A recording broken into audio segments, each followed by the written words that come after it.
Just wanted to wait till straight up 8 o'clock, and welcome to the Tuesday, September 16th, 2025 meeting. Please silence your cell phones, which reminds me, I should probably silence mine, but I left it in the car, so.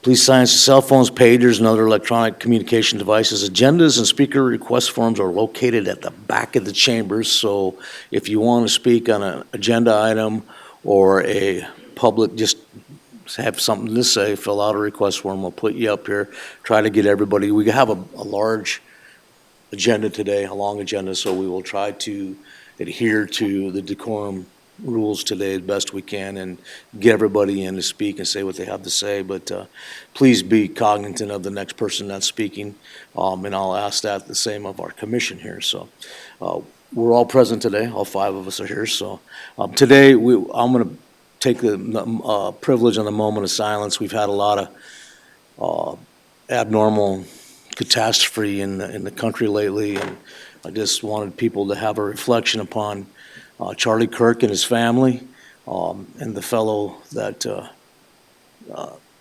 took Charlie's life, his family. Lives have been changed over such a tragic and nonsensical situation. So if we can give a moment of silence followed by the Pledge of Allegiance. Thank you.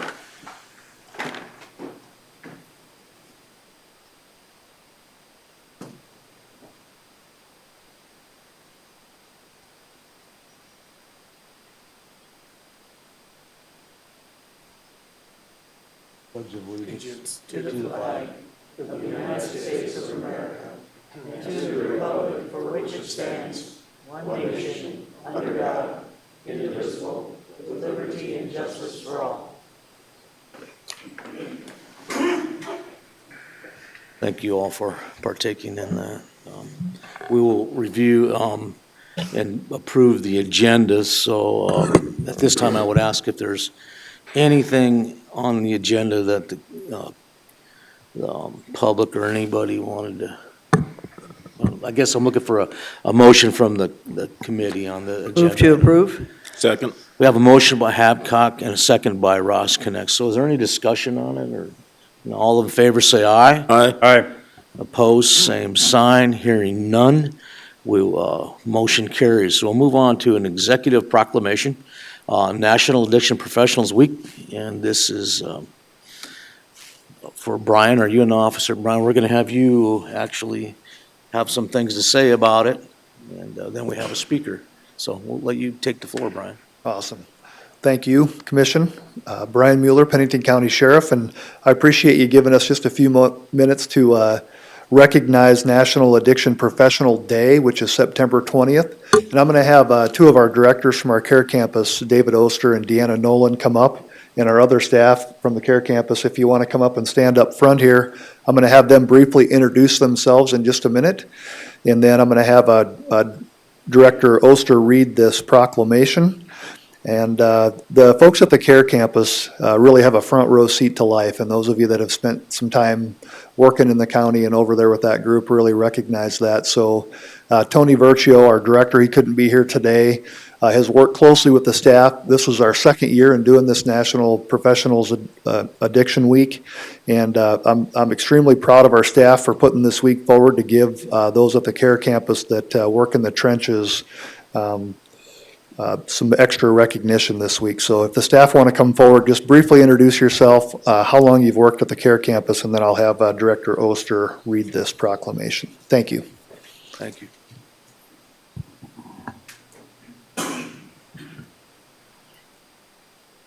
Good morning. I'm Deanna Nolan. I've worked for the county for 17 years. Welcome, Deanna. Good morning. I'm Amanda Welchel. I've been working at the care campus for 6 years. I'm a clinical supervisor over there. Good morning. My name's Elizabeth. I work in the front desk, and I've been there for about 1.5 years. Good morning. I'm Justin Ward. I've been with the care campus as an addiction counselor trainee for about 4 months. Hello, I'm Caitlin Luce. I'm an addiction counselor trainee. I've been there about 15 months now. I am Amber Kirkpatrick. I'm a licensed addiction counselor, and I've been there 5 years. Hi, I'm Talia Green. I've been a detox tech for about 3 years now. Hi, I'm Katie Irwin. I'm a trainee detox tech for about a month now. Thank you. I'm David Oster. I'm the housing director. I've been with the county a little over 36 years. Oh, Thank you. Okay, I'd like to read the proclamation and recognition of National Addiction Professionals Week. Whereas substance misuse and substance use disorders are a major public health problem that costs American society more than $740 billion each year, affecting millions of Americans of all ages, races, and ethnic backgrounds, and in communities.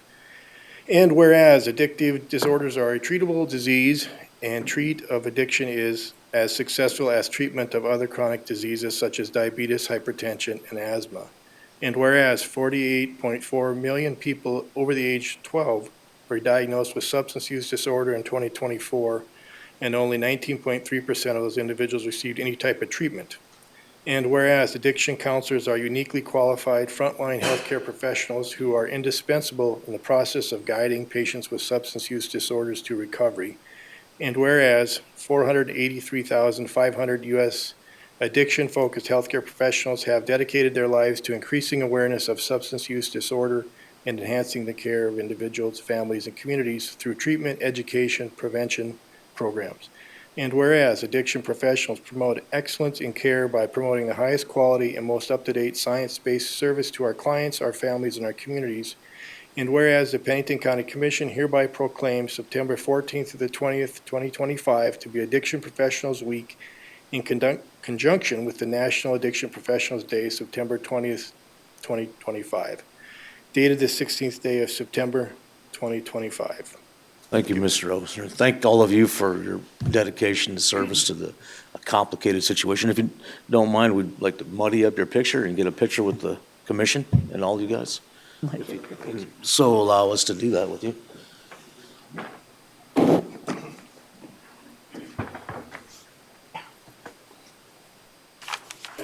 how are you? Good. How are you guys? Good. Thanks. Great. Good to see. Not an easy job, I know. Joe, It's very frustrating. Come on and squeeze on in. hold on. Full screen.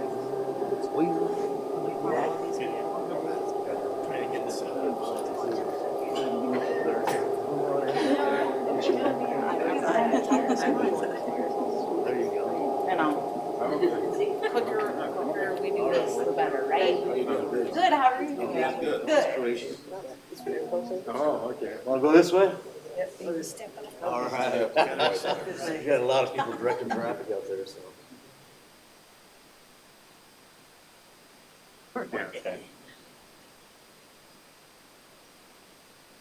Thank all you guys. Hold on, one quick one here for the sheriff. Ready, and we are good. Thank you, guys. Thanks again. Thank you. Shape, in order. Good job. Thank you. Bye. Thank you.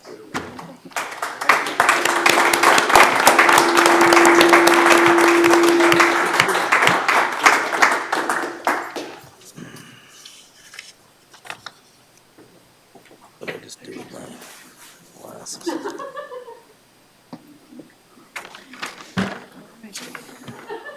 Thank you, folks. That's a kind of an invisible group of people. They're invisible. They really fighting a battle in the streets and taking care of the people that are in time of need and crisis. So, Do we have a motion to approve the chair to sign the proclamation? So moved. Second. have a motion from Drews, second by Hadcock. All in favor, say aye. Aye. Motion carries. Thank you. We'll move on to the next item here. Oh, somehow lost my, item 17, a certificate to present to I'm having trouble with my little computer here, guys. Hey, Jordan, can you give me, oh, here it is. Okay, I got it. It's operator error. I apologize. Pennington County Employee Years of Service Recognition. I'm going to come down, and we have several employees that have upwards of 20 to 30 years of service that we are going to recognize today. So Yeah. That's a long time. And we appreciate it, so. We will start with the 30 years of service. We'll actually start at the top and go down, and there is two people that actually have 30 years of service with the county of Pennington County, so we would like to recognize them today. Pennington County Juvenile Service Center, in recognition of your 30 years of dedication, service, and commitment, Lynn Banning. Are you here, Lynn? Okay, I should have known she wasn't here. She's not marked as here, but thank you, Lynn, wherever you are, if you're tuned in on us or whatever. Administrative Specialist, Pennington County Jail, Jane Cheeseman. Are you here, Jane? I'd like to present this certificate to you.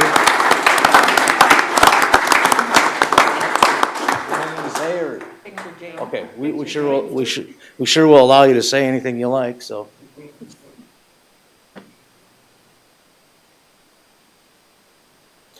Thank you again, Jane. Okay, we got a bigger group of people, 25 years of service, so I'll go through each one of these.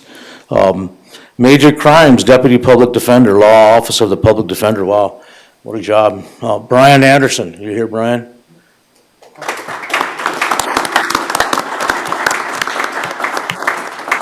Thank you so much, sir.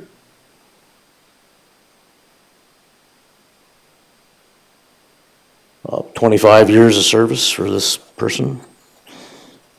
And correctional officer, oh, that's a tough job. I don't know if the people that have done that job, I sure wouldn't want to do it, but we appreciate. Jeffrey Bowling, are you here, Jeffrey? Pennington County Juvenile Services Director, Center. Jeffrey's not here. Okay, we'll move on to the next one, and it has 25 years of service, and from law enforcement, Sergeant, Pennington County Juvenile Services Center, and we appreciate your work, Darren Patterson. Thank you, Darren.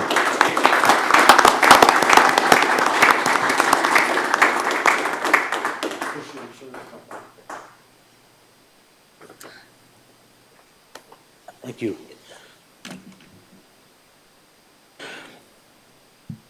And now we go on to a project manager, Pennington County Highway Department, 25 years of service, does a wonderful job. If you looked at the county highways versus the city roads. So Eric Radke, are you here, Eric? Thanks. Thank you for service.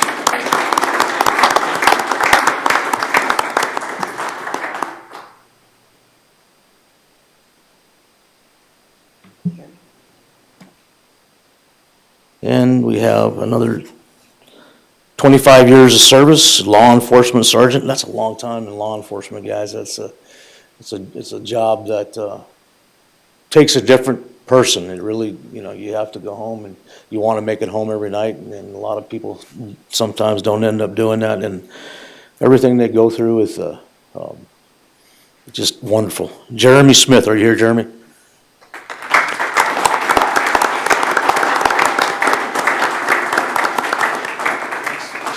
Picture. I did this on purpose. You look good. I knew I was going to get a lot of pictures. I hope everybody appreciates it. One of the commissioners asked me if I got that from Croatia. I was gone for 2 weeks in Croatia. I said, no, actually, I got it from China.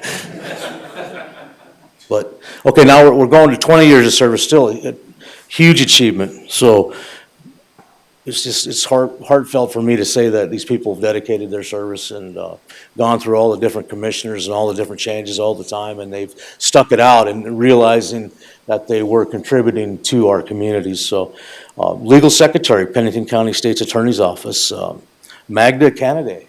Are you here, Magda?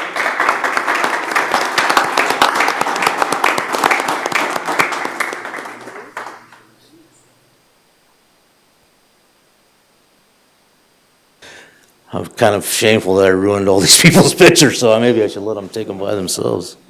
All right, we'll go to Captain. Wow, that's pretty awesome. That's a nice achievement by any means.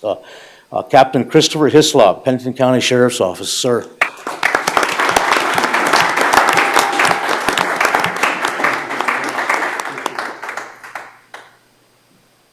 I couldn't pull it off. Actually, Commissioner Hadcock bet me I wouldn't wear it. Okay, we have we have another 20 years of service, deputy sheriff. Wow. Kent Holland, are you here? No, Kent. Okay, it says he's not going to be here, so I assume he wouldn't be here. Okay, we'll move on. Another 20 years of service. Law enforcement sergeant, Pennington County Jail, Jesse Huschel. Jeff? He's not here today, okay. All right, Jesse, we miss you, buddy. Hope you have a good day off. Okay, another lieutenant, wow, that's quite the recognition too. Pennington County Sheriff's Office, Casey Kenrick. Are you here, Casey? Thank you.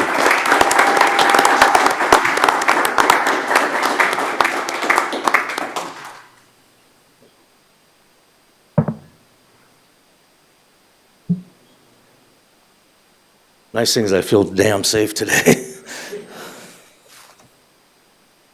Another 20 years. Office manager, and I'm sure that she's seen a lot of changes and things that have happened over the years. Melissa Reckling, are you here, Melissa? We're recognizing 20 years of service for Melissa. She is not here. Have a great day, Melissa.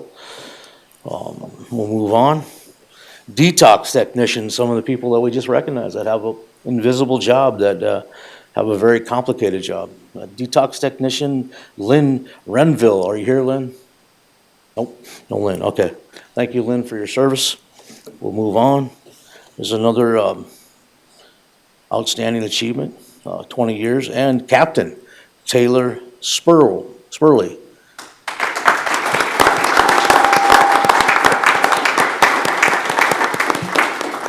Thank you so much.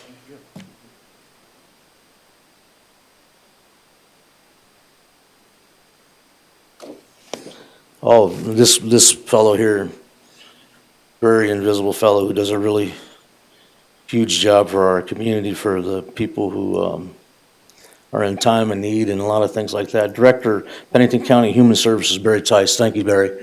20 years.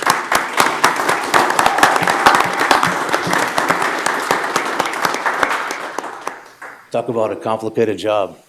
Thanks, our shirts kind of complement each other, don't they? Good. Yeah, Two good-looking dudes, right? yeah.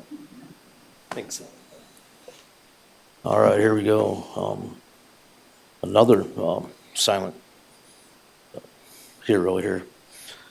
20 years of service, detox technician, Carissa Wilhelm. Carissa, okay, sorry. That concludes those for today, and if I miss somebody, we will sure take care of them. Thank you, and we'll appreciate all your service and everybody being patient with us. Thank you. Have a great day.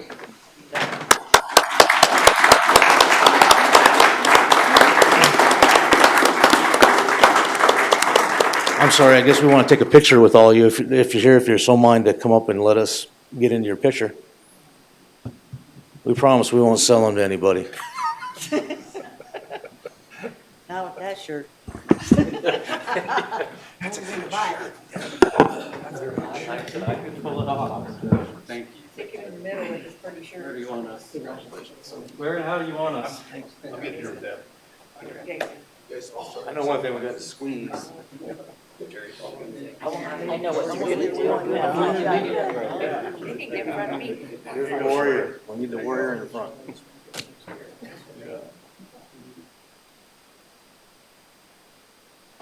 Thank you, guys. Thanks, sir.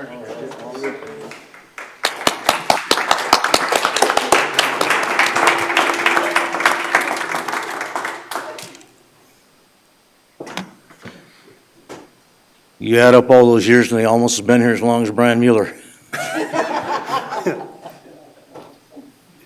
That long? Okay, thank you again. I can't say enough. So we'll move on to item number 8. Pennington County Loss Control Safety Achievement Awards on behalf of the South Dakota Public Insurance Alliance and the SDML Workers' Compensation Fund. And today, Mr. Drews, Gary, will be presenting some awards for some well-deserved. Thank you, Gary. Thank you, Mr. Chair. So last week at the county convention in Pierre, a couple of our departments are recognized for their safety, standout safety records. And I want to point out that there's 2 departments that received those awards, but in the past, there's been other departments also, including the Sheriff's Office and the county as a whole. And I want to recognize Walter McDuff, who's sitting in the back of the room. Walter's had a lot to do with the safety standards that have been established for Pennington County, and I thank you for that, Walter. First of all, I'd like to call, I understand Joe is maybe on Zoom here today, but I'd like to call up Connie from Highway Department to receive their plaque. Connie?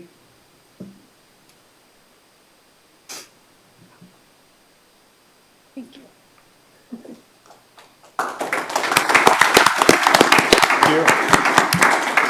So that is a gold award, and the safety awards are handed out. Bronze is the lowest, silver is next, gold is the third.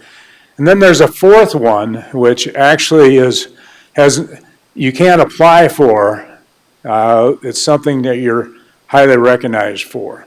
But the ones we have today are at the gold level, which is the highest level that you can make application for, and indicate what you've done to provide the safety for employees in Pennington County. So we appreciate that. Next one is Dave here from Buildings and Grounds. Davis, you come on up. So this is another gold award. I don't know how many, either the highway or Buildings and Grounds have received on this, but we appreciate your dedication to this. And Davis, thank you. Yep, thank you.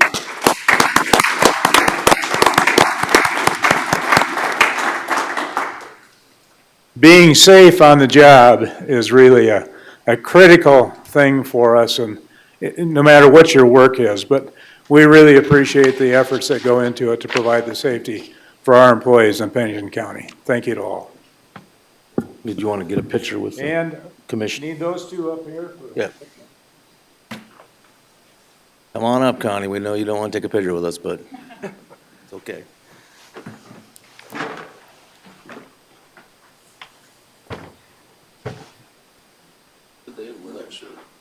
In the middle. Davis is so tall. That's all right.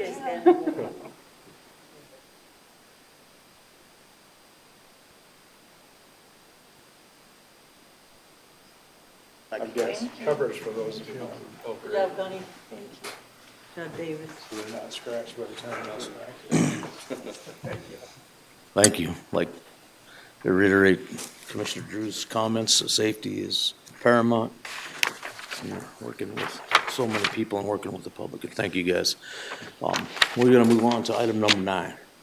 This is the consent agenda. The Board of Commissioners uses a consent agenda to act on non-controversial and routine items. The consent agenda is acted upon by one motion and vote of the board. Items may be removed from the consent agenda and placed on the regular agenda at the request of a board member or a citizen. The consent agenda contains the following items, and at this point I would ask, is there anyone from the public that wants to remove a consent agenda item and have it individually taken? See none, I'll move to the commission. Does the commission have any consent? Yep. Minutes. Number A, letter A, I'm sorry. Yep. So we will remove letter A from the consent agenda. Okay. And then, anybody else have anything? Nope, we're good. So I need a motion here. Mr. Chair, Oh, I'm sorry, Commissioner Ross, can I? I'm just going to make a motion to approve items B through H excluding item A. We have a motion from Ross Connect, a second by Hadcock to approve items B through H. Is there any discussion on those items? Hearing none, we'll vote. All in favor, say aye. Aye. Okay, motion carries, and we'll move on to letter A, and we'll give the floor to Commissioner Drews. Mr. Chair, thank you. So I didn't notice this on my initial reading of the minutes, but last night in reviewing the minutes at about 11:30 at night, it appears to me something was left out or an erroneous vote was placed within the minutes. If you look at the planning section of their regular agenda on item B, which was the CUR 19-28, the campground operated by Justin Eisenbraun off Highway 16. Says there was a motion amending the quiet hours from 11 p to 7 a to 10 p to 7 a. It states the vote was unanimous. But then after some other language, it says the vote was 3-1 with Ross Connect voting no. To me, it doesn't appear there was a second motion to be voted upon at that time. Okay. So if we approve this and then we're stuck with that particular motion, is that let's see here. How would we go back and check this out? We attached that before the end of our meeting. Is our Chair. state's attorney's office in here? I want to procedurally ask a question about how we. Mr. Chair. Yes, go I have ahead. a suggestion. Yes. I would suggest that Kara may review the video of that to see if there actually was another motion and bring that forward to us Okay. at the next meeting if that's. I think that would be appropriate.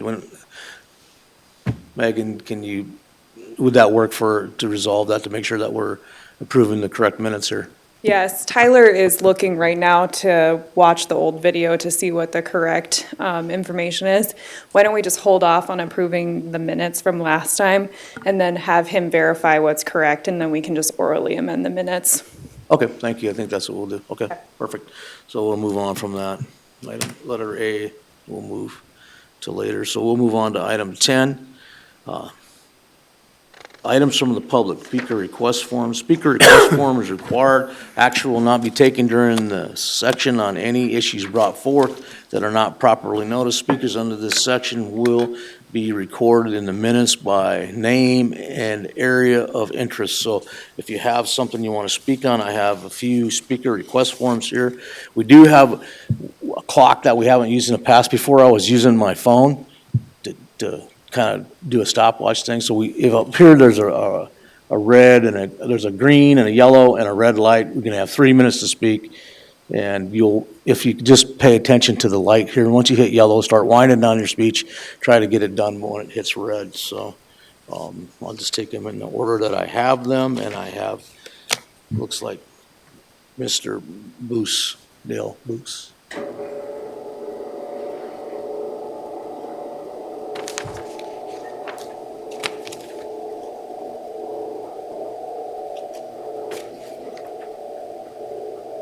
I can't really see whether these are red, yellow, or green, so we'll be using some, oh, here we go. Okay, we got it up on the board there. So. 1 second, sorry. Heidi. Thank you. Once again, let's see, sorry, gee whiz. I'm going to think I'm unprepared here. Okay, the last time I was here, I showed you what I thought was a common sense solution in saving money by bringing our elections back to we the people and have the people run our elections from the beginning to the end. Last time in my comparison, I never included the initial cost of the computerized tabulators. Mr. Chair, can we have the gentleman identify himself? Oh, Yeah, I'm sorry. I'm sorry. That was my fault too, Dale. I should have known better. Dale Boos, Rapid City. Thank you. I'll just continue where Yep. I never included the initial cost of the computerized tabulators. So you have 3 of them at a cost in 2014 was $105,000, which would be a total of $315,000. This is before you even started any election. Hand counting, you'd have 0. 315,000 to 0. Now divide all the ballots that was casted from 2014 till now, and you still have $1.13 per ballot. Add that to the $2.23 that I came up with last time, and you have $3.36 versus $1 a ballot for hand counting. Or 242,000 versus 72,000, because you had 72,000 ballots in the last election cycle. Also, hand counting saves 2 days of cost of not having to do logic and accuracy testing, and saves money by eliminating past election audits. The hand count is audible as you go. The equipment you have now will have to be replaced with the DS950 or equivalent. I can guarantee you they won't cost $105,000 a piece, probably the high hundreds. Once again, now you'll have around $500,000 into an election before you even start, and again, zero for hand counting. I would go on and on about the continuing cost. I know you as a board don't know what you're spending on election, and that's why we're here to educate you on your excessive spending. You will have 46 precincts counting at the same time. Remember the old saying, many hands make light work. This method will actually lighten the load of your auditor as well. Would you be willing to pay the hand count workers in off-election years the same amount that you pay ES&S for maintenance costs? Probably not. You wouldn't need them. Why? You wouldn't need them, so why pay them? But yet you pay a third party for profit, out-of-state company. This is how ridiculous it has gotten. These tabulators and computers are nothing but money pits, and the pit is never ending. Mr. Booth, we're out of time. I gave you a little bit longer because of the name thing. I felt that was part of my responsibility. Thank you. I'm finished, yeah. Thank you. Thank you. You have a good day, sir. You too. Thank you. Okay. Cindy Cook, you're next on the list, please. This whole timer thing is different. I mean, it's something we've had. We haven't used it. It's better that way, so. Yeah. If you Good just- morning. Good morning. Good Could you just, morning. your name for the, Cindy Cook. thank you. Good morning. When will we decide enough is enough? Allowing powerful people, groups, lobbyists, donors, associations such as the SDACC to run our elections. It's well past time to clean house. Rigged and stolen elections ensure continued control and ongoing division. We must go back to basics. No electronics in our elections. A month ago, 20 of us were here on the agenda bringing facts and feedbacks on our elections. It is a well-known fact in marketing that when one person shows up to one of these meetings, it's as if 1,000 people are here. When we were here last time, we had 20,000 people. People don't trust the outcome of our elections. We supposedly voted you in to represent the people of Pennington, but how do we really know? I got the impression last time that you were waiting to see what the other counties were going to do. I would think you would want to get proactive and you are in a unique position to get ahead of what is going to happen. So I was going to read a portion of our president's EO from a month ago, and that basically, because of the time frame, I won't, but it's basically telling us no more mail-in ballots, no more machines in our elections. Go back to basics. He does say mail-in ballots are used to steal elections, and everybody knows it. The machines cover for the absentee fraud. The centralized software ties fake ballots to the fake voters and arrives at the fake counts that send it to the fake news. I also included in the package from the last meeting the 4 experts' testimonies, and if you had a chance to read this is quite compelling. They have pages of credentials on cybersecurity, and I hope everybody gets a chance to read it. If you don't have it, I have a copy here for you. So Trump said in his campaign, he said we had to get out and vote because the party needed to make sure that the election was too big to rig. That is shocking. Too big to rig? Our elections are rigged? We need to get back to basics. Most people do not know that Minnehaha, Lincoln, Pennington, and Davidson County Commissioners have chosen to use the tax dollars of their constituents to pay for outside attorneys other than the ones they already have on the payroll in order to fight for the release of cast vote records from the prior elections. The federal government states that in order for tabulating machines that we use to count the ballots, they must be compliant, which produce a cast vote You record. could wrap up, Mrs. Cook, thank you. Why did the Secretary of State order the auditors to turn off the ballot images? What are they hiding from us? And why are you backing them? Thank you. Thank you for I know the time constraints are sometimes, but trying to be fair to everybody, so. Mary Beth Phillips, are you available? Just, when you come forward and just tell us who you are and basically kind of where you're from, so if that goes on the record that way. Yes. Thank you. Mary Beth Phillips, relatively new citizen of Rapid City. I moved here in December of '22 from the state of Colorado. One of the reasons that I moved here was because of election issues. I know that the last time that I voted in '22 in Colorado, my vote was not counted. Previous elections, I had received by email from VoteTrack to let me know when my vote got counted. The only time that didn't happen was in fall of '22.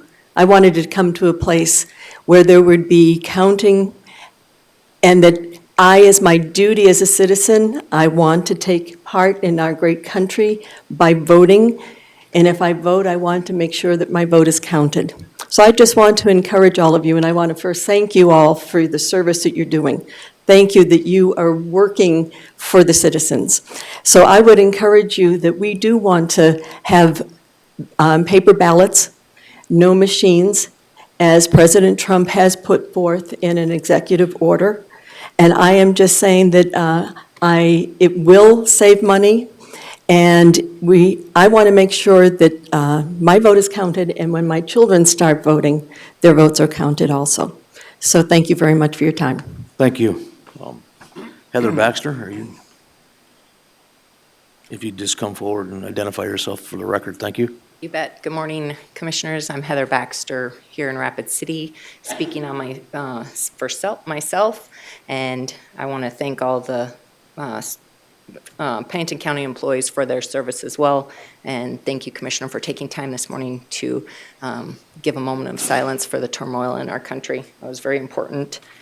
I just wanted to follow up to the hand counting of the ballots as well. Past meeting, one of the commissioners had stated, was there codified law that was brought forward during session? And I just wanted to remind you guys that there are already 16 codified laws that allow tallying and hand counting of the ballots. I did send those to you in an email, but best of all, South Dakota Codified Law 1217B3 gives commissioners the power to abandon the tabulators. Great thing in light of our city being out of control, in my opinion, with the TIFs. That does affect your budget, and what better way, since in the last 9 years, we've already spent over $1.3 million on these tabulators. What a great way to reduce expenses and get rid of them. And lastly, President Trump, as you have already heard, has already paved the way for you guys. So I thank you for your time and service. Have a good day. Thank you, Ms. Baxter. Chet Ellsworth, are you available, Chet? And if you just identify yourself for the record, thank you. Chet Ellsworth, Rapid City. My comments are on the property tax issue. First, full support for Me Too, for the hand count folks that came up and talked tonight. I just want to mention that my comments or any comments that can be construed for this should not be taken personally by anybody up here. Our Constitution, the South Dakota Constitution, Article 6, Section 1, gives us the right to acquire property and defend the property, and defending our rights. I've reviewed a little bit of what's going on with the property tax issue, and I've been participating in the TIF petition.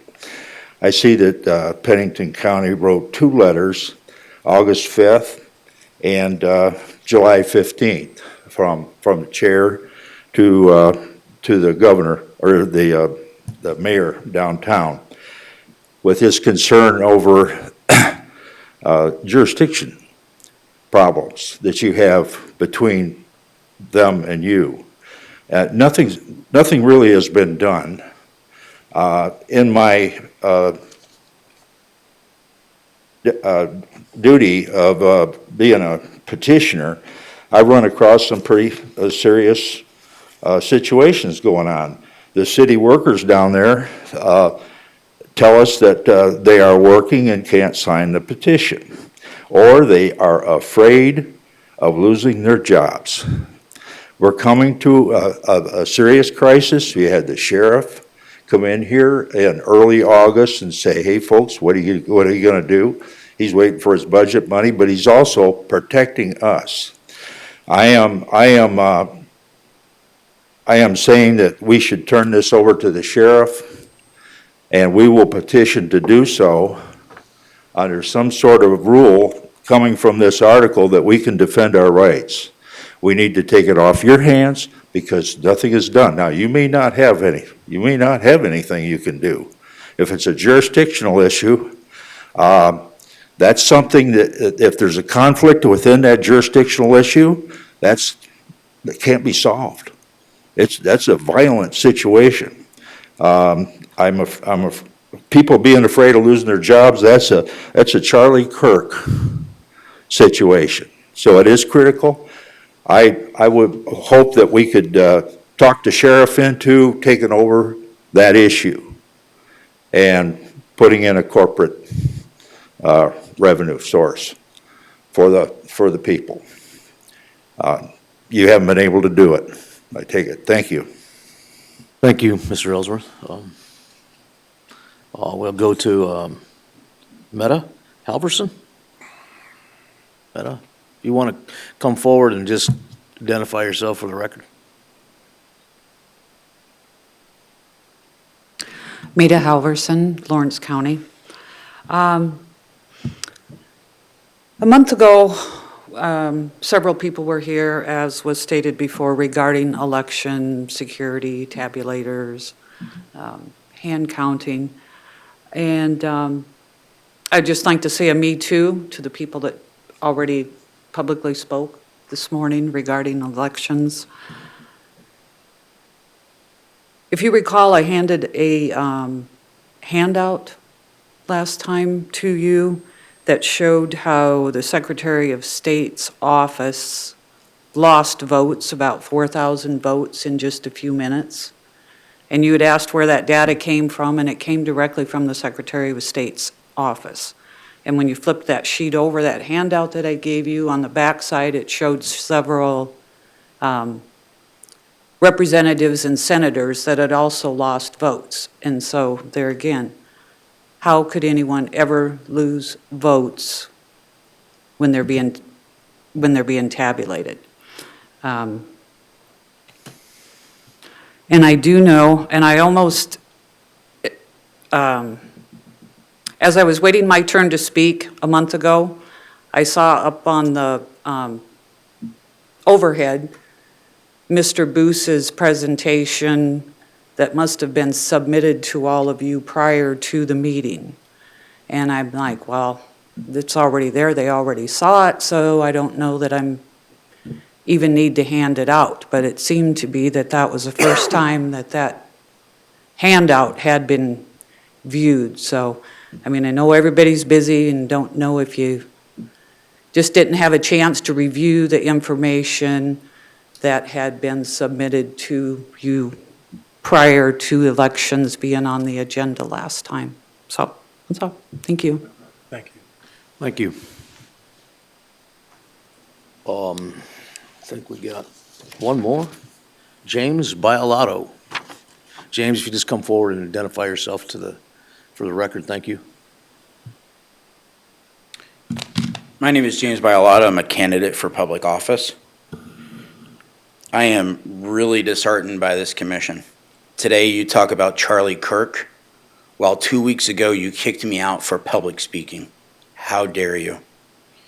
You have disgusted the public. Your views on the ability to name names and corruption is ridiculous. This arbitrary 3-minute, I would go back in the records and ask when the public approved this, because it seems quite poignant that it was only reenacted today after I was kicked out for publicly speaking and petitioning my government.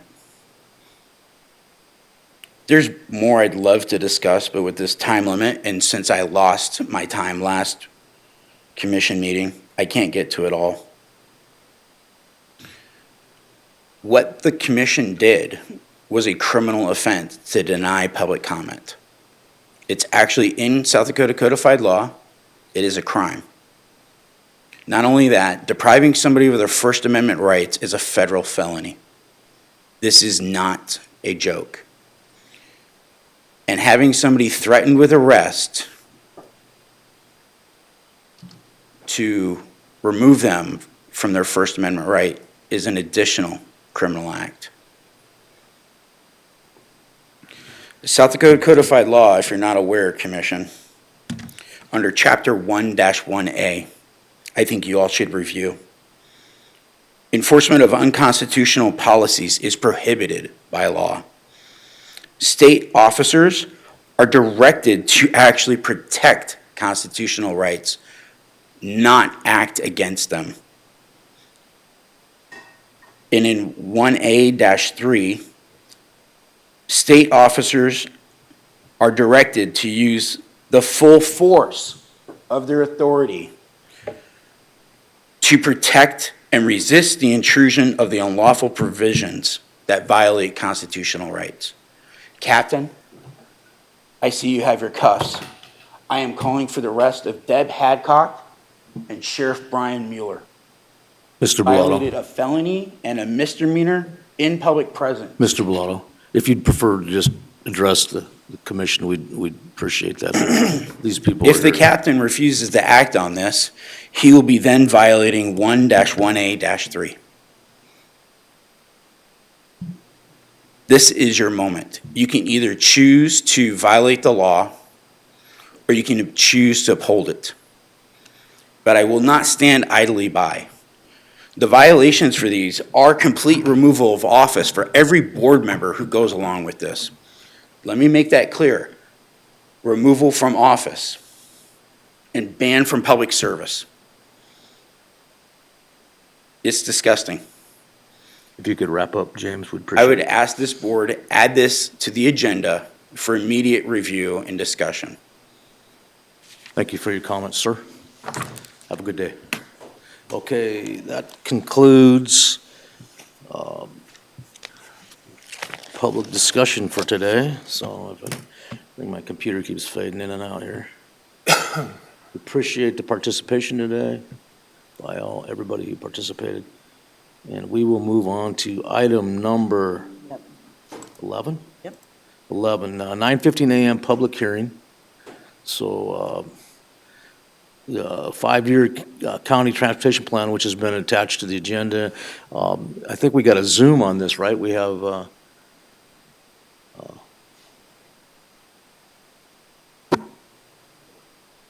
okay. Joe, you there? Yes, sir. Thanks, Joe. So basically,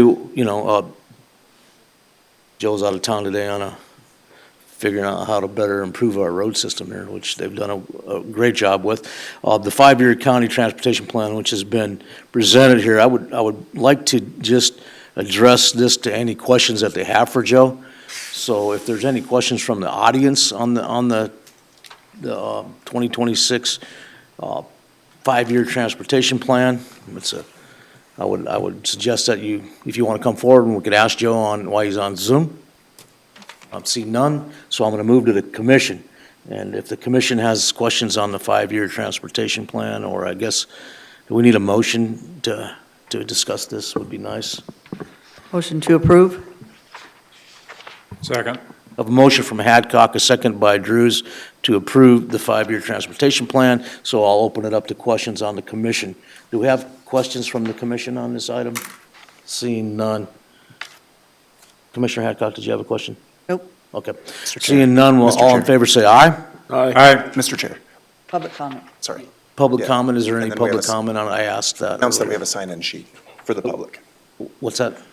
We need to announce that we have a sign-in sheet for the public if they want to acknowledge that they've got the 5-year plan. Okay, so it's that, Jordan has a acknowledgement sheet for anybody who wants to sign that says if they received a copy of the 5-year plan. It's on the agenda. If you haven't got it, we'll print it off and get it to you. So, thank you. Joe, did you have anything to add to that, sir? No, sir. I appreciate you guys' time and review of the 5-year transportation plan. It goes a long ways in bettering our transportation system for Pennington County. So, Well, thank you and all your staff, and bring back some great ideas for our roads. And so, all in favor, say aye. Aye. we did. Chair. Did that already? Yeah. We approved it, good. Oh, I'm sorry. Harassing. Mr. Bellato, we prefer, I mean, if you want to have a discussion, we're giving you the privilege here, but you don't need to go back and forth with our state's attorney right there. If you want to meet her after the meeting, Quietly and politely, and I don't appreciate public, unless you're going to bring me back. well, you're disrupting you just, Go back to the public. no, I'm not calling you back. Oh, well, then please don't mention my name. Well, then please leave the room and not, Under what violation? just the decorum of the, we're up here speaking and you're back there arguing with our state's attorney, Jim. Okay, and I'll take your word for it. Well, that's not what I seen, okay? All right, that's fine. That's fine. We just all want to have respect for each other here, and it takes respect from everybody involved, so. All right, thank you. Okay, back to, where were we at here? Did we get we got a motion, right? The public speaking on the transportation plan. Do we have a motion on the Yes, on the we floor? do. We have a motion on the floor. So all in favor, say aye. Aye. Opposed, same sign. Hearing none, motion carries. So. We move on to item number 12. Financial and Compliance Audit, State of South Dakota, Department of Legislative Audit, Mr. Bruce Hintz, Audit in Charge. This is a memo that the chair needs to sign to have approval from the board to sign. So do we have a motion on the table on this item? So moved, Mr. Chair. We have a motion from Ross Connect, Second. have a second from Drews. Let's have a vote on Here. this. I have a substitute motion. Have a substitute motion. Vote to sign the auditor's report, but put a letter of what we believe was a violation. And in the letter, there's a couple of other things that we could put in the letter that we need to look at a little bit closer when we do our process. Also with the TSO, in disagreement with how that was put forth through the auditor's office. Do you have a second for that motion? Mr. Chair, Yes. I could probably go along with that if I thought it was intentional, but we all make mistakes, and I just believe it was an honest mistake. There's a lot of things going on at that time. Right. And, things happen, so. Right.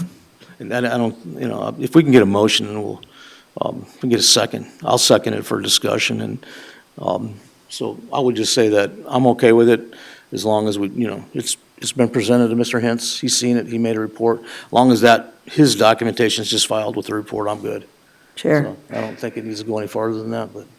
I can appreciate that, but mistake is once, it's not taking it twice, not taking it again, and then doing it 3 more times from one person. And then the other issue I have is the ones before, I see that there was probably a mistake because those people, the other people that took it, the other 3, were in office for 3 years or 10 years. The ones that took it the second time in the last 5 years were not even elected officials at that time. So the discrepancy for me is pretty clear.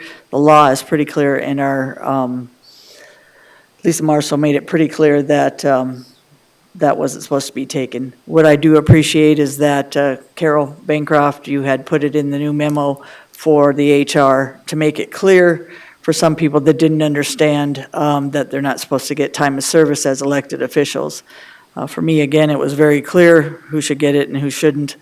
And I think the law is very clear who should have got it or not. So if we don't want to put it in the letter, I don't think I'm going to finalize this. For me, I'm going to say no and then I will move forward accordingly to ask the state's attorney or the attorney general if it's clear. Thank you. Mr. Chair. Yep, Commissioner Drews. So the report that Bruce Hintz from South Dakota Legislative Audit provided states that it was a clean audit. Just because a commissioner disagreed with the final conclusions and argued with Mr. Hintz on the findings does not mean that the county should not accept their formal audit report. Legislative Audit Department under the state of South Dakota has performed audits on our behalf for many years. Any exceptions they may have had relative to our practices of keeping the official books for the county are discussed with the county auditor and are pointed out in their closing documents to the commission. In my opinion, they have performed a valuable service in their audits to political subdivisions in the state. Any other discussion? Here, go ahead, Oh, Jerry. good, Commissioner Durr. I'm going to let him talk next. So the reason I voted no on this the last time when it was forward was because the letter that we're sending, and it's Office of the Pennington County Auditor, and it's to Bruce Hintz. And I think at the end of this, because it is asked of the commission, are you aware of anything that you have a concern with? And we did denote that through the chairman.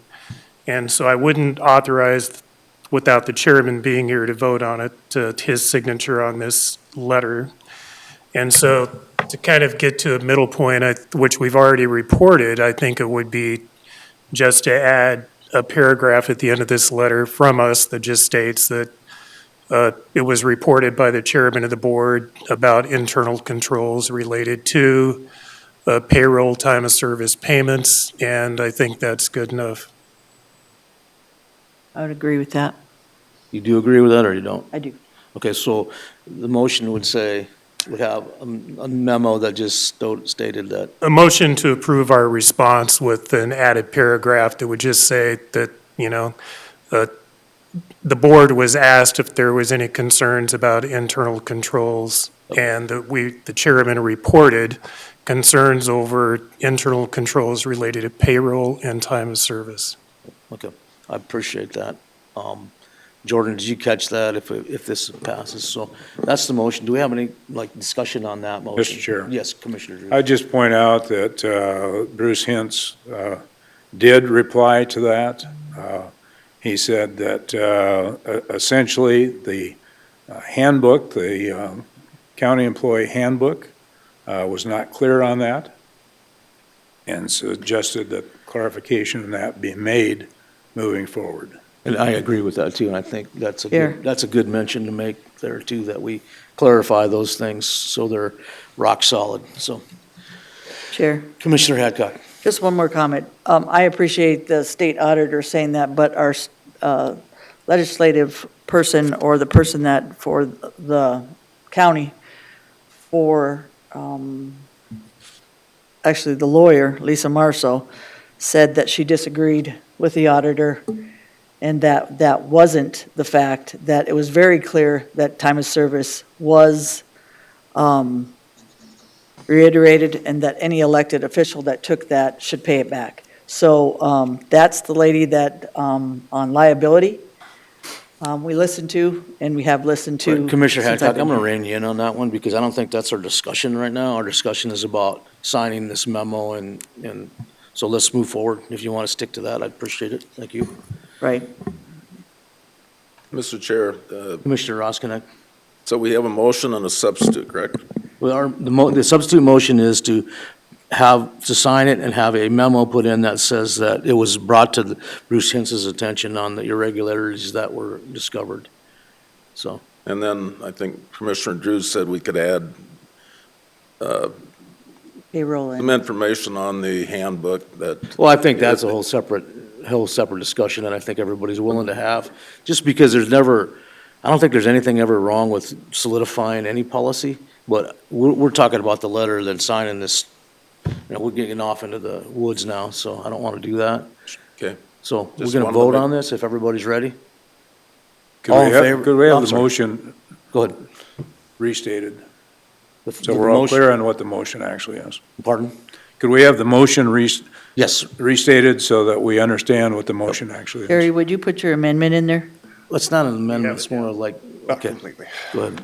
It is. So, Jerry, can you put, he Yeah. solidified the memo we want to add? So we're going to add to the, our response, and it's just another paragraph at the end that says, the commission was asked if there were any concerns about internal controls and/or fraud, and the chairman responded that there was a question about time of service and internal controls related to payroll, and that was brought to the attention of the auditor. And I appreciate it, and I had the concern when I originally talked to Bruce. I have licensing and ethics that I have to abide by, that when they come in, he had called me previously and asked me if I was aware of anything. And at that time, I was not aware of anything. And then in between, that whole event arose, and then I was aware of something, and then they did the audit, and I'm like, I said, I want this to be, make sure that you understand, we presented it to you, it's out of our hands. The commission has acknowledged we found this, what we feel was an irregularity, mistake, whatever it may be, but it's noted in there, so they have proof. That takes all of us in a better position, because I'm not comfortable signing something when he just called me and asked me if I knew of any irregularities. Told him no, and then it happened that there was. I called him back. I wanted a note. He did write him email, but just having something tagged in there makes the process cleaner. So, Mr. Chair, yes. I'm comfortable with the first part of the motion, but I'm not comfortable with the second portion, the additional paragraph that's being put in. So I will be voting no on it. Okay, perfect. Thanks for your explanation. So, anybody else here? Mr. Chair, won't be able to support it, and the reason why is basically same, I'm echoing, what Commissioner Drew's, his concerns are, so just want to be clear up front. Okay, fine. So let's do a roll call vote. So Kara, can you give us on the substitute motion? Is this on the substitute? This is on the substitute motion with the memo that there's a tag saying this irregularity was presented to Bruce, and so. Are you ready? You ready? Does that make sense to you guys? Okay. This is with the note. Correct. Gary, you get that part, and Ron, okay. So let's vote. Durr, Aye. Drews, No. Adcock, Aye. Ross Connect, Nay. Wyffenbach. Aye. Motion carries 3-2. And then that just disposes of the first motion, right? So move on to item number 13. Items from Sheriff. Request for the Pennington County Commission Chairman to attend an upcoming meeting with the credentialed delegates, diminishing federal funding impacts of critical services. Okay. And it's interesting because we just talked about the sheriff's role in taxation earlier, so. Right. I mean, I wish some of the people would have stand around to listen to this, of what you are doing to try to accomplish some of these. But go ahead, Brian, you have the floor. Thank you, Chairman. Brian Mueller again, Pennington County Sheriff, and I'm going to apologize how many times I'm going to be in front of you today. It's going to be a long day for all of us, I understand that. So I'll make this one brief. I was in here a little over a month ago and talked briefly about specifically trying to work together with our congressional delegation to try to get some of our costs that the federal government, with close to 40% of our land in Pennington County being federal land, we don't receive property taxes. Yet the use of that public land continues to go up and up and up. It's marketed by the state, it's marketed by the feds. The visitation and the multi-use goes up and up and up, and a lot of those duties and responsibilities fall back on Pennington County to handle. Specifically, I've been working with Scott Guffey, and the letter outlines all the different funding sources, but over the last several years, the federal government has continued to cut our law enforcement contract agreement. They've continued to cut money that goes, Title III money that goes to search and rescue and to fire and weed and pest. They've continued to cut Title II money. They've continued to cut other weed and pest dollars that are going to directly have a big impact on those that live on the forest and on the federal lands in Pennington County, and those of us who live adjacent to it and use it. And so I've been visiting with Senator Thune and Representative Johnson and with Senator Rounds' staff about those concerns. They've all agreed unanimously to meet with us in the near future, probably towards the end of October. We've included in our counterparts, the sheriff and the weed and pest director from Lawrence County, because they have an equal issue. In Lawrence County, it's very similarly situated, and they're getting the same funds cut. And our congressional delegates are understanding of this issue. They want to meet with us. We've extended invitations, or we will extend invitations to all of the leadership on the Black Hills National Forest that are over those specific programs that have continued to be cut. And I would request that the commission chair or a delegate be selected today to be part of that process, and then we'll include you in the invitation, so we have good representation from both Pennington County and Lawrence County during that meeting. Thank you, Sue. Do we have a motion, to make a motion so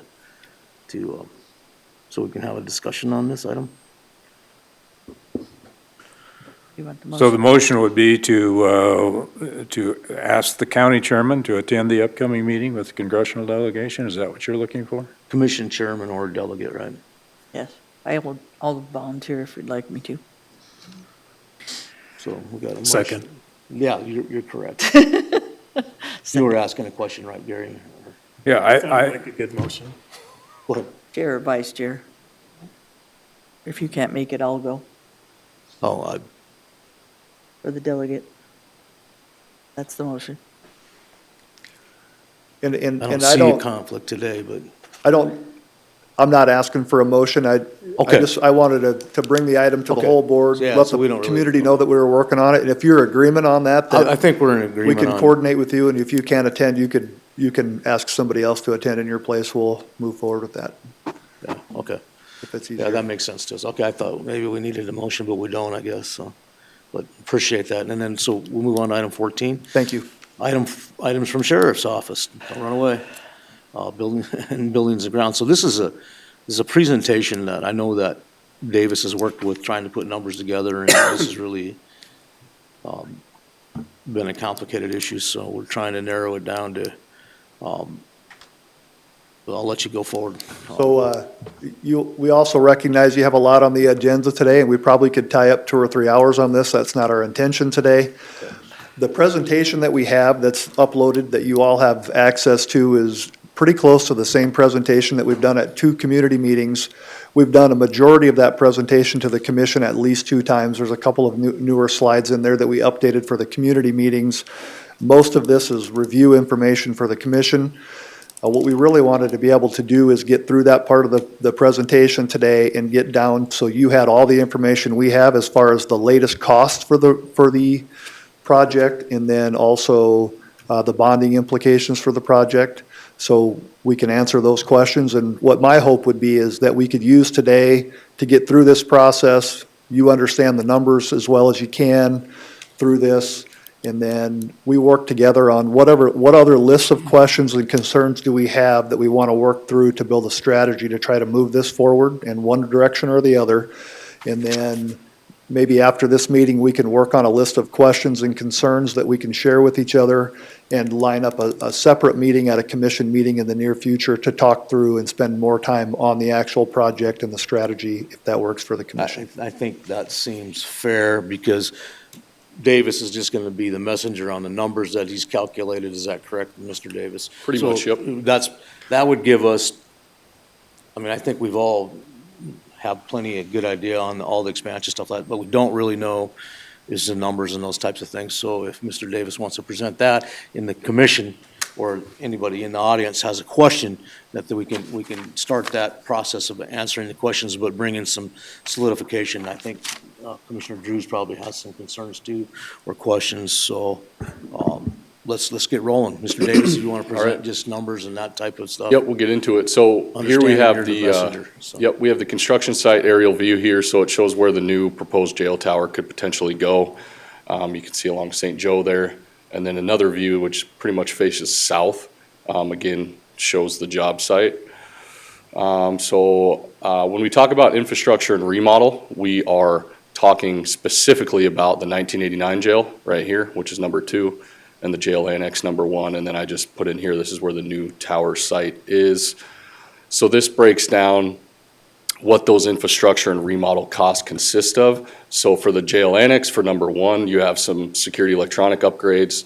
And then the 1989 jail, a significant amount of remodel, as well as all of the sanitary sewer infrastructure, some electronic, other outside of security electronic upgrade that has to happen, and then the SEC upgrade too. So essentially between these 2 buildings alone, we have roughly $34 to $35 million just in the infrastructure and remodel. Then as we go down, you can see the new jail is now rendered into that space. And this is what we're calling option B. We had many options to start with. We eliminated option A a long time ago, which was just a single level structure. There wasn't much to it. So right here we have option B, which is roughly 296 beds. So I will start with the new jail over here, which is number 1 is the new, it's a 148 bed housing floor. 2, the second level is a new MEP floor, where all of the, it's basically the energy plant that operates the facility. And then the third level here is a second 148 bed housing floor. And then this is also a new Sally port that we put in here. Again, so everything in blue is new, and then everything in red is the infrastructure. So again, I went over the infrastructure before, but we have some remodel of the booking, intake center, healthcare, admin remodel, as well as property storage in there. And then you have the infrastructure upgrade in the entire building. And then as well as number 7, which is the security electronic upgrade for the jail and jail annex. So when we look at just the blue here alone, this building in the Sallyport, we're sitting at roughly $92.2 million. The infrastructure and remodel again is broken out at 35 million roughly, which we have 30 million budgeted for. And I will break all these costs down later, so it's not confusing. Again, option C, you can see it's much larger. The only difference here is we are shelling in 2 floors up here. So these are just shelled space, doing it now so we don't have to come back and do it later. And you can see that delta was only, roughly $10–11 million for the 2 shelled floors, but everything else here is the same. Your only housing floors that are built out are number 1 and number 3. I plugged in the cost per bed comparison again, because I know some commissioners had asked about it. So our cost per bed for option B is roughly $311,000. Cost per bed for option C is $345,000. And then you have some project comparisons is the South Dakota Women's Prison, which had a estimated rough budget of $77 million at 288 beds. It was about $265,000 per bed. And then you have the Men's State Pen, which obviously there's a lot of ongoing discussion, but that number has now, it looks like it's been broadcasted at about $650 million. That's 1,500 beds, $433,000 per bed. But again, they also include admin and other things out there as well. But although these costs are a little higher than national average, the site is obviously a difficult site to work on. So that's why you see some of that inflation on those. Construction timeline. So what would this look like if we were to move forward with the project? The new jail tower itself would take roughly 40 months or a little longer. So we're looking at 3.5, 4 years just for the new tower. And then what coincides with that is the infrastructure. So meaning, and I've gotten a lot of questions about this, the infrastructure would not start until after the new jail tower is built to move inmates over. That is the current scope of our plan right now. All right, and then we also, actually before, well, we can do this. Let's see, so this is the bond financing and tax levy impact. There's a lot of information on here, but I'm gonna break it out for you. If you have any specific questions about bonding and sort of the finance aspect of this, we do have Tom Grimman from Colliers here. So option B is roughly 296 beds, mechanical floor, Sally port, and then infrastructure and remodel. So this option B total project costs, this also includes some A&E fees, which is typical, like architectural and engineering fees on a 4-year design, so it's included in this number here. And then basically where you get the amount to bond is we have roughly 30 million budgeted for. So it's just taking exactly 30 million off of the total project cost, meaning this is what we would bond for option B. 30-year bond payment is roughly 6.48 million each year for 30 years. Impact on the levy for property is roughly 41 cents per $1,000. So to give an example, on a $300,000 assessed house or property, it's roughly $124 increase or $10.33 per month. Say, Mr. Davis, to interrupt you, would this be the appropriate time to ask some questions to the bonding person, or do you want to wait? Okay, because I have You some sure specific can. questions, and then I have some questions on the 300,000. Is that for owner-occupied property or non-owner occupied property? Because they're both two different. Doesn't matter. Do you want to come up real quick? So it's just, what do you mean it don't matter? It does matter when there's different mill levies for them, right?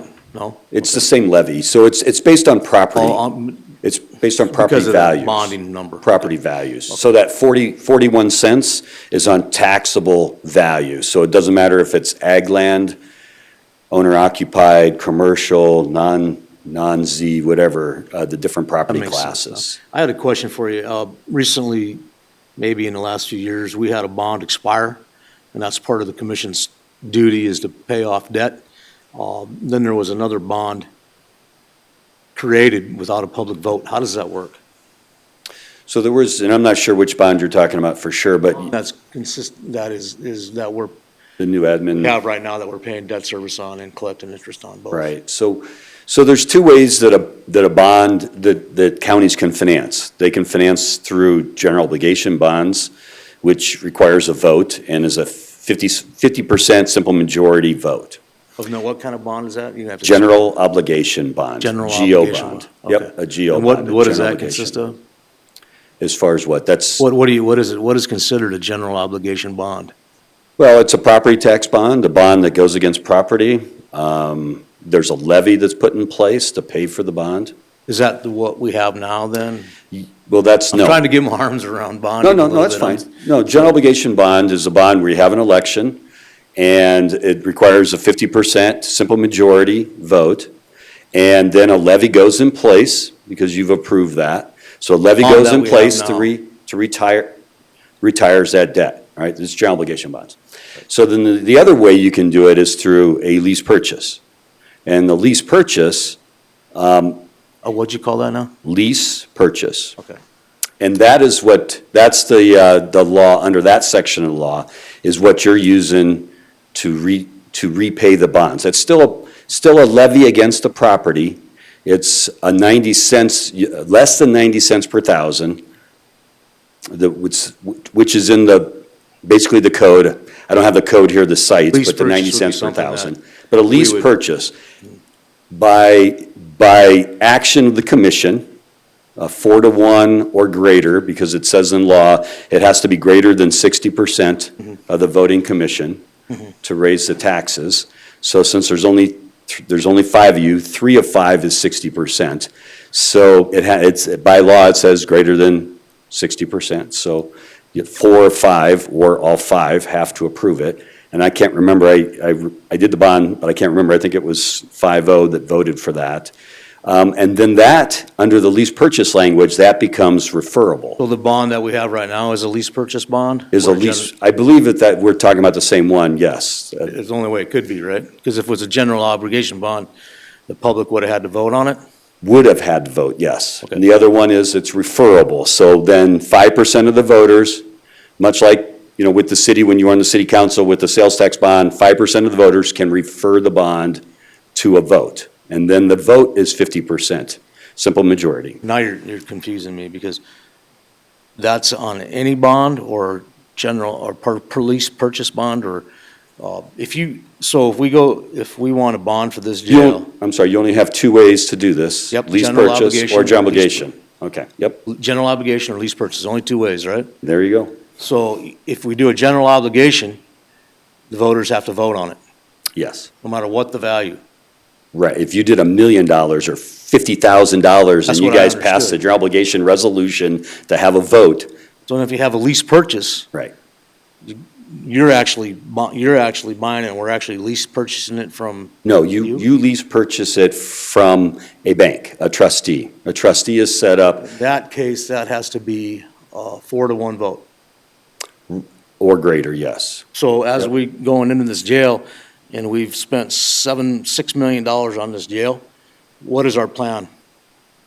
Have we communicated our plan to you? Are we doing a general obligation bond, or are we doing a lease purchase bond to finance this jail? Well, that's, as we'd say in the Has it been- military, has it been a communicated little bit to you? above my pay grade. Well, I've given both options and explained this You don't know to either. the sheriff. We haven't shared That, anything. that decision hasn't been made yet. You guys get to make that decision. Absolutely, I'm just trying to figure out how we got to this point, and you're helping me, so, because I had a lot of confusion on the last bond that we got, now I don't know whether that's a general obligation bond, because I don't recall an election on that bond, Right, there wasn't an election. but a lease purchase bond, I don't think we purchased anything. to put Well, a in lease on. essence, you own, in essence, the trustee runs the jail, or runs the, I forget again what the project was for that, but We still have the money, there's no project. the trustee basically has a ground lease on that facility. So they have a ground lease, so title hasn't changed hands, but in essence. Did you do the The bond? bondholders have a right to that property. What So property? until it's all paid off, What property did we lease on? wherever that facility's at. What facility? I'm lost, because we still have the money, but did we put up a facility to, like a refinance type thing? No. So, Again, you're catching me a little off guard. I don't Okay, well, you know remember. what? I don't remember exactly the project, but the money was provided, and for a project, because it has to be for a project. Whether you're purchasing a building or you're building a building, it has to be for a project. so then we would have to make a list of the projects that we. There would have been a list of projects in that document. And I don't want to catch you off guard, we can come back to this, so. Yep. And and on this bonding going forward, if we were to bond today or in the next, whatever period of time, how long would it take? To bond for this? Well, it'd be like a regular election or special election is, rule of thumb is 45 days from when you guys take What action. would the interest rates be today? Today, I gave them, I didn't bring my notes up here, I but did include it in the packet. Let me see, I think it's this page. yeah. Confirm, no. It'd be the first page. So basically, you're looking at a bond yield of around 4.92, 4.92%. Do you think they're gonna go up or down? I mean, you don't have a golf, you don't have a. I get asked that all the time. Well, Meeting I think today. the trend is downward right now. They're meeting today. I think the trend is downward. And actually, since I've run the numbers for Davis, they've actually come down probably 20 basis points. So we're probably looking at a 470 something. And I appreciate what you're saying, so either we can do a lease option bond or a general obligation bond. Correct. A general obligation bond, no matter what size, requires a vote. Right. And I would mention that the lease purchase is what they call a limited tax general obligation, meaning you can only go up to 90 cents in your levy. So if somehow the valuation of the county went down to a point where to retire the bonds, you would be above 90%, you're limited to just the 90%, and bondholders know that. But it is still technically, it's a limited tax, so because you're only limited to 90%. A GO bond, a general obligation bond, is an unlimited tax. So no matter what happens to your valuation in the county, you can raise the levy as high as you have to make debt service payments. What's A the limited risk tax. perspective from the bank? Is that a higher risk or a lower risk or same?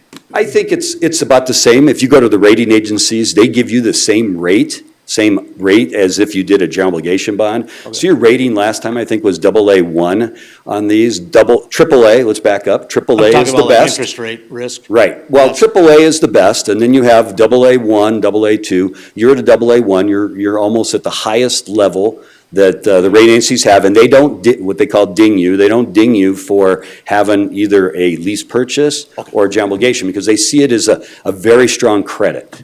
Because I'm still trying to circle back to, I said there's a levy put in place with the general obligation bond. There's a levy put in place also for a lease purchase, all right? So when you get your tax statements, there should be a levy in place. You should see a redemption, a bond redemption fund levy, or some kind of debt service levy. You should see some kind of levy to retire that debt. Thank you. Finally, someone got it out of my head. It was all rolling around up there trying to figure out what you put a very good explanation on, and I didn't mean to put you in a spot, and we'll get back on that. So that was all my questions Mr. on the Chair. bond part. So, Tom, Yes. with the lease Yes, sir. purchase or general obligation bond, if it goes to the vote and the voters deny it, it doesn't pass, is there a time frame that can be brought back? You know, they say like 90 days or something like that. I've never seen anything specifically in state statute, and I've asked this question before. Okay. Some people say, and the state's attorney's here, usually the time it takes to like redo one, you're already past that 90 days. Like it fails, it takes a while to get spun up again. 90 days, I don't know, just kind of a rule of thumb, just like there's nothing in law for when a resolution goes stale, but a lot of people have, said 1 year is usually the time frame. So it's kind of, I don't know that there's a specific time period. So the general obligation bond, it goes to public vote, and there are other entities out there bonding in the county. Does that make that general obligation bond a little more risky? Because now the public might have 2 or 3 that they have to sit there and vote on, like school district. Right. In conjunction with the jail. Yeah, yes and no, I guess. I mean, the public's they're smart people. So, obviously your bond for the jail is a completely different bond than what the school district's gonna be for. And I think they're gonna, hopefully they're not gonna come on the same day. If they do, they do. But I think they can determine whether or not which one they want. Maybe they want them both. Maybe they see the need for both. I think the sheriff here has been out talking to everybody. I think is from what I've heard, and I'm from Sioux Falls, by the way, Commissioner Weifenbach. So Sioux Falls, so I'm in the state, so I get some of the news from this side of the state. And I've come out here all the time, very connected out here. So what I've heard is very good, responses from those presentations. So I guess the public, I think, is able to delineate between the two sets. Sure. Hopefully. Thank you. Chair. I have trust in the Commissioner Hadcock? So on the lease purchase bond that we did, we needed at least a 4-to-1 or 5 vote in order to do that. That's correct. And then it is still referable with 5% of the votes. That is from the correct. people. So they're both referable. What was the difference between the 50% vote and you said 5% votes can be referable? Right, the general obligation bond, if you pass a resolution for a general obligation, that immediately a date gets set for that in the resolution. So there's a vote for that immediately, all right? Again, given the 45-day period to set up the vote or whenever you guys want to do it. And this one is referable, meaning they have to. Referable, they have to, they being, Efficient. if somebody doesn't think this is necessary and they think it's, they want to go out and collect signatures, they can collect signatures of 5% of the registered voters at the last general election, and they can turn that in after 20 days. Again, it's built on 20 days after publication of that resolution. Okay, that's what I thought. And I couldn't remember, Ron was asking me if they could refer it, and I couldn't remember on which one we did. I know we didn't do general obligation, but I didn't look up that it was the lease purchase bond, so thank you. Yeah, and I'm sorry, Commissioner. Yes, so it's, the 4-to-1 really goes back to the change in the tax law from, and I forget when, in '09 or whatever it was, basically said if you were going to raise taxes above the limits that you were set, you need at least 60% of the voting dais to approve that. So the lease bond would fail. So that's where you get to the 4-to-1 And wouldn't be able again, to or do a 5 lease 5-0. bond. Sorry, Tom. Nope, go ahead. On a lease bond, you wouldn't be able to do a lease bond if you didn't get at least 4 votes out of 5. If you got 3-2, then you couldn't do a lease bond. Yeah, yes. I'm just going to say yes. Again, I'm a black and white person, so yes. But there is some gray area in there that's never been tested in law. Actually, in the some people think you can do it with 3-2. I've just told people 4-1. 4-1 or better. That way we're all safe, right? Because there is some language within the lease purchase section of the county code where it gives you the authority to do lease purchases, and it says the same authority that the building that Oh my God, South Dakota Building Authority, the Building Authority has. Well, the Building Authority only requires a simple majority to do what they do, all right? So there's some gray area in there. So some people have said, you only need a 3-2, because that's a majority, right? And that's what the Building Authority has, and they're using the same, they're giving you the same authority as a county to do what the Building Authority does as far as lease purchases, all right? Well, someone challenged that, never went to court. And they said they were going to go to court, and they thought it'd get dismissed. It didn't get dismissed. It was going to go to discovery. And again, I'm not an attorney. You can call up some attorneys and ask them what the heck that means. I don't know. But it didn't get dismissed. And that county backed out from there, and they redid what they were doing. They got a 4-1 vote. Actually, I think 4-1 vote, and they moved forward with it. And I don't know I can't remember off the top of my head how they changed it, but they got their 4-1 vote. And then they moved on from there. But again, that's a gray area in there, never been challenged officially, no ruling by any court. Go ahead, sir. Commissioner Hadcock, are you done? I just wanted to ask one. Yes, so it goes from the 4-1, then it has to go to a public vote, or not? No. It doesn't? No, If you get a 4-1 vote, then it's just done? It's just referable. Okay. But it's referable? It's referable. Okay. Now, I'm sorry, now let's back up, and hopefully I was clear on this. Okay. A general obligation bond now only requires a simple majority, a 3-2 vote, Right. because that's going to the public. That's going to go to a vote. Right. All right, and that vote determines when taxes will be raised, all right? You guys are basically determining when taxes are going to be raised. That's why the question of why it needs to be 4-1 or better. Yep. Then that's the lease purchase. And that's But the that lease doesn't purchase. go to the vote. That would have to be That can be referred. referred, but right, it doesn't immediately, there's no date set. I get you. Okay. Makes sense. Man, I appreciate your, Commissioner, you got a question? You're sitting over there taking it all in. You look like you got a question. smoke rolling out his ears there, so you know he's thinking hard, but, Mr. Drews, did you have a question? You look Well, kinda just to puzzled. clarify, the earlier bond, I think that, the intent is that 30 to 32 million of that would be used for the infrastructure repair necessary at the current jail. Now, I understand that we still have most of that money, and I think the overall bond was like for 48 million, and I don't remember what the other amount was used for, but. And are you done, Commissioner Drews? I'm sorry, I need an alibi now, because, I'm getting older. I hit 61 this year, so. Oh, come on. A couple of us are older than that. Commissioner Weifenbach. So again, not to draw this out, I know Davis over here is ready to go, but it's starting to come back to me a little bit. So what we did, again, we did a lease purchase, all right? But you already have limits within your building fund, all right? So that project was done within the levy limits of your building fund. So bond counsel took the position that it was not referable. I don't know if anyone tried to circulate a petition or not, but it was you already have within the 90 cents per thousand, which in the building fund, you had room to pay for the debt service on the new building, because that old building went away, the old bond went away. So basically, it's kind of a little bit of the guy putting the ball into the shell. Well, I mean, it's like anything else. It's like sales tax or whatever. I'm trying to relate back to your experience Had that other on. bond not existed, that wouldn't have been possible? No, yes, because that's what I was going to get at, is the money's still there. The levy doesn't go away within your building fund. Your building fund levy was set before the tax code changes. Now, Yeah. it gets a I little. get it. I would personally disagree with that style of. I got you. I think it's untransparent to the community.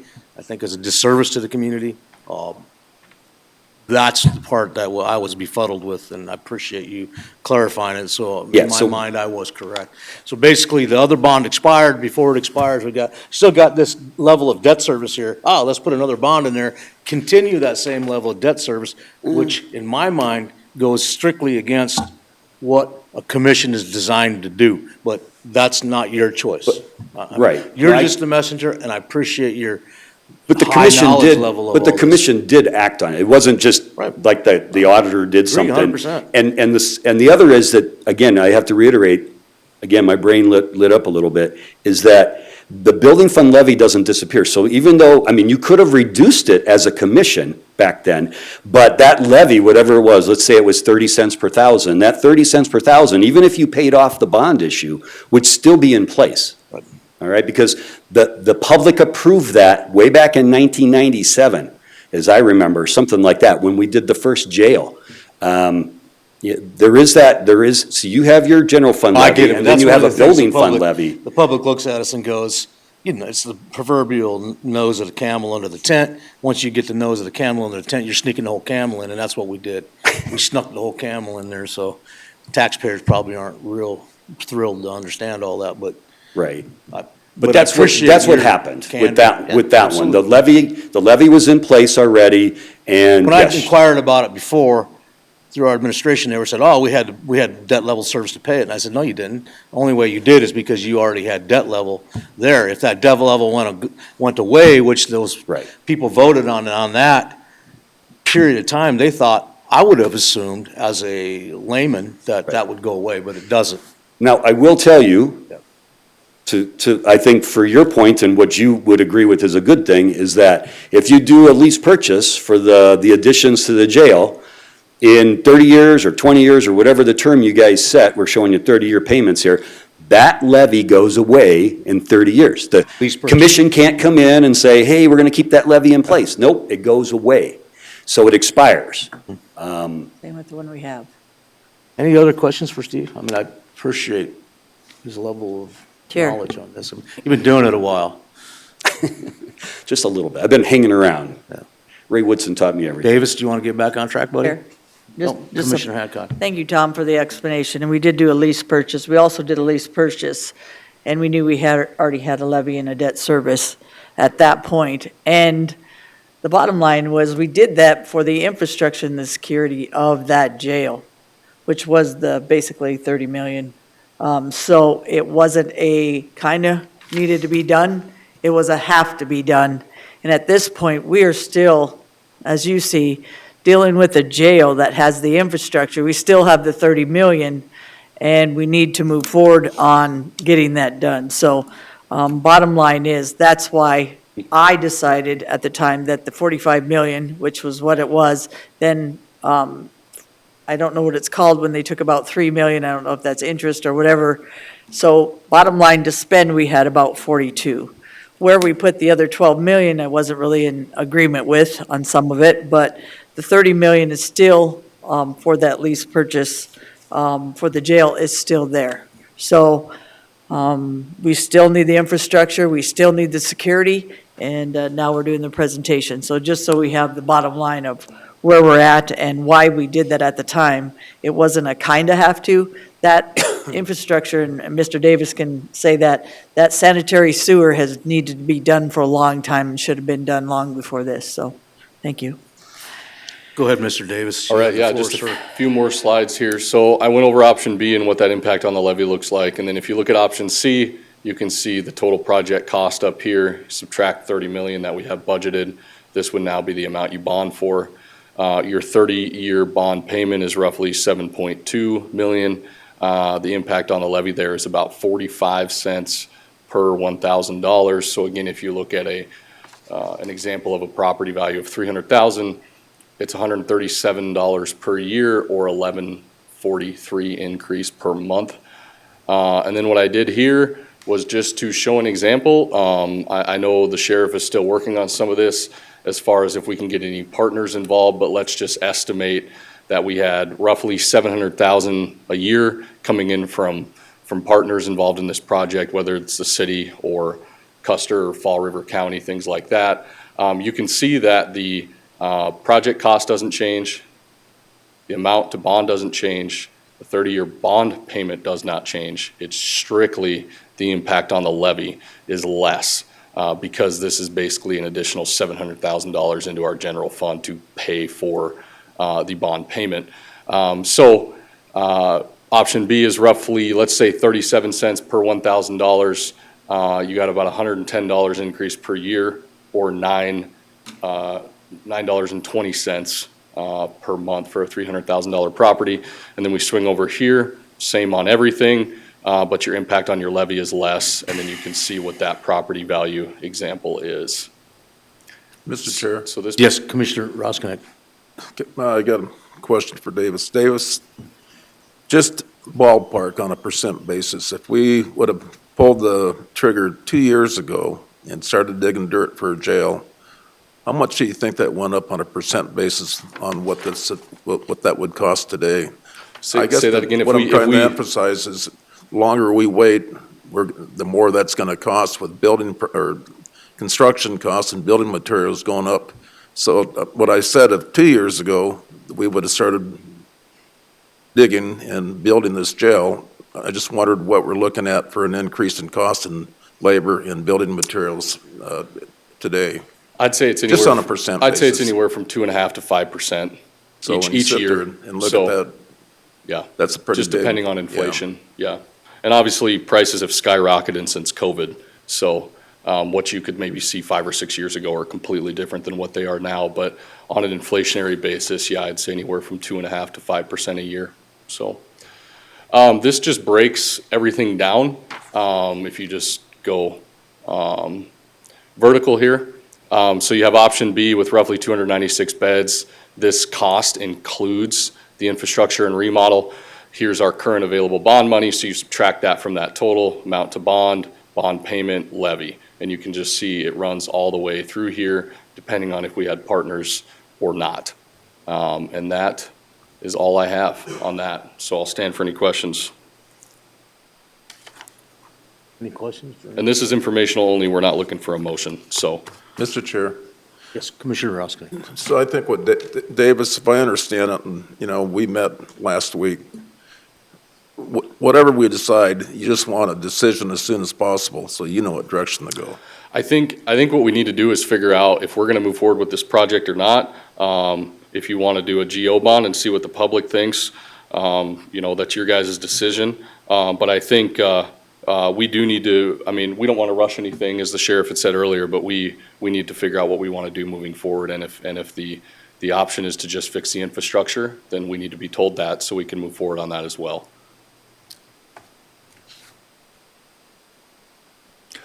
Sheriff, did you have something to say? And just one final comment from me. All of these numbers are if the budget stays exactly the way it is. So if this afternoon you can figure out a way to save $1 million off the county budget and we can apply that to here, these numbers adjust.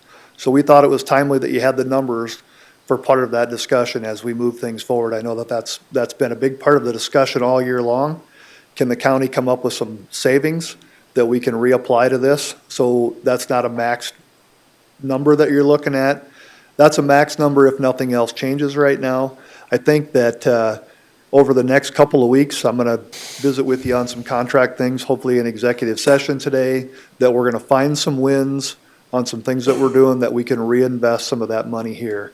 And then so we just wanna make sure all your questions are answered, so we don't vote hastily without everybody's questions and everybody having a comfort level. We're not, Davis and I are not driving the ship from here forward. Our purpose is to gather information, to get it to you guys so you feel comfortable with what direction the commission wants to do to move this project forward. I'll be very open and honest with you with what my recommendations are gonna be as we do that, but we have to have a comfort level that all of our questions are answered before we get to the point where we're gonna do a vote. That's just my opinion. So I appreciate your time today. Appreciate that. And is there questions, anybody, because I have a question, if anybody else has a question, you can segue off my question. And my question is gonna be, these wheels have been set in motion for this jail. Obviously, we've spent $7 million on design on this jail. Correct. How did we plan, what was our plan? What we're here today trying to figure out, are we approving this after we already spent $7 million? Well, No, Davis, you weren't here. Brian, you were here. Gary, Deb, and Ron were here. I don't understand the plan that why we would spend $7 million on design, and there's a couple items, housekeeping items on here today that we gotta take care of the tune of, what, 300 grand?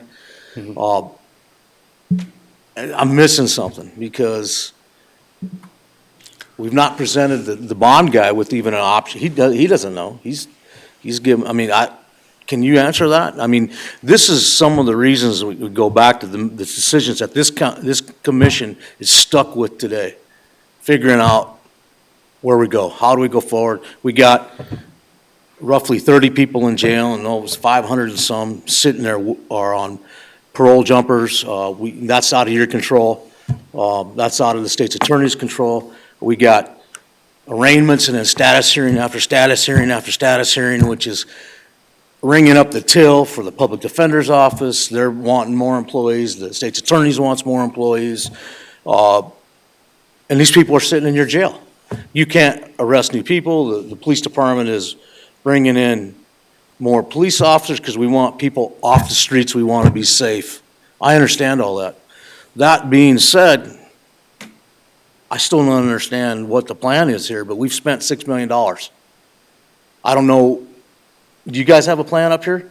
I don't. My plan today would be to, obviously, before I could do anything, I would want to understand why we have so many people sitting in the jail that you've arrested maybe several times already, or the police department's arrested several times already, and we're waiting for status hearing after status hearing after status hearing, which is burning up the clerk's time, burning up the public defender's time, burning up the state's attorney's time, and nobody cares. It just, nobody wants to, they want to just go, oh, we just need more space in the jail. Now we spent $6 million. I don't know who I'm looking for an answer, but I can't answer that question. When a constituent asks me, I don't know. All I do know is going forward, if I'm going to make a vote, it's going to be, I'm going to have a plan, number one, to be able to get those people where they're supposed to be. I mean, in other jurisdictions that I've been in, that I've done research on, they're telling me, man, we have one arraignment, one status hearing, and they're gone. Either they're going to jail, or they're pleading out, or whatever. They're not having 15 different status hearings, which you are harboring now. Some of these people may have, and I don't have proof, spent more time in jail than their original sentence may have been. I don't think we have a good handle on the whole process. And I can't vote for a new jail without, and go home and tell my constituents, hey, yeah, I just spent $120 a year for you on taxation on your property to bring you in jail that we're just going to stuff more people into. But I understand the situation. I mean, if you're breaking at the seams and then you have no control over it.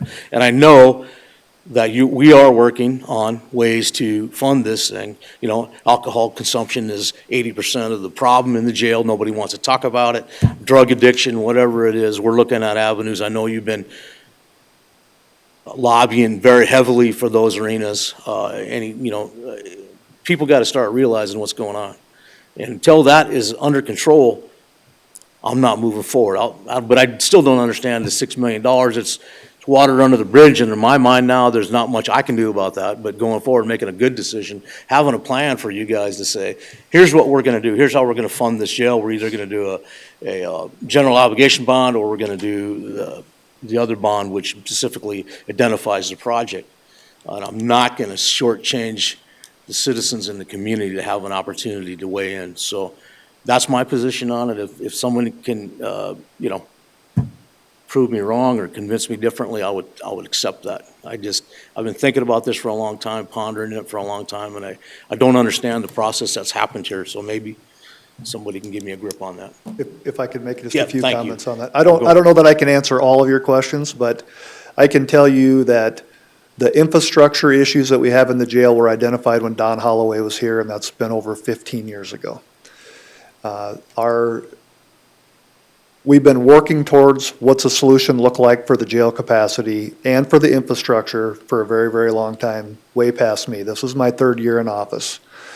When Sheriff Tome was still here, we were working on the infrastructure and how do we fix the infrastructure in a jail that's at 100% capacity, which we've been at or above maximum capacity or operational capacity since 2014, so going on 11 years now. So this has been an issue in front of the commission for a long time, but the real issue is to go in and try to fix the critical infrastructure without adding any capacity. We have to kick out a large number of inmates. And to be honest with you, the presentation that we've done to the community, that we've done to the commission has some ballpark numbers in there, but we've never gone and asked anybody to go design and work through the workflow as to what it would cost to go fix the infrastructure without adding capacity. And to me, that's because we're we've been at capacity for 11 years. There's a lot of factors, as you've mentioned, many of them today, that impact that jail capacity that are not within the county's control. Some are.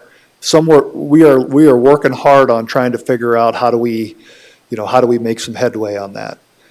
But to kick the number of federal inmates out that we would have to kick out to fix the infrastructure would cost as much or more than what the bond payment is. And then at the end of the day, all of our money is spent, our infrastructure is fixed, and our jail's still at 100% capacity with no path forward. So Sheriff Tome was working on a path forward that included in the commission. I don't remember all the details because I wasn't involved in all the bond discussions, but I think part of the last bond on the infrastructure also went to remodeling the kitchen and laundry in the existing jail and the staff space to allow us to build a future tower site to handle the capacity down there. So part of that infrastructure, the commission was involved in, very involved in, and helped us direct getting the capacity on site to be able to handle this future tower. And so it's a very complex issue. We've been working hard together to try to resolve that. If you look back at the history, we can talk probably in the last year that there's been some differences of opinions on what we're going to do moving forward. But prior to that, it's been pretty unanimous that the commission was supporting adding the infrastructure locally to work towards this. This last year, that's been a little bit different.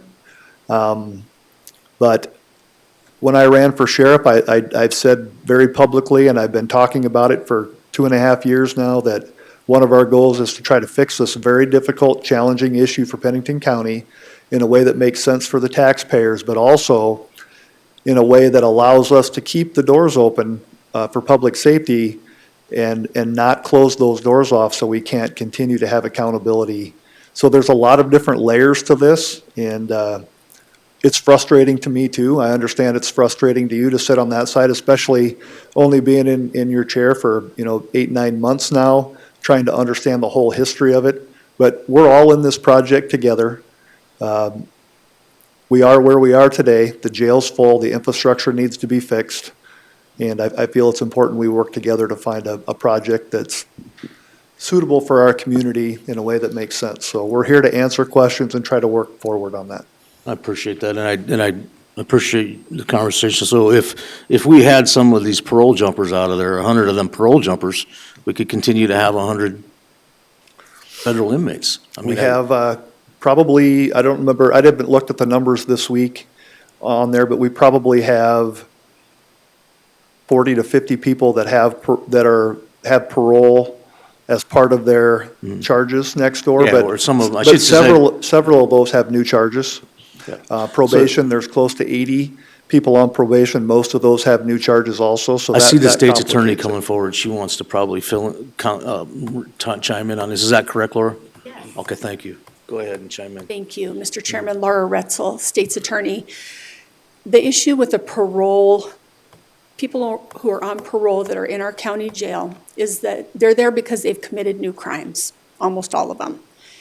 Parole is not currently violating anyone for their parole unless they are convicted of a new crime. So the idea that someone could violate parole and then be immediately sent back to prison is a very common mistaken belief. We have to get a conviction for whatever the new charge is for them to even consider revoking parole.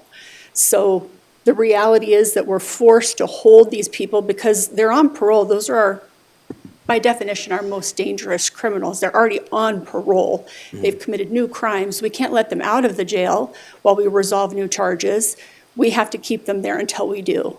And then that's when all the system complications that you mentioned earlier come into play.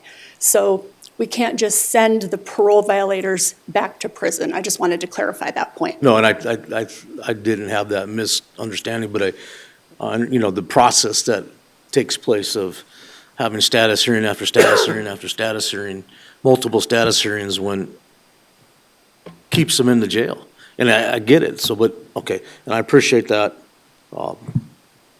So I'm just saying if we could eliminate some of that helps too, without having to eliminate some of the federal fund. But that's all I'm getting all my questions answered pretty much, but so I guess I'll let any of the other commissioners have any questions.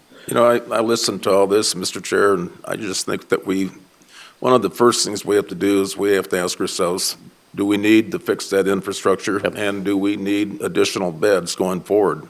I mean, this was brought to us, we hired an outside source. I know they made some mistakes relative to building needs, but they made it very clear to the commission 2 or 3 years ago, maybe 4 years ago, that our jail was outdated, it needed to be updated, and we needed additional beds. So we have to ask ourselves, do we need that? Do we need additional beds? Do we need to fix that infrastructure? Are we going to keep kicking that can down the road? Because as I mentioned earlier, it's just if we delay it another year, it's just going to be 5% more than what it would cost today. Chair. Commissioner Hadcock. I think the bottom line is, Brian, you weren't here, but the 10 million with ARPA funds was some of the area where the food service equipment, laundry equipment, and some of the security controls in the day, some of that was spent on that. And then some of that ARPA that was left was actually buying the old administration. And then bottom line here is for the bonding, the 30 million still there, the 30 million needs to be used for the critical infrastructure, for sure, the security and the sanitary sewer, for sure. We just said for 11 years we needed it. That's why I committed and wanted to do that bond that we did for the 45 million was the bond, 42 million was what we could spend. At this point, the only thing I disagreed was, and I'll keep saying it, and Travis also, there was a 3-2 vote of committing $7 million to a plan for the jail, and there was no plan. We're still looking at the plan. When the other 2 commissioners came in, now they have to decide what plan we want to do. Do we need the critical infrastructure? Do we need some of the stuff that Sheriff Mueller is saying? Do we need to do some upgrades? We probably do. Do we need to do some bonding in the end? We might have to in order to fulfill what needs to be done at the jail. What that bond needs to be, I'm not going to say one way or another that I agree with anything that's on paper right now, but our bottom line is, and you're right, why did we spend, well, it's actually 6.6 million right now, and could spend up to 9 million on just a plan for the jail. So why did we go there beforehand? I wasn't in that. That was commissioners, 3 other commissioners, 2 that are still here, that decided to do that. So for me, I would have never spent the money until Brian Mueller or Sheriff Mueller had a plan that he wanted to bond with, the money he had in order to, and he's working very constructively in trying to find areas, have other sheriff departments, other cities, other people to help with this jail, because it is crucial. It's crucial to moving forward in Pennington County. But I'll keep saying, by the time you're done, I believe it's going to be more than 9 million. You can't have all these plans and not have the money first. And maybe I'm wrong because I don't know at this point how much other money that Sheriff Mueller's had, so I'll be skeptical at this point. But I've always supported Sheriff Mueller and law enforcement in what they needed. So I'm not against what we're doing. I just didn't understand not having a plan and spending 7 million or 6.6 at this point to do it. Mr. Davis, you inherited this. You inherited some of this, obviously, from 11 years needing critical infrastructure. You weren't involved, Sheriff Mueller, in the bonding at that time. You just inherited some of this. So what our job is as commissioners is try to find that solution to help the jail, to help the infrastructure that we need, and move forward with the needs of the jail. At this point, do I know what that is? I don't even think Davis and Mr. Mueller know what that area needs to be at this point, but I do know we need to move forward, and I'm ready to move forward on it, even though we made some mistakes in the past. How much will that cost us in the end? I don't know, but hopefully we can find a solution with this and a resolution that's going to work for the commission, the county, and the money that it's going to be spent for it. So that's where I'm at this point, because we've already spent some money. We need to move forward and see what we need to get done That's going to be up to Mr. Mueller, bottom line, on how much cash flow he can bring forward and be creative on fixing that infrastructure at the same time before it fails. So, thank you. I'm not going to put this all on you, Brian. That doesn't make sense. But any other comments from the commission? I mean, obviously, we've kicked the can down the road on the infrastructure. That's, I think, probably from what I hear and hear, people are interested in doing that. I'm still not interested in doing anything with the jail until the people weigh in. That'd be like a general obligation bond. If they wanted to vote for it and they said, yep, we want to do it, and I'm good. I think it's a big project, but I think, you know, judging from the history of Rapid City and the people and the pressure that they've got, some of the shell game that I told you took place earlier, and people can agree or disagree with me. I knew I was right on that, and I had to prove myself. I don't typically do that, but I had to. Commissioner Roskinek brings a good point. I mean, obviously, we're maxed out because of the system. And the system needs to participate. The city's going to participate on I can't speak for them. I know that they have concerns too because they got more cops. It's a reality. You got more cops, you're going to arrest more people, and that's a reality, and you're going to put them in jail. Our state's attorney's committed to putting them in jail for committing crimes, and that's what I think the people want. But at some point, we need to make a logical decision on how we go forward. I think the least case scenario, we need to move forward with fixing the infrastructure, because I've seen it. I mean, it has to be approached. It has to be fixed. That's my position on it.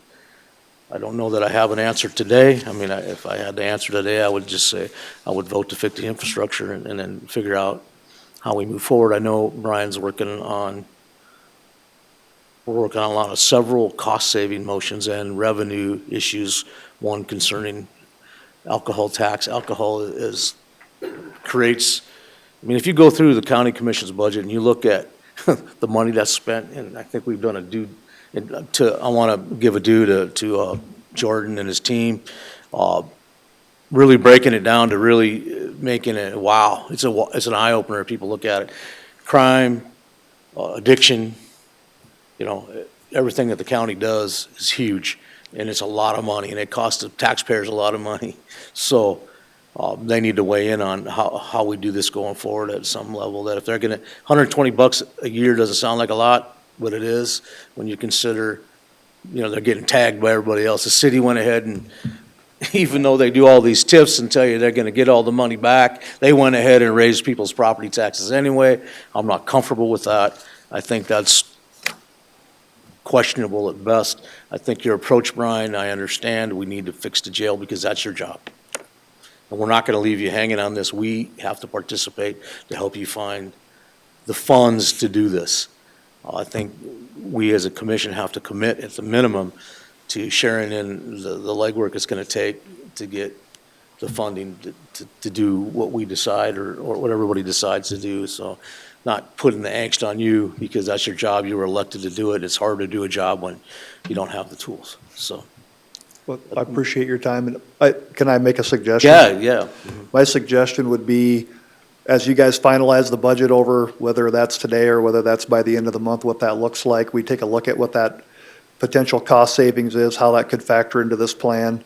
We have some other things that some of you are aware about that we're going to discuss in executive session that might be some savings.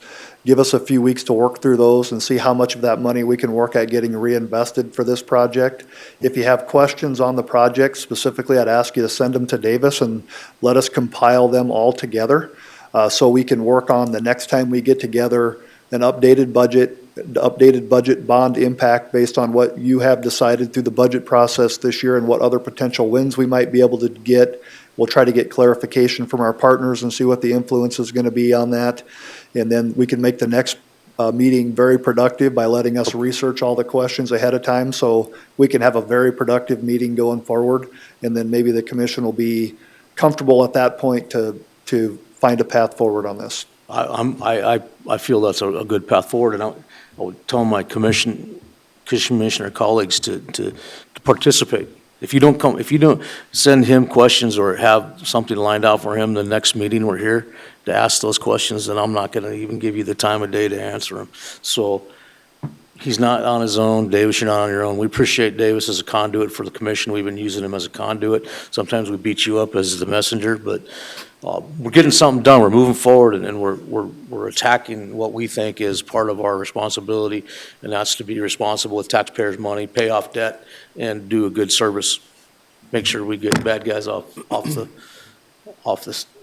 streets. So that being said, I do know that there's a couple motions that we have to talk about here. No? Thank you. Nope, To give on the- approval? No? Not on this item, no.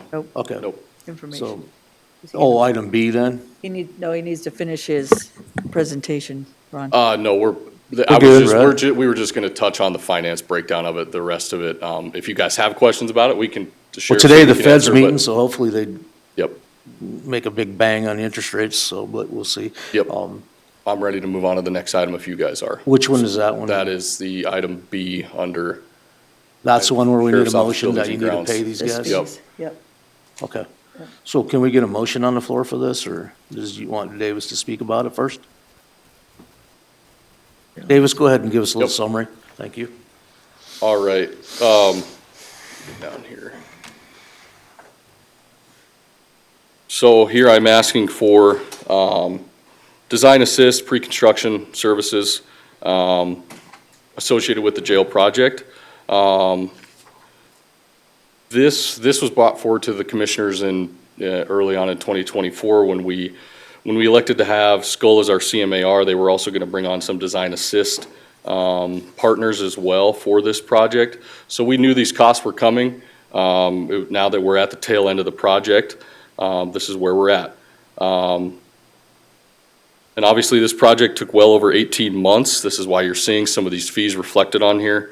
You know, design assist partners, especially with a project as complex as the jail, you do see that more as a necessary item. Skull had a initial agreement of 77,000. And again, and now they're asking for 200, but what I want to mention is that 77,000 was strictly based off of a single level jail. And obviously you can see what the design actually amounted to in the end. And not only that, early on, we were carrying 4 or 5 options for them to break down costs, also scheduling, and work with these design assist partners to get us accurate numbers for this jail project. So then you can see the other ones broken down on there are CML security. So CML is strictly security electronic detention equipment. So that is all your security for the jail itself.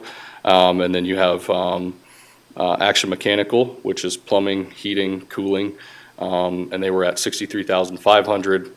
And I should have mentioned CML security was at 30,000, and then you see Skull is at 200,000, and with a few fees and excise tax, it breaks down to 304,469. And I do want to mention that regardless of whether the board elects to move forward with this jail project, these fees are going to be due. I hope to get a motion today, but we can certainly discuss this further, and Skull is here if you have any discussions about their work involved in here. Thank you, Mr. Davis. Is there a motion? So Davis, let's just assume this project was $150 million, just Correct. an assumption. Yeah, correct. And as a rule, in the building industry, what % of your design cost is total cost? Depends. I don't have those. Just a ballpark. I don't have those percentages with me. On a project like this, we're looking anywhere from probably 4 to 6% of the entire project. So if it's 6%, and that's what I was gonna suggest, that'd be $9 million. So Ron's question is, where do we get the $7 million? Because we projected this cost. We knew it was gonna be expensive. We knew it was gonna go up each year.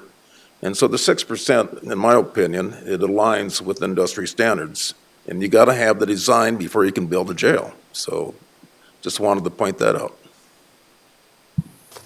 Commissioner Durr. Yeah, my comment related to that would be kind of echoing Commissioner Weifenbach. I would have preferred that the new commission in January had a discussion about, the design work and obligating, $6 to $7 million on design work versus November, 2 months before a change in the board. And so, because again, it kind of puts it on the plate, echoing what has been stated, that the only voice we're having at this point in time is to pay the invoices, and we didn't have a discussion at the onset knowing that there was going to be a change in the commission. And so my preference would have been that we had that discussion, January earlier this year, and kind of setting in place, giving us an opportunity to ask some of those questions about the project and funding, and having insight on those decisions. And I too feel like at this point, I am supportive of a project. I don't know to what degree, but I think the timing could have been a little bit different, and the timeline on this is problematic for me, wherein we are looking to approve a budget today and then having a discussion in a few weeks about what cuts we make today and what this project might look like. So, because I've talked to the sheriff about it, as we look at the budget today, and I'm not confident myself that we'll get through the budget today.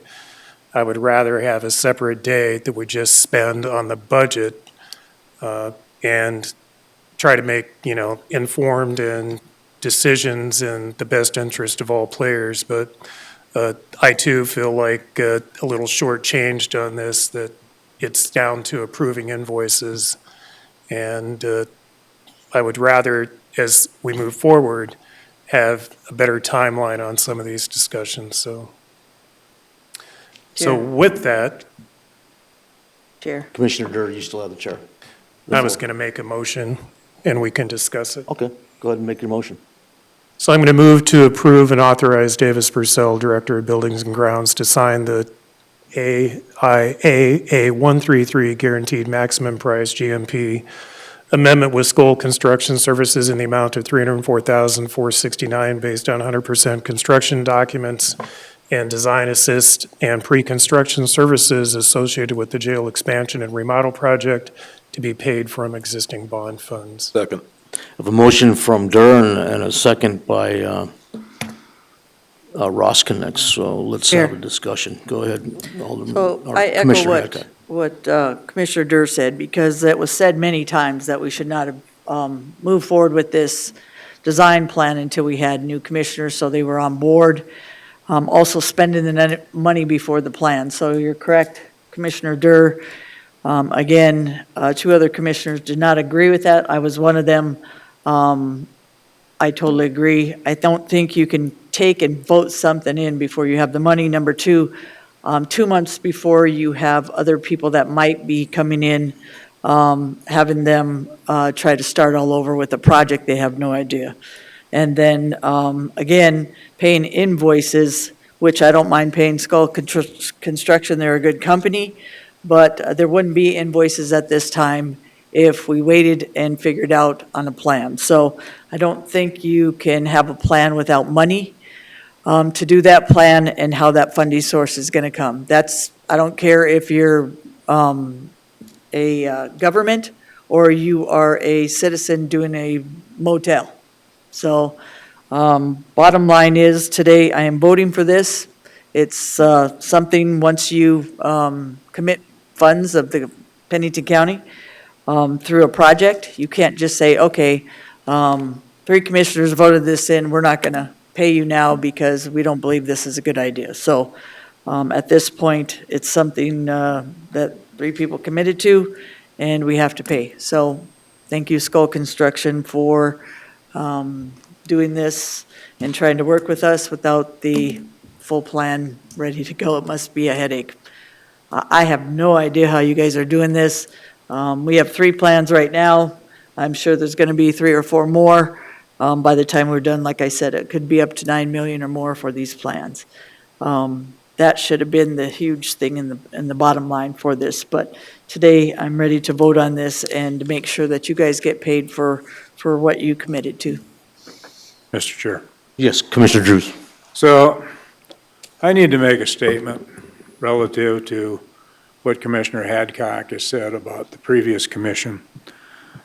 We did support a plan that was brought forward. It's not the plan that we're looking at today because this was adjusted in the meantime.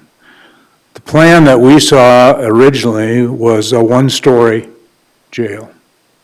and I think it contained 148 suggested beds. That was the plan that the previous commission approved. To my knowledge, there's no other plan that's ever been approved. So to say that, we went ahead and moved on something that was in error is not correct. That should not be put on those previous commissioners. Point of order, please. Point of order. That was Point of order. Let him finish, Commissioner Hadcock. No, He's it's point of trying- order you have to ask. Okay. What's my point? Okay, what's your point? This plan has been from the beginning, Mr. Drews, so that is not fact. Okay, so This A and B has been from the beginning, sir. I can prove it. I beg your pardon, but it has not been. It has. we I'll can, bring it we to can the next resolve meeting. that, guys. So I disagree. I I've think been here move long enough forward, to and know. One of the things that is important is that we move forward. I think I'd stress that to the sheriff, that we move forward. We can't do anything about, I'll spend a little bit of time when you're done, the Commissioner Drews, previous you still have board the did. floor. When I'm done here, I'll explain something of my comments that I had made earlier, and I want to segue off of Commissioner Durr. But go ahead, Mr. Drew. I just want to simply say that the original plan that we looked at did not contain 3 or 4 floors to it. And that's what we supported at that time. Okay, so I can can just add, and yeah, this Mr. is Davis. just from my knowledge. I just don't want to get in a pissing match no, up here. So. That's not what I'm doing. We did bring forward, when we asked for additional design fees, it was under the presumption that the scope of the project changed significantly. And I believe we presented that last year, but I just want to state that to save face That's for fact. our design team and what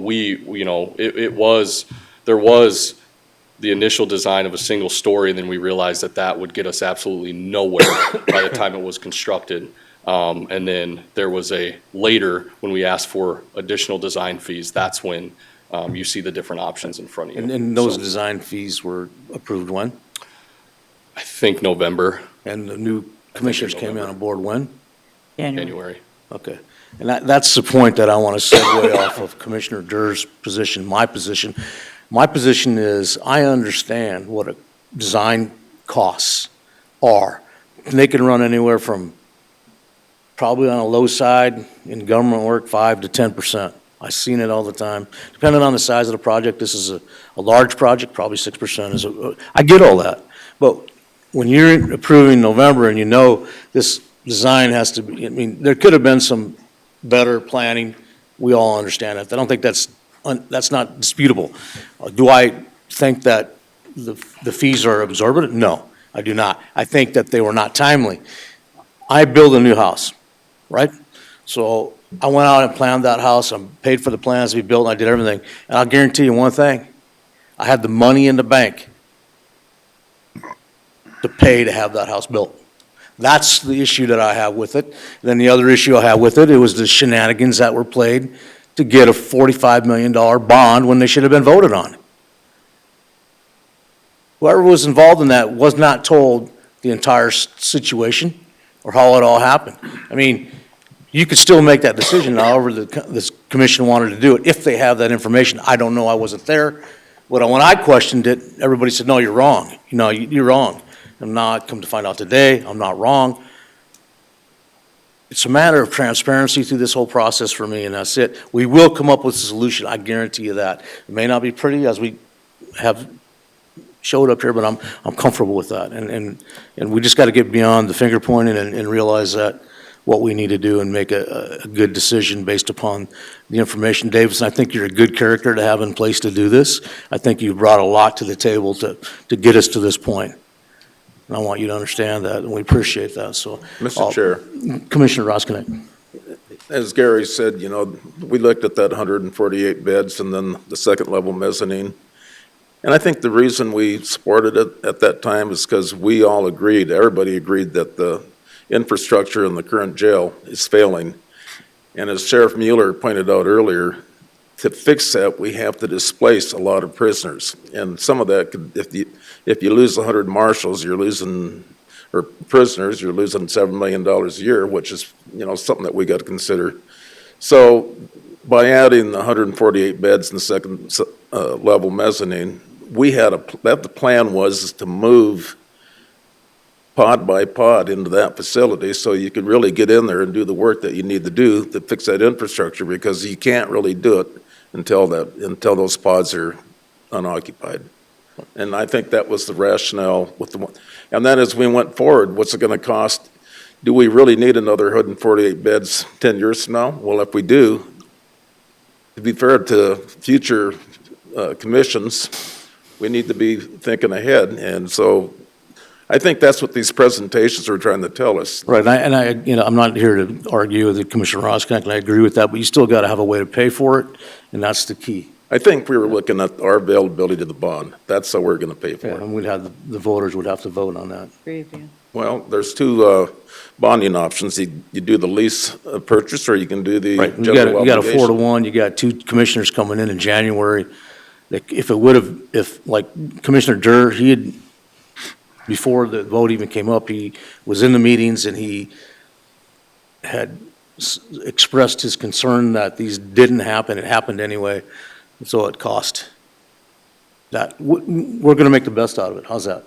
We're gonna make the best out of it. I think you got to consider that we're just business people, and, Well, that would be a bad business decision then. And I'm not, Okay, move on, Ron. yeah, I'll move on. I shouldn't be, I'm just saying that, Okay, there's a motion, Looks good there's a today, by motion the on the way. floor, Ron. All right. Let's vote on We're that moving motion. on. Okay. All right, we'll move on. So we got a motion on the floor. All in favor, say aye. Aye. Aye. Motion carries. We'll move on to the next item. This is, it's my last item here. Not sure why this was controversial last time. It was a 2-2 vote as far as an approval of a vehicle purchase. So it's the same exact memo that I laid out. This truck was actually a truck that was ordered by another municipality, but it matches all the state bid specs, so we're able to purchase it from Lamb Motors. They have the state contract for F-250s in the state. I did add on the bottom here that we have roughly $64,791 in our capital asset line item, and this truck costs $52,499, so Fair. more than sufficient. Commissioner Hadcock? Motion authorized B&G to purchase one 2025 Ford F-250 pickup truck from Lamb Motor Company, P.O. Box 48, Oneida, South Dakota 5764, off the State of South Dakota contract bid. We have a second. Second. We have a first by Hadcock, second by Durr. Mr. Any Chair. conversation I on have a this? follow-up, I'd please. offer a Hold on a substitute motion. Pardon? I'd offer a substitute motion that we deny this purchase. He's correct, this was a 2-2 vote at the last meeting. But just because a pickup became available when another entity didn't take advantage of it, I don't see, and I asked Davis at the last meeting if he had budgeted for it in '25. He said no. Said he hadn't budgeted for it in '26 either. And so I think we've got enough financial challenges that we don't need to be spending another $50,000 for a pickup. Chair, do I have a follow-up, please? There a second to Look, Gary's? we got I'll a go ahead, motion. second for discussion. We got a second, so we're talking about the denial. Go ahead. Mr. If I- Davis, if I Mr. could- Davis, I'd like to have you, because I did meet with Mr. Davis to know the information. Could you tell us why you ended up having to get this vehicle and why it wasn't budgeted in the first place? Because of some of the areas that had changed in your buildings and grounds and the other FTs that you have collected from the jail, sir. Commissioner, or Director Davis, you have the floor. So I should state that this isn't solely because a vehicle became available. I actually reached out to them once we knew we needed to add another vehicle for support, especially for snow removal at the new county admin building at Concourse. That is a significant amount of parking lot to move snow on. And we needed to expand our fleet just for that specifically, and also for that building. We also, if you read at the bottom, it looks like we're expanding, we're acquiring 11 FTEs from the sheriff's office. And you guys will see this as part of the budget. we're taking any of their custodial and maintenance staff and moving it on to, into B and G. And therefore, I think that's where this becomes supportive. So we're not just throwing money at a vehicle we don't need. This is something that will get utilized and will be used for snow removal for the upcoming season, so. Mr. Chair. Thank you. Commissioner Roskinek. You know, I wasn't for this the first time, but I did sit down with Davis and I said, is this more of a need or want? You know, I'm trying to follow what we're doing now, being very conservative. And based on his testimony that he just gave, it seems to me that it is a need, and so that might alter my position on this. Okay, so we have a motion on the floor to deny, so if you vote yes, that means you're denying it. If you vote no, that means that it fails, and we go back to the original motion. So let's have a roll call vote. Kara, thank you. Dur, No. Drews, Aye. Hadcock, No. Roskinick, No. Wyffenbach. No, motion fails. We go back to the original motion of approval. So all in favor, say aye. Aye. Aye. Okay, let's do a roll call. Dur, Aye. Drews, No. Hadcock, Aye. Roskinick, Aye. Wyffenbach. Aye, motion carries. Thank you. Thank you, sir, for your Thank you, Dave. presentation. We're going to items from Buildings and Grounds, go to items from Fire Administration, Cascade Replacement, informational only, so there's no, you're just giving, Jerome, you're just giving us an update on this? Yes, sir. Jerome Harvey, Fire Administrator, Pennington County, South Dakota. And see who we have left here. Today, we've got our Assistant Chairman, come on up, guys. Come on, don't be shy. Eric Chase. I know those three guys, and not one of them are shy, so. We have Chief Doney and Chief Hartman with us. And Whispering Pines, Gabe Doney, the chief out at Whispering Pines, can give us some more technical information. But we're moving forward on the Cascade system, make sure everything's right out in front so everybody knows what's going on. We've been working on this for 10 years as far as our replacement cycle, so there's no surprises to anybody. Originally, it was budgeted in our long-term plan. It is set up in some different names as far as the Cascade system itself, as far as the compressor and some other items that come together with that. In putting this all together, it became very obvious that going with a trailer-mounted system is not the way to go. You want to see some fun in the snow and ice, responding across the county. Ride, if you want to, you don't have to pay for a ride at Disneyland. You can ride in the truck that's towing this trailer, going to Fire and Wall or Quinn or wherever we're taking it to. So what the decision of the committee was to move forward more along the lines of a chassis, going with a chassis-mounted system instead of leaving it in the trailer. The Cascade system itself has been a county function as far as socializing of the system across the 20 fire departments since the late 70s. And it serves the function of not only filling the breathing apparatus bottles that we use to enter atmospheres that are immediately dangerous to life and health, but also used to support our dive rescue operations, run air-powered tools on the scene, and used extensively for training. So it is very much a function that we needed. We used to be on a chassis system. The last one, there was some funding that was available that put on to a trailer-mounted system, and the trailer is really not the way to go. And we're getting it to the end of our 10-year life cycle as far as the weight and items are being carried on the trailer. So we did put together a pretty extensive package. Specific questions and et cetera can go to these gentlemen here as far as giving you any type of technical and additional information you need. It is manned by our volunteer firefighters at Whispering Pines, and they do bring it out 24 hours a day to anybody who needs it. It responds over 100 times a year. A lot of those, like the training times that it goes out, it's more than just 100 times. It'll be several days in a row that can be used on a particular training situation. So we're want to make sure we're clear that we're going to want to go out for a request for proposals. We'd like to go out the 18th of September. We're not asking for any commitment of funds at this time. We're looking at a cycle of approximately 3 years to pull all this together. We have asked for additional funding in 2026, and then we'll need to request additional funding in 2027 to pull all this together. Thank you, Jerome. Thank you. There's no motion that needs to be made here? that I can see. Well, I want to keep you guys what's going on. We do want to make sure we're okay with going out for the request for proposal. We're right up front with you on that. We do need to move on a request for proposal so we have an idea what the funding is.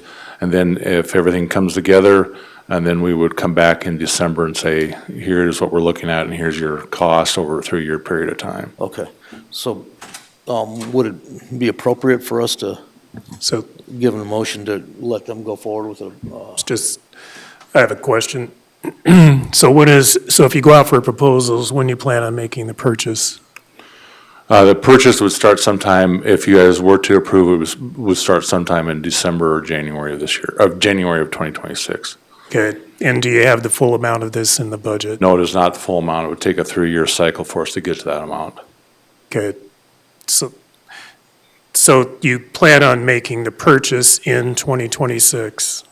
Yeah, the problem that we have in the industry right now is the backlog in getting the chassis. So the first piece, and I'll have Chief Doney step in here, the first piece is getting the chassis that puts you into line. It's not like going down to the car dealer and buying a car and driving it off the lot. That's the problem that we're having. We're seeing that across the industry. So you basically get yourself in line with your chassis, and then the build can happen within the next 2 to 3 years. I'll have Chief Doney speak here. Yeah, thank you, Commissioners. Chief Doney here. So what Jerome is saying is true. We've been dealing with a few pieces of apparatuses ourselves, just in regard to this, and throughout every manufacturer that we deal with, it's pretty much the same. So in today's world, we're dealing with tariffs, up to 30% increases in that. 2027 emissions. So some of these costs won't exactly be right off the bat or given today. We'll know a lot more once request for proposal comes out in regards to that. But then there might be some change orders within a year or two of the rig being built. Currently, right now, if we're talking fire engines, we're talking 4 to 5 years out before even delivery. Something like this through even a Rosenbauer or a Pierce or a BME type manufacturer, we're looking at probably close to 2 years before you'll even see the rig itself. Then within that time frame, once they receive a chassis, we can start making some changes on that, and hopefully, those changes are minimal, but they can happen. So total cost would be, they would give that, and normally when they do RFPs, and they quote us and whatever, and they send us a drawing and all the technical aspects of it and whatever, they're normally only good for 30 days. That's what they kind of like to do. We can request 60 days to get us out to December timeframe with hopefully that purchase. And then for whatever reason it is in the fire world, maybe it is everywhere else, but come first of the year, January, prices change. So I guess just a little background on what we have now and why. I won't go into the whole rigmarole story of how Whispering Pines got the trailer, but we have housed it for about 8 years now. We put anywhere from about 50 to 100 man hours into it of cleaning it, making sure that it's up, making sure that it's filled after we come back from a call where we're filling 35, 40 cylinders on a fire. So I've got personnel up, sometimes around the clock, making sure that that thing is up and running in order to, in case we get another one. So, but we do, all the maintenance that we do take care of it, obviously that bill comes to the county commissioners and whatever stuff to fix it. It is starting to nickel and dime us, I should say. Now, over the years, there's some electronic issues that are going on with it.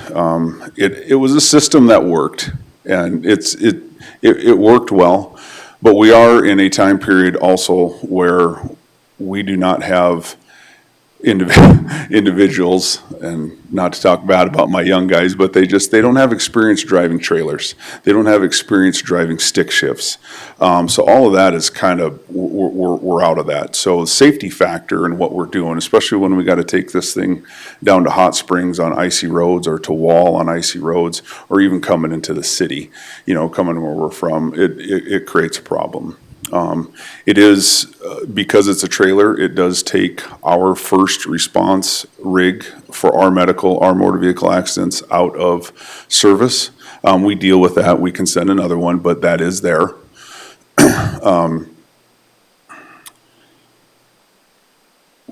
Your 50 to 100 man hours is yearly, easily. Yes, yearly, sorry. Yeah. And we don't mind doing that. Like I said, we've housed it now for 8 years. It gets Whispering Pines out on more calls. You know, we do like that. Gives our personnel, our members a chance to get going out, so we do not mind housing the thing. If this does go forward and is approved and ordered, we have room for it at Whispering Pines. So we would continue to keep it if that's so chosen to be. Thank you.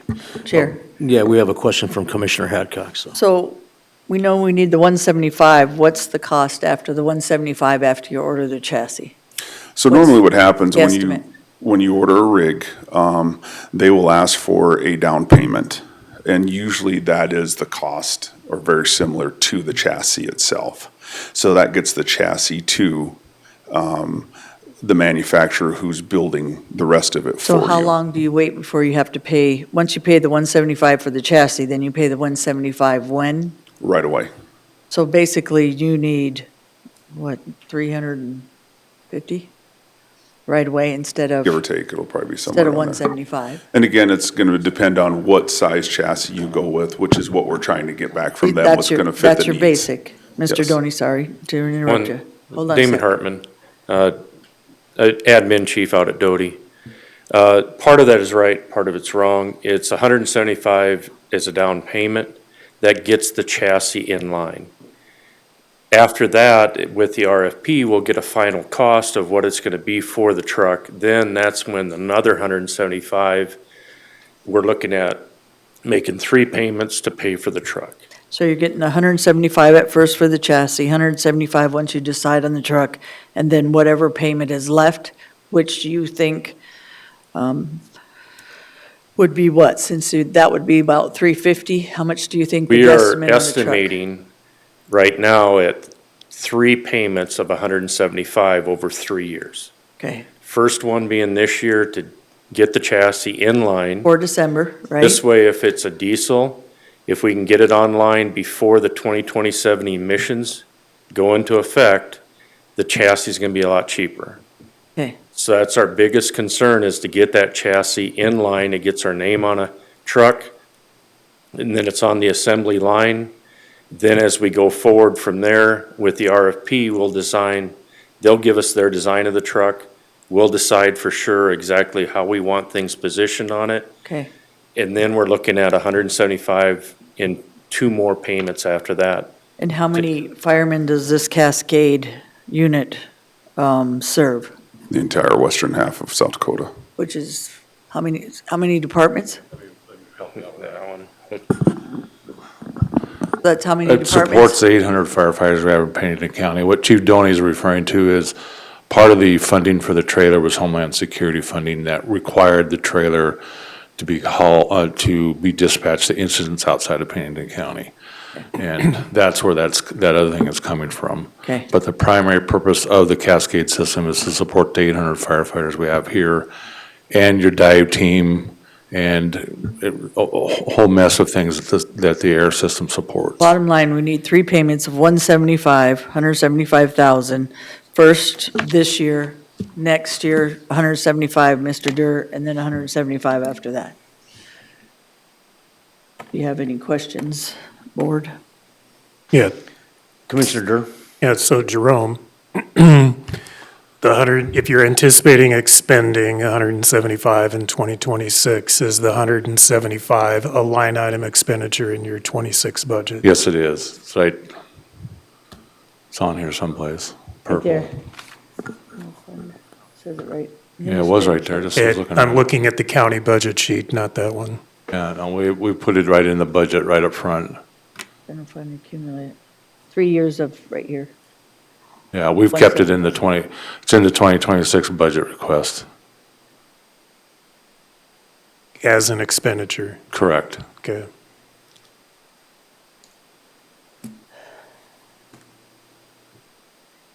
Is this information only, or can we make a motion? Well, Commissioner, are you done? Did you get? No, I'm good. I just want to make sure, I there? support it. I just want to make sure the expenditure is in there because I'm not into these reserve accumulations, Right. not putting it in a budget and then supplementing the budget. Agreed. So Jordan, if it says information only, can we still make a motion or not? Well, yeah, Oh, you wait. can always make a motion on information only to acknowledge, but I think what they're looking for is to move forward with an RFP. They want to know that we're on board, so I think probably some sort of support motion would be in order here. We're okay, you found it in the budget, that's a question I had too, so it's in there, Jerome, everybody's good with that. So if you'd like to make some sort of support motion that supports them going out up for an RFP, I think that would be appropriate. And that we support that they do the RFP? Mhm. Okay, that'd be the motion. Okay, I'll second that motion. So any discussion on that motion? What exactly is your motion? I didn't. So basically, they're going to go out, the Fire Service Board is going to go out for the RFP, and that our board supports the $175,000 for the chassis of the Cascade. That makes sense to everybody? Everybody's good with To that? support, okay, so your motion is to support the fire, We support them going out for an RFP. okay. Yes, So they- For the Cascade. for $175 this year. So all in favor, say aye. Aye. Aye. Opposed, same sign. Hearing none, motion carries. Thank What you. were you looking for, Jerome? Did you Yes, sir. make that thing for yourself? The one I made was not allowed to be brought up here. It looked like Droma made it in his backyard. Yeah. So Chaplain Jim Tolley removed that from my office, and a few weeks later, this one showed up. Okay. So, thank you. Thank you, chiefs, for coming. The benefits of being tall. Thank you. Thank you. Could we take a short break right now? Could we take a Yeah, short break? I think it's appropriate to take a short break, and I know a lot of you have been waiting out there for a long time for us.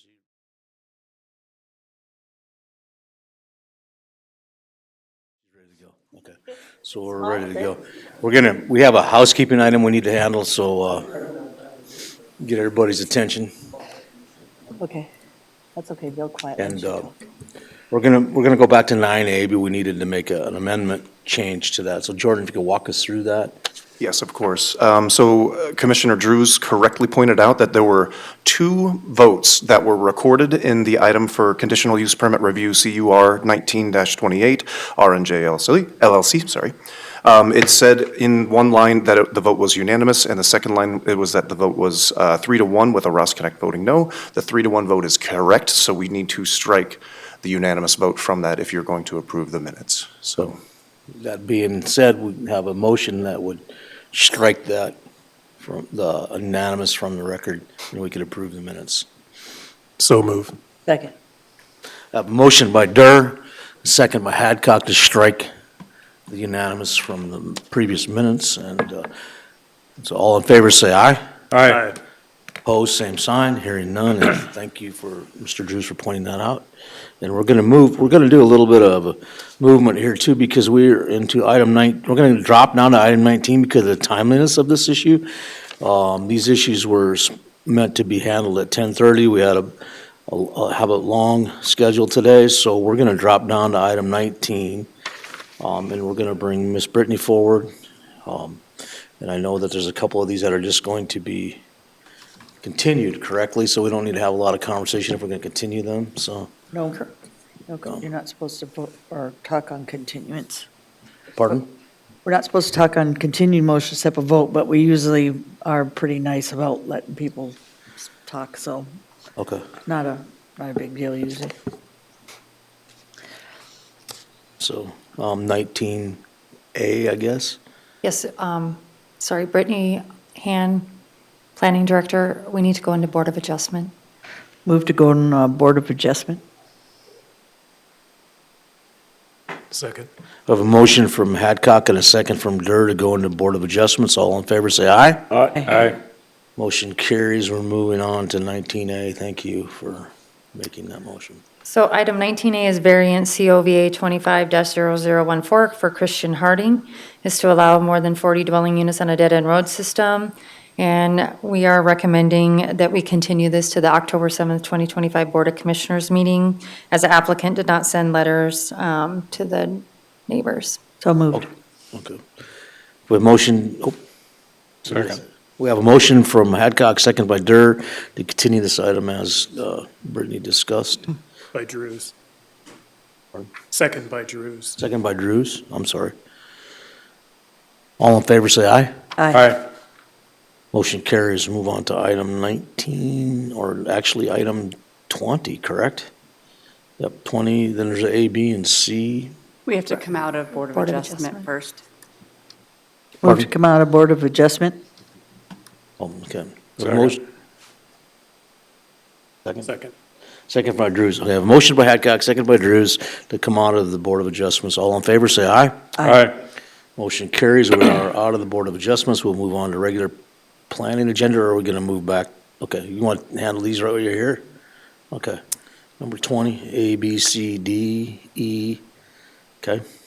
Item 20A is public hearing of comprehensive plan amendment COCA 25-0009 for Shane Schreiner. It's to amend the comprehensive plan to change the future land use from rural residential district, suburban residential district, and highway service district to commercial district. And the Planning Commission recommend to continue COCA 25-0009 to the October 21st, 2025 Board of Commissioners. That'll be my motion. Second. We have a motion from Ross Connect, a second by Hadcock, to continue this item. All in favor, say aye. Aye. Aye. Motion carries. B. Item B is public hearing of rezone CORZ 25-0010 for Shane Schreiner to rezone from agriculture district, suburban residential district, and highway service district to commercial district. And the Planning Commission recommended to continue this item to the October 21st, 2025 Board of That will Commissioners be my meeting. motion. Second. I have a motion from Ross Connect, second by Hadcock, to continue this item. All in favor, say aye. Aye. Opposed, same sign. Hearing none, motion carries. Letter C. So item C is public hearing of ordinance amendment OA 25-02 for Pennington County. And this was to add the section 332 for data processing centers to the zoning ordinance. And this was recommended to be continued so staff could meet with some different individuals regarding this request. And we did make some changes to it. Jordan, can you just click the PDF, please? What they wanted to add was that they wanted to add the modular data processing centers. So we added that. So that'll be the next page, Jordan. Keep going. Keep going. Or it goes up to the top, sorry. Keep going.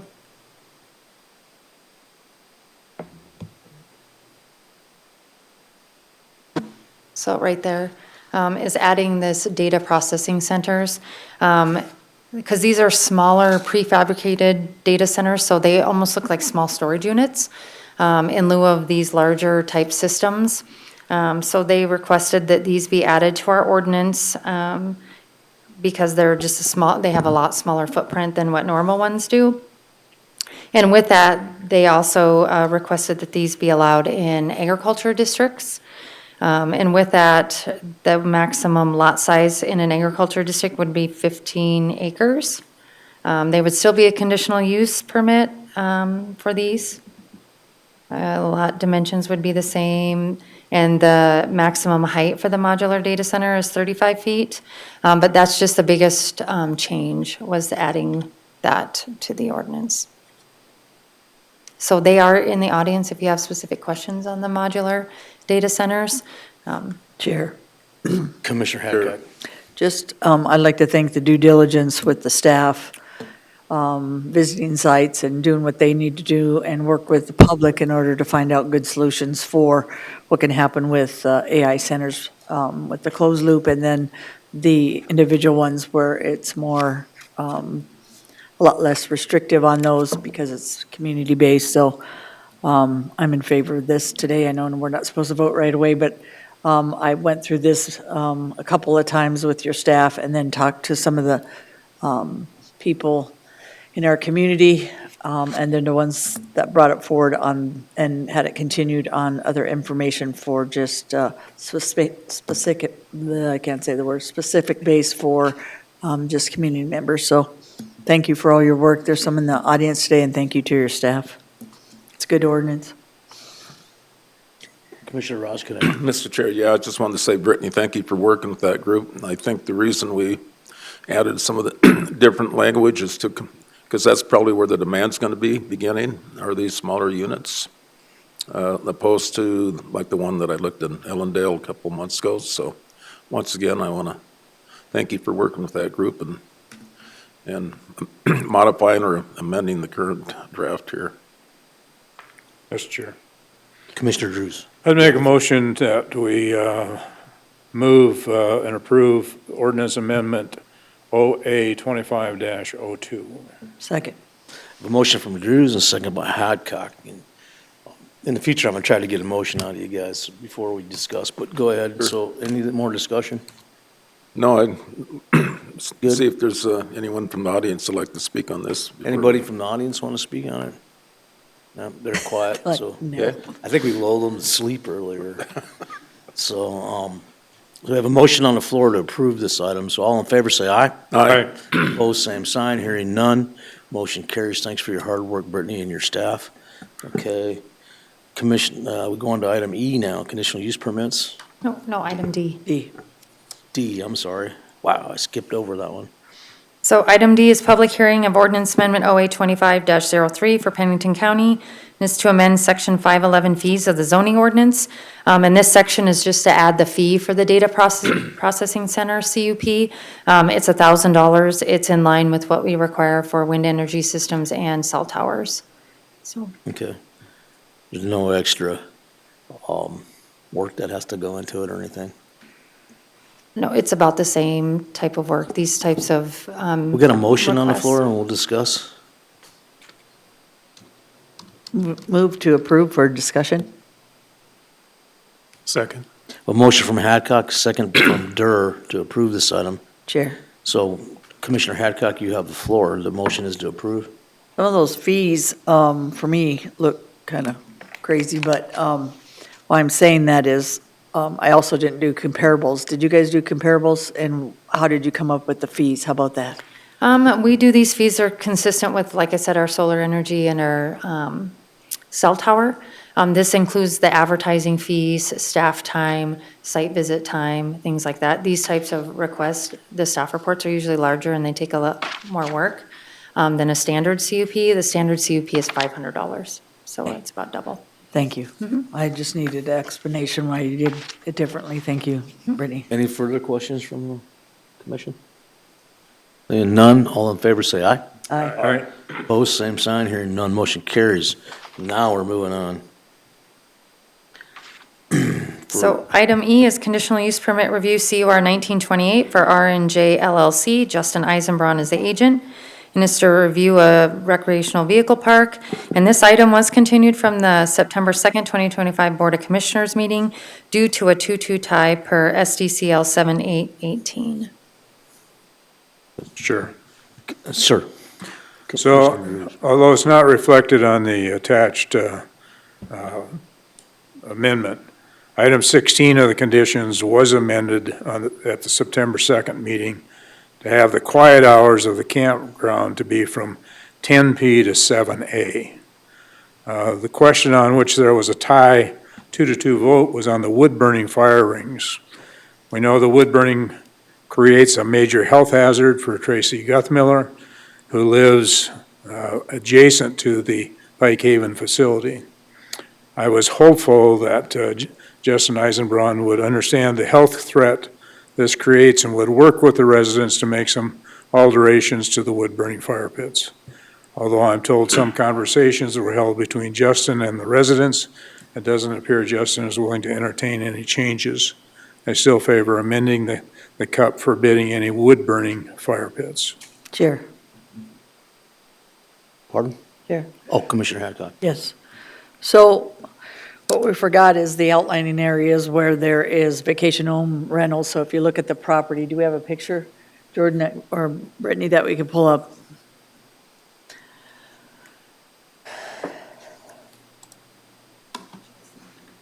Want like an aerial?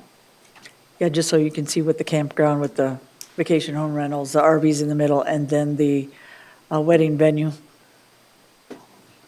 So that kind of has a layout to show people what we're talking about.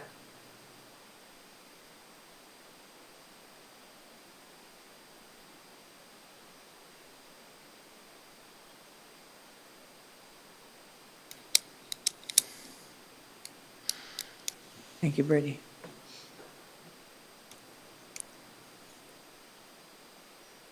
So Mr. Drews didn't amend anything here, you just made a comment, correct? Yes. Just a- Right. It was a 2-2 vote on the wood, not burning wood in it. Pardon? It was a 2-2 tie of not burning wood in the RV park. But I want to show you the layout first. Can you blow that up, Brittany, a little bit? Or are we voting on it again, or what Yes, relevance does because it it have? was tie. Huh? Yes, sir. It was a tie vote on the wood burning. So if you look at this layout, the RV park is right in the middle. The wood burning is already been approved because on vacation home rentals, they're allowed to have, what do you call those things anyway? Not wood burning. What are they called? Ring? Fire rings, yes.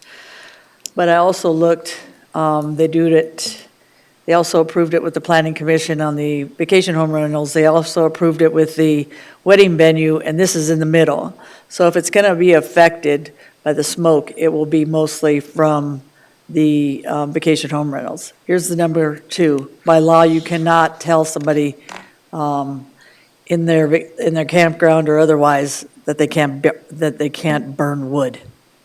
That was from the Forest Service, it's from the law of, the fire service looked it up for us, and then Mr. Eisenbrand also, he probably has the exact law. I didn't bring my paper with that today, so you cannot restrict that.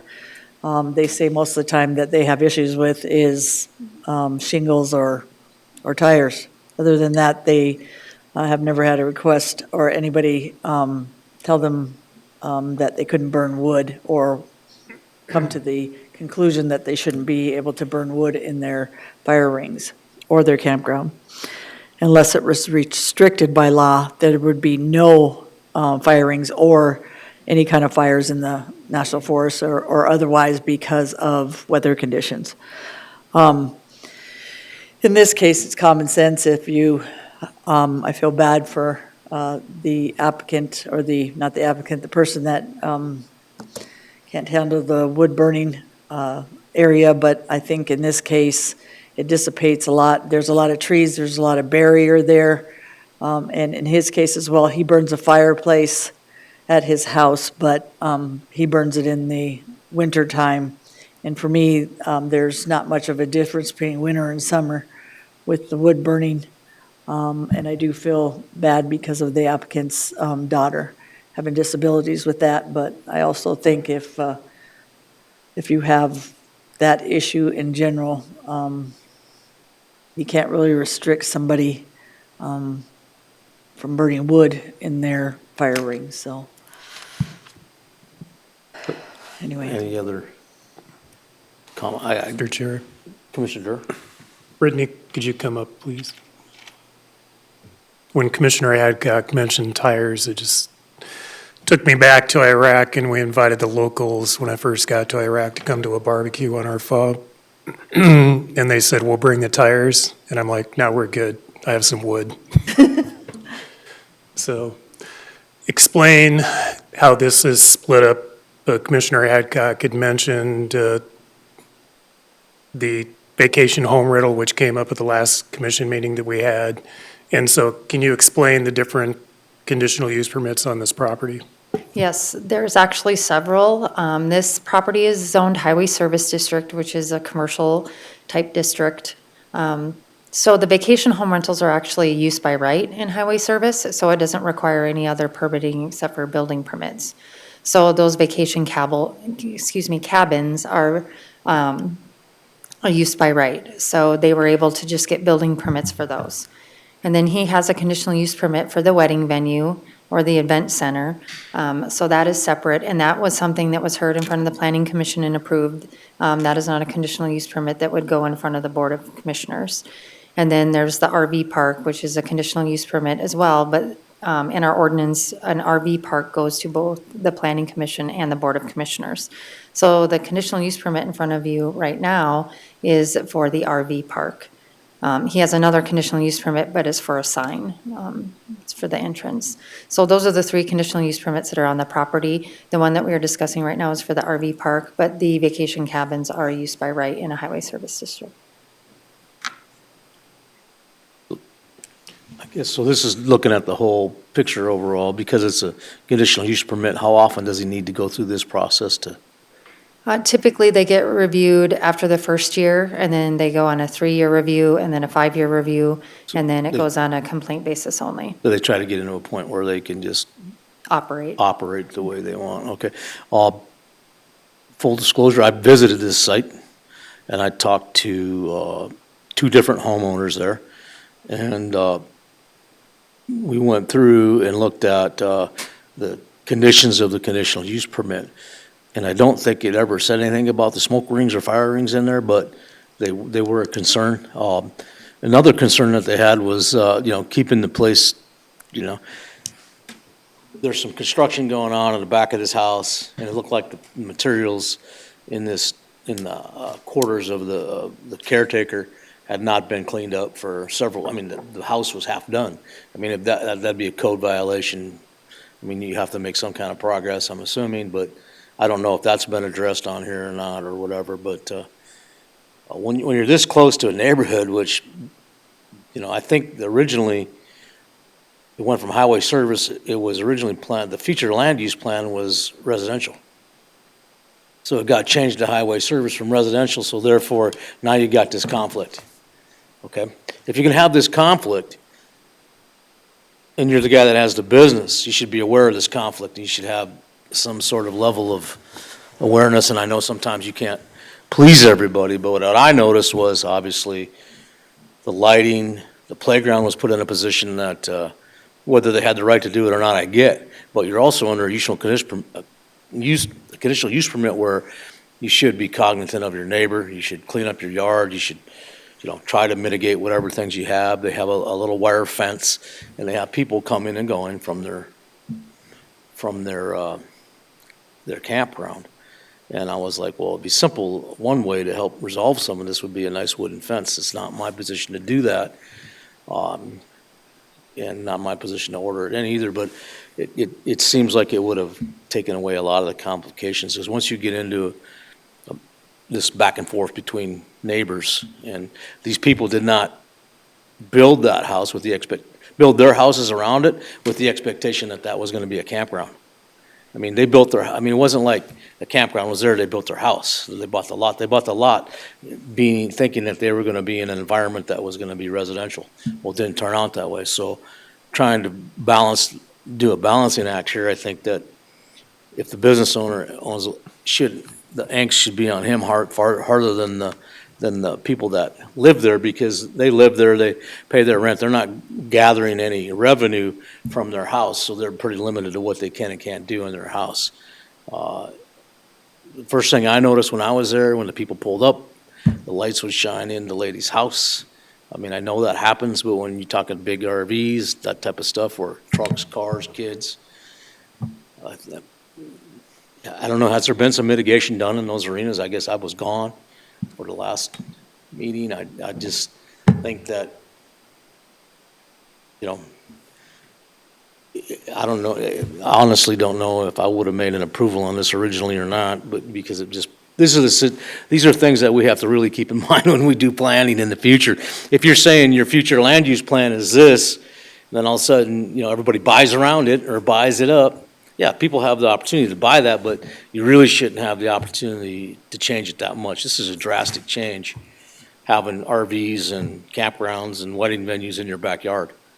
Seriously, but I don't know that there's any mitigation other than a fence that would make sense to me, but the smoke, I get that part. It's,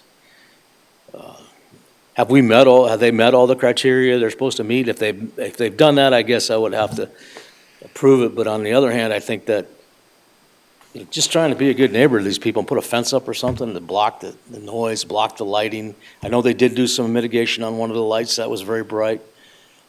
You know, it's a tough gig, but it's not a costly thing to just try to be, RV park though. you know, so. Sure. But if they've met the criteria, I'm good with that. So after your inspection, I believe I wanted to thank you for taking the time to go look at that. I would have, but I wasn't in town then.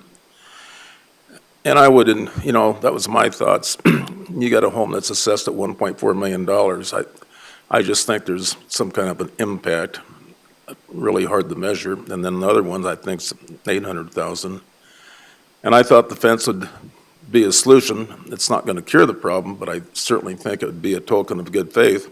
Whatever we decide today, it isn't going to go away. The problems, there are going to be problems. They're going to exist. The neighbors are going to complain. And it might end up to be a civil matter. But I think if we could come to a compromise today, it'll go away, or it won't keep coming back year after year after year or whatever. And hopefully there is a compromise. And I think the least expensive would be the fence. Anyhow, that was my thoughts that I shared with you after your inspection, and I appreciate you taking the time to go look at it. Brittany, have they met all the criteria that they're supposed to meet? I mean, have they met, I hate to, you can't really change the game on somebody midstream, but at the same token, if it becomes a civil matter, then that's beyond us, right? I get that, but at the same time, you're on a use on review, you know that. You know you're on a use and review. You know your neighbors have an input into what happens in that neighborhood, correct, or am I wrong? There can be complaints filed. They have to be substantiated. I know Jason has been working with the property owner to mitigate some of the concerns that he had when he was out there. He had said that Mr. Eisenbraun was amenable to those changes and had been working with him. So that's, and Mr. Eisenbraun is in the audience and he can speak to that. He has, okay. But he has been, working with staff to make some of those changes. Okay. So. Maybe we can just directly ask him the question if he's interested in building the fence, but at the same time, if he's met all the criteria, I get that. I don't want to go down that road of trying to mitigate a civil suit. That's what I noticed if I would have been in one of those houses. The fence would go a long ways, but I don't know. Could we have the applicant come up? We have the applicant come up, Mr. Eisenbraun. Chair, can I say one thing? Yeah, go ahead, Commissioner Just an Hadcock. observation. Okay, so I also, and you're right, full disclosure, me and Jason went and looked at Rushmore Shadows, which this board previously, agreed with. If you looked at that one, it's right up the street. It's in a neighborhood. The houses were there first. They have had no complaints. There's no fences. There's fire rings. They're closer than even Eisenbraun's is. Another comment is ag is ag.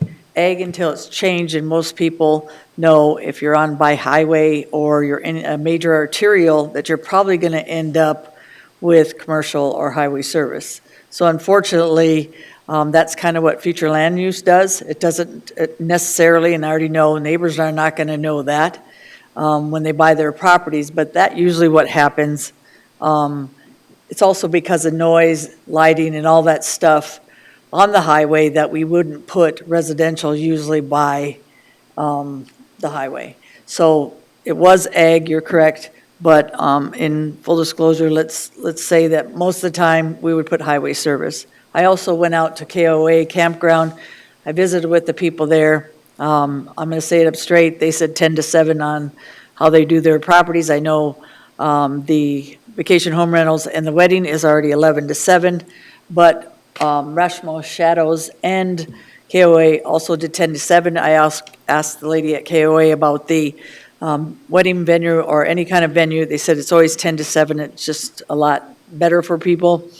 The fire rings were from probably about here to maybe those chairs if you were lucky. Right next to residentials, there's about 6 or 8 if you want to look on the north side on KOA. I asked them if they got a bunch of complaints about on the neighbors and stuff, and they said no. Of course, they'd say no. I had Jason look to make sure with the city if they had complaints. They have been there 60 years, and all these houses built about 20, 25 feet off of them. So I asked if the property values went, look, the property values did not go down because of this. And again, the restrictions that we're putting on one campground and the same commissioners voting on one and saying, you got to do this, and then the next one restricting, you have that right, I guess. But it should be fair across the board. This is a RV park we're talking about. If you want to put a fence around an RV park, we can, but a condition for an RV park, you would have to add a fence. The wood burning, again, we legally can't do that. We can if we want and go to court on it.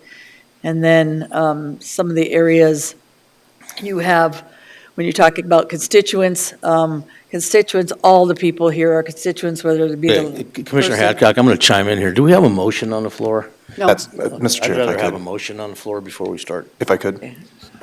As a point of clarification, this is only brought back to this meeting because of the tied vote, and so the motion as is on the floor right now, moved by Drews, seconded by Ross Connect, to amend condition 15 of the conditional use review. Thank you. That Okay, so- the proper permits be obtained My point- from South Dakota Wildland Fire prior to utilizing fire pits on the property, any applicable fire restrictions or bans be adhered to at all times, and that no wood be burned in the fire pits. That is the motion That's the on the motion, so we're floor. talking strictly about the fire pit. My bad then. That whole was made fence thing's today, out. or that was Point- the one That 2 was the weeks tied ago? one. Okay, That was so the point tied of vote. order, Chair. My point was to tell all the information so everybody knew on the wood burning or otherwise that other campgrounds and stuff, and we have voted that in before. It doesn't mean make it right. I just wanted to make full disclosure on it. I also wanted to know and reiterate that legally we couldn't do that. Thank you, sir. So the motion on the floor is to read it again? Yes, the motion is to amend condition 15 to read that the proper permits be obtained from the South Dakota Wildland Fire prior to utilizing fire pits on the property, any applicable fire restrictions or bans be adhered to at all times, and that no wood be burned in the fire pits. That is That's the the motion. condition. That's already part of the regular approval though, isn't it? No. Wasn't that in the? That was made at the last meeting. Yes. That was tied. My understanding was that there was a requirement for the approval. Isn't there, anytime you put a fire pit or anything, isn't there a, Yeah, the wildland fire. I guess, Megan, are you here? We need you to be, Eisenbrod will know it. okay. He held- Can he'll I have the hand law. you, can I hand you? Yeah, absolutely, yeah. I mean, Have the law on it. That's I'm why. I'm just trying to rifle through this. I jumped the gun by thinking we were trying to reprove the whole thing when we're only talking about. 726, highlighted area. Either. Bottom line, can you burn wood fire? Can you restrict wood fire in a fire pit? So, wait a minute.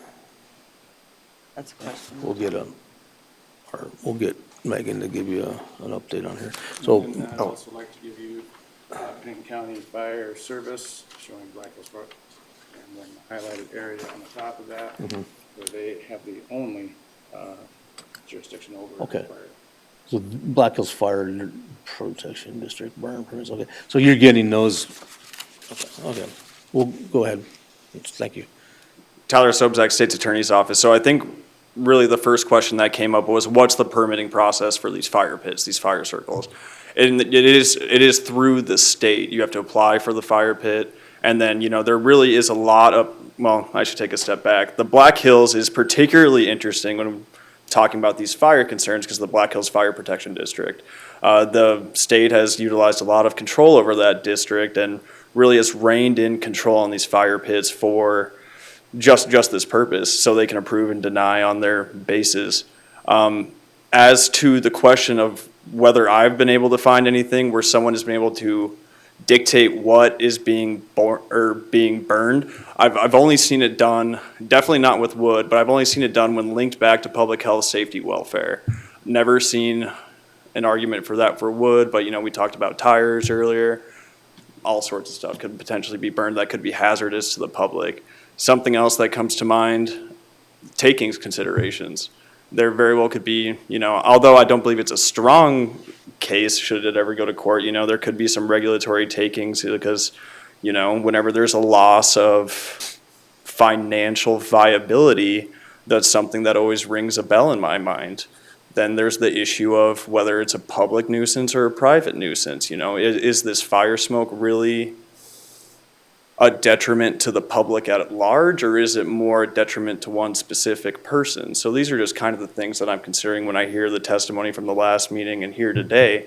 But as far as any what's the nexus to be able to prevent specifically wood in a conditional use permit setting without it being linked to the public. I haven't been able to find it. My big concern, Tyler, is that we're jumping outside of the boundary of the conditional use permit by trying to add something on that he's already been adhering to. I mean, hopefully, the other things aren't on the docket today, so we won't go down that road, so we're just talking about the fire pit. Yep.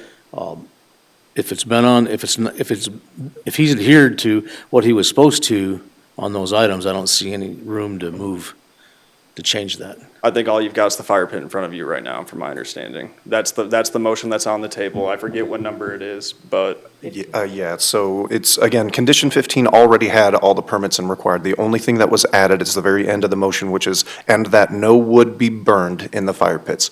If this motion fails, that amendment isn't added. If the motion passes, So then that originally, Brittany, that wasn't originally included in the use on review then? Okay, all right. I'm No, good. because the planning commission approved the conditional use permit with 17 conditions. And they didn't bring, did they have that on there that they wanted? No, we had no concern in planning anyway about the fire.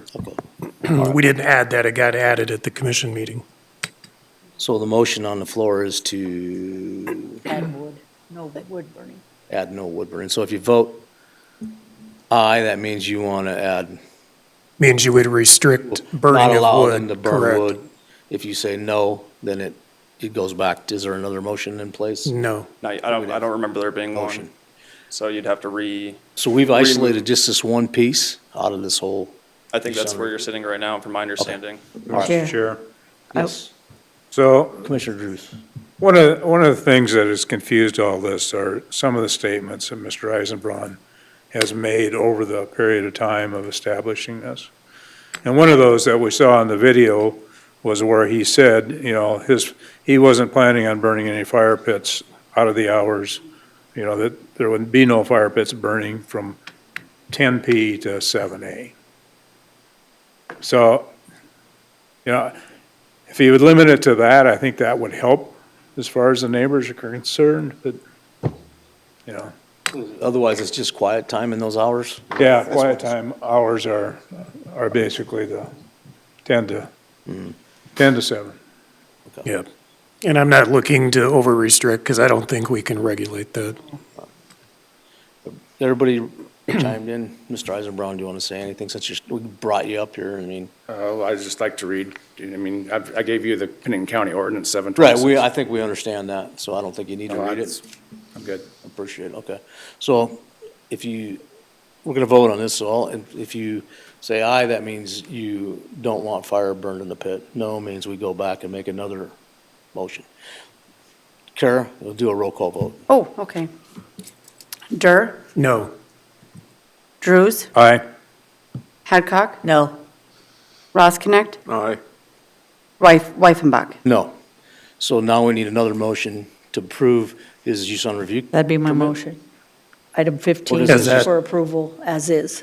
I believe, sorry, Mr. Chair, I believe technically you already approved it. That's what I'm You saying. approved it with modifying condition 16 in one motion and then wanted to modify 15, which did not pass, and so that's why Now we gotta- this was now brought we together. gotta- So it just reverts back to what condition 15 was, and it's approved. Now we can make it or another motion to approve it, or, It's done. It's already or if done. we wanted, we could add the quiet time restriction.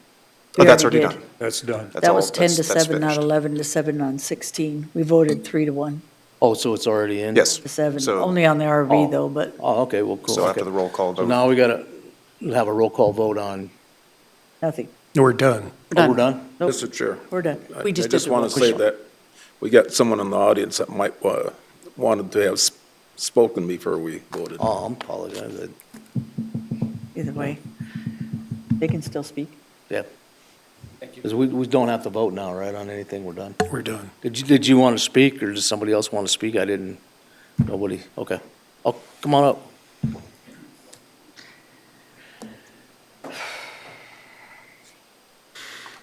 Yes, I'm Merv Guthmiller, and I think you all know where I live. I'm right on the north side. Yeah, the suggestion that Commissioner Drews made really would help. I know Justin already informed us back when he wanted quiet hours 10 to 7. I had that on the video last time. At the same time, he said he wouldn't be burning any fire pits at the same time, 10 to 7. So I think he's already okay with that, at least he said he was on the video.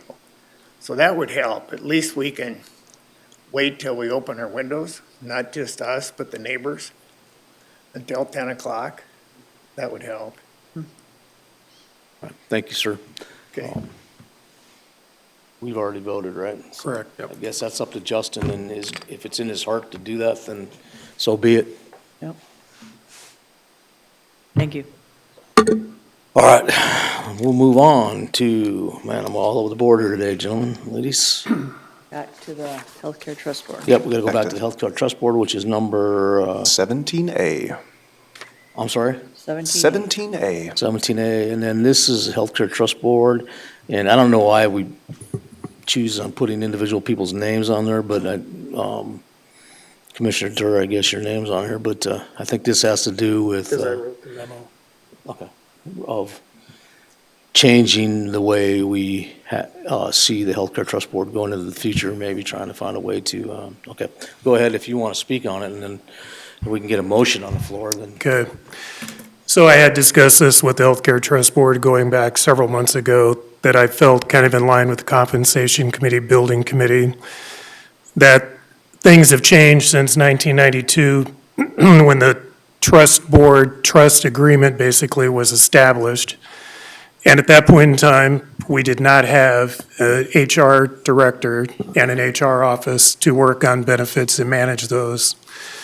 And so I think working with Wellmark now and having a process wherein the HR director can work on the benefit plan with Wellmark, make recommendations to department heads, solicit employees, the workflow is on the agenda.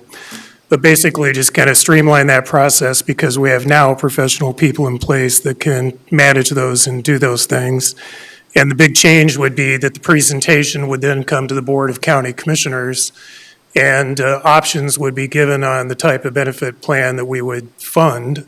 And the way it currently stands with that trust agreement, the only input the Board of County Commissioners has is to fund whatever the Healthcare Trust Board comes up with a dollar amount.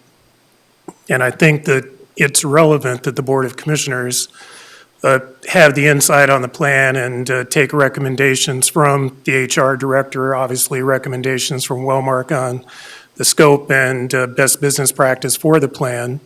And at the same time, make sure that department heads or employees are notified, and then take the input from all of those players back to the Board of Commissioners and give us options on the different plan and funding, because it comes down to a funding risk and what the county wants to fund. And so, I mean, I've kind of highlighted it in here, but I think the process has been set in place. I did have a discussion with the Healthcare Trust Board this week. They chose to take no action on this, and so anyway, the motions, I believe, are appropriate to, in my mind, we should dissolve the trust and set it up so that the HR director, along with Wellmark, is one managing the plan and coming forward with recommendations for the Board of County Commissioners to fund. Because when it comes down to it, I think when it comes down to really what we're going to get into later, that the budget and policy and those things set to the county, that is the decision by the Board of Commissioners. And it's a expenditure that is a pretty good part of our budget on our personnel costs. And I believe that the Board of Commissioners should have that direct oversight and management option. So, Mr. Chair. Yeah, can we get a motion on the floor, and then we'll have a discussion on that motion? I think that's the preferred manner, but I'm good either way if you guys are. Commissioner Drews, you have the floor. Thank you. So for 30 years, the trust board has operated, and I think it's worked pretty effectively. And during that entire period of time, the Board of Commissioners has had a seat at the table. And so, you know, if they've had disagreements with what was taking place, they could have voiced it at that point in time. I don't support eliminating the Healthcare Trust Board. I think county employees have been a valuable resource in operating this self-funded program. Chair, Commissioner Hadcock. I'm in favor of dissolving the trust fund or the trust board. I've seen what the boards have done on other areas and haven't been impressed. I went to one meeting and the well-marked lady I thought was very impressive, but the issue was no one was listening to a certain extent to what the well-marked lady was trying to tell for options. I also seen in the past that we have, it looks like self-serving in some people's cases and other people on there, they were looking out for the employees. So for me, I do like hearing from the employees and the department heads, and I still can, so I can see what the impact is what we're doing. I'm not coming back with a board that most commissioners that I've seen in the past just agree with, whatever that trust board says. So I don't agree with that. I think it needs to be vetted through the process of Wellmark with our HR director, bring some real solutions. I also seen in the past the overruns. I've also seen where it hasn't been effective at all. It hasn't been very effective in the last few years. Now we have to raise those rates because people in those boards wouldn't do it. So we left it the same, and now we're in a deficit. So to get under control, to have best business practices for our department heads, for our employees, I think with Wellmark and our HR director and the department heads and employees, all employees have their input, because I had a lot of complaints with employees on the trust fund and what was going on. Some department heads were mad because they couldn't be on there because they disagreed. I mean, I was hearing all kinds of complaints on, compensation and trust board. So for me, dissolving both of those and getting more efficient and effective system that's going to work for everybody, and everybody's treated the same and we all understand. I want to take care of the employees. I don't want to end up having disagreements on people that are, it becomes more self-serving. I'll be up straight. They don't want to raise their own rates, is what it looked like to me. And when that didn't happen, then you ended up raising rates on people that couldn't afford. You were taking people that only got a 3% raise, and you basically wiped it out with your healthcare benefits. So no one was thinking real hard about that when they did it. So for me, we got to think of everybody. We got to try to, and I even told Jerry last year, and Jerry was a suggestion for me when I was doing this, and I went there, maybe we use some of the we self-fund some of it so we don't have to raise those rates on those people that just really didn't get big raises or big changes on that compensation study that we did. So for me, this is a no-brainer. So I'm ready to take care of all the employees. So, Mr. Chair. Pardon? Jordan, can you pull up your slide? It's in the budget on the self-insurance fund, the history. You have in the budget flow, you've got a 5-year history on the self-insurance fund. Thank you. Would you speak to it? What would you like to hear? Actual budget versus expenditures. Gotcha. So as you can see, the Healthcare Trust has budgeted expenditures under what the actual expenditures have come in. And that's usually, you will find that in organizations because of changes in benefits from employees who are electing something different one way or the other. And what really you see here is we were hitting in a period around 2021 and 2022 where we were getting significant claims coming in as well, above and beyond what were anticipated. And so the Healthcare Trust Board did try to mitigate that by changing the stop loss amount for individuals to try to say that, well, the county will take a little bit more risk for some of those claims, but we got to get more in line so that we're collecting enough revenues to really fund the plan. And so that's really where you're seeing those spikes where the budget didn't really cover the expenditures. It was from unanticipated claims that were coming through. So Chair, thank you, Jerry, because that was my bottom line. So look 5 years ago where it should have been started. It might have been 5 years before that. If you're already expending more than you should, then why didn't you start it years ago?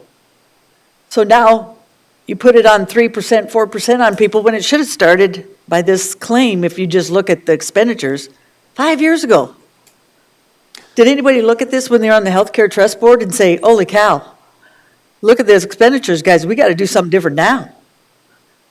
So, so the comment, and again, I mean, I heard some of this when I was not with the county because I managed a plan kind of, similar to this with Wellmark, was that, the individuals on the Healthcare Trust Board, and I think guided by some of the department heads, I'm told, did not want to raise premiums on the employees.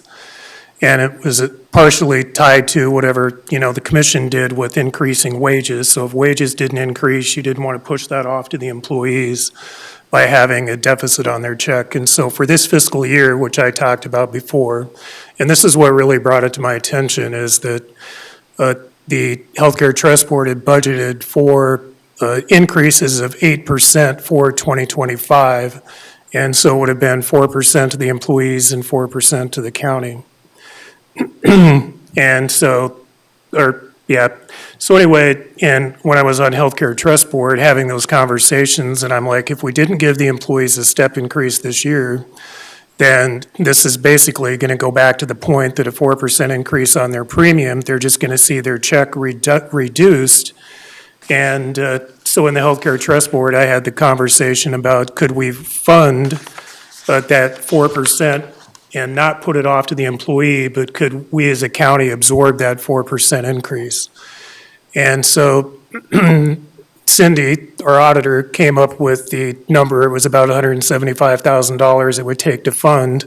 And so she made those premium adjustments, and I made the comment, which I brought up to the board before, that once the Healthcare Trust Board voted on that, and it was a $175,000 increase to the county's share, and I'm like, well, now we bring this to the Board of County Commissioners, and they have oversight on this for the final approval. And I was told, no, those are decisions made by the Healthcare Trust Board, not the Board of County Commissioners. And then I said, hey, I kind of feel bad about this because I thought the rest of the commissioners should have a voice in this discussion, and it would just not solely be based on my suggestion. So then I got to looking at it, and to be frank, I had conversations with Wellmark. So I've sat in the Healthcare Trust Board meetings, I've attended every one, and listen to Wellmark representative, present plan options and stuff, and I can look around the room, and we don't have, obviously, these are, lay people from the highway department or the sheriff's office, and they're all good at what they do in their own jobs. But to get the nuance and understand the changes in the healthcare market and those types of things, as Wellmark is explaining the different plan options and stuff, and I've said this to the Healthcare Trust Board, I could see in the room that some of you are getting this and some are not. And we do have experts now in place that we didn't have.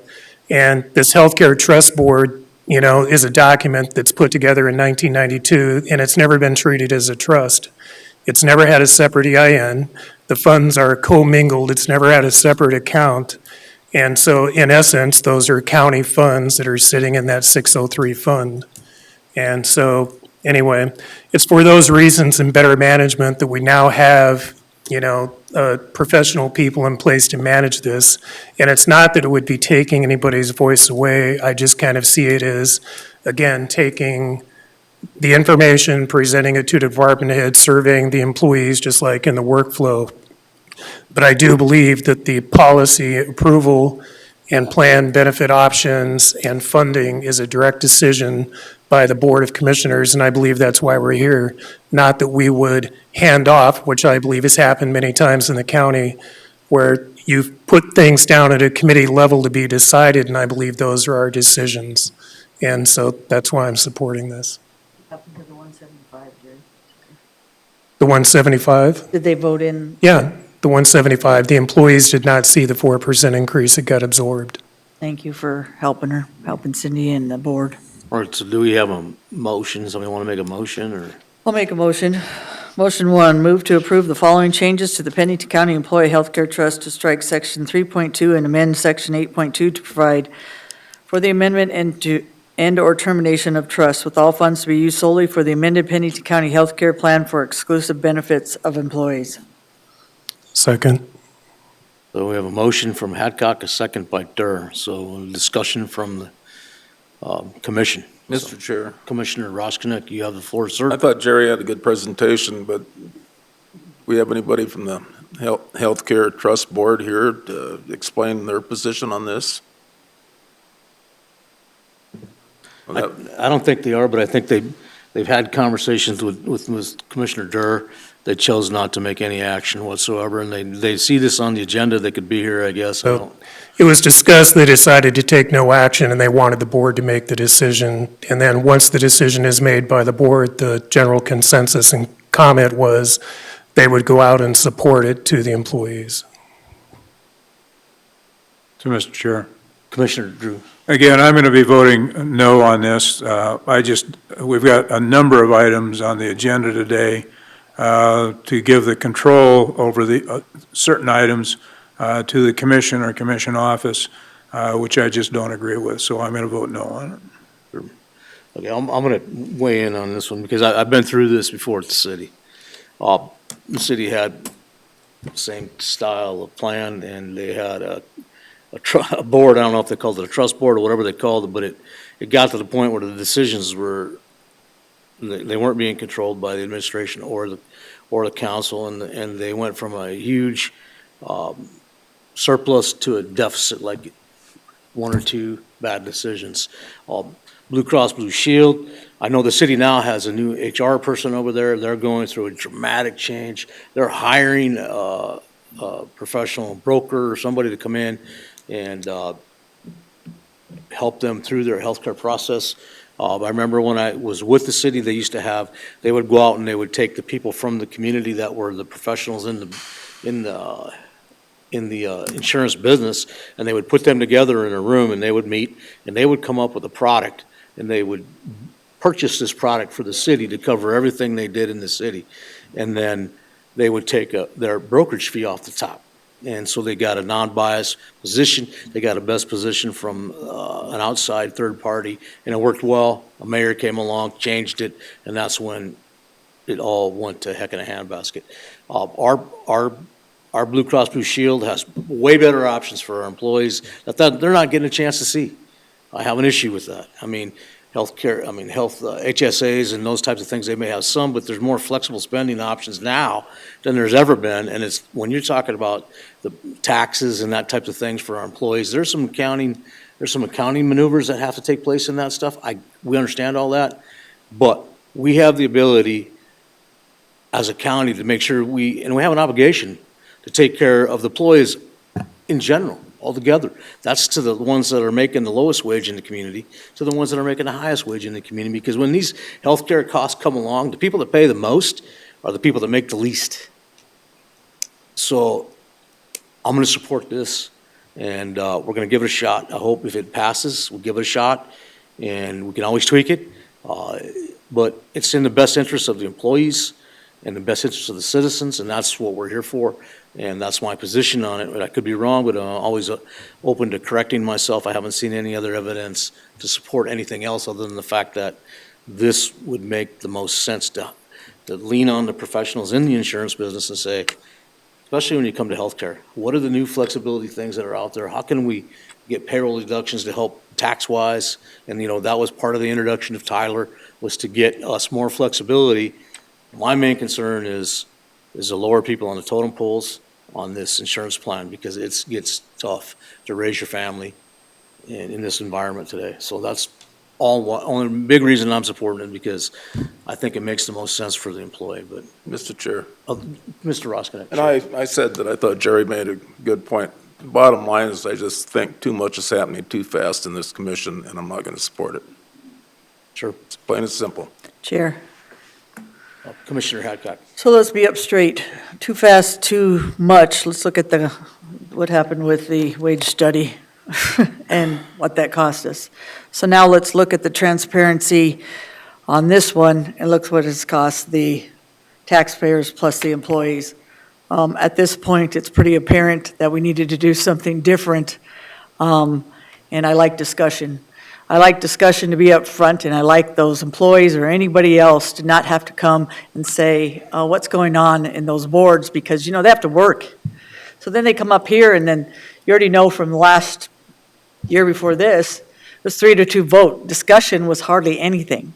So I want the discussion, I want the employees and the department heads to be able to see everything they can see about what we're doing for them or against them, if that's what they think, instead of it going from a trust board or to a compensation committee and they get to figure it out later. So I'll just tell you, been in here 18 years, and we need some transparency and we need more public discussion, and I want to hear from everybody, including our employees and our departments and our basically people in the community, because they don't know what's going on. We don't really have any discussion to do it. So I thank you, Jerry, for bringing this forward. I thank everybody that was on those boards, but I think for everybody's sake in Pennington County as a team, I always like team. Let's be a team and let's be transparent to everybody and let's help move forward in a positive way that would actually make a big difference. I believe if we are needing money, if we're not needing money, or what we're doing with those boards in order to make it so this budget, by the end we get to it, that we're not saying, hey, by the way, 8% on you guys, 8%, 4%. They're going to know ahead of time what's going to happen, and I've always wanted that. So thank you again for bringing this forward, and I'll be up straight. Before Jerry even brought this forward, so you guys knew where I was going. I asked to dissolve the Healthcare Trust Board back in the day, and so did Travis, because of some of the same things we were having in compensation. So I appreciate Jordan doing the work, Jerry doing the work, and HR Director supporting this because the past didn't work for us. She understood that. She didn't do it at her direction, as mad as people are at the HR Director. She did it at the direction of her employees and her commissioners and some of her other department heads, so it wasn't just her. So thank you for taking the brunt of this, Carol. So we have a motion on the floor. Any further discussion? Okay, we're going to take a roll call, Kara, please. I think we got, just make it quicker, so. Okay. Dur, Aye. Drews, No. Hadcock, Aye. Ross Connect. Hey, Wyffenbach. Aye. So motion carries, and we'll move on to, Motion number there's 2. several motions that need to make this thing happen. I'll go ahead and make the second one. Move to terminate the Pennington County Employee Health Care Trust per Section 8.2 with all funds to be used solely for the Pennington County Employees Health Care Plan for exclusive benefit of employees. Second. A motion by Hadcock, second by Durr. Now, let's keep the comment to this motion. This is termination of the trust, which is questionable whether it was a trust or not, so, but we're going through this process, so. Any questions from the commission? And if you guys want a roll call or just vote? Give us a roll call, Kara. We'll just do it that way. Dur, Aye. Drews, No. Hadcock, Aye. Ross Connect. Hey. Wyffenbach. Aye. So motion carries, we'll move on. There's like 3 or 4 motions in total. that need to Third take- motion, move to have a Human Resources Director manage the Pennington County Health Care Plan with final approval of plan design and fund resting with Pennington County Board of Commissioners. So that- Second. Okay, we have a motion from Hadcock and a second from Durr, Correct. and that puts the angst on the final approval on the Board of Commissions.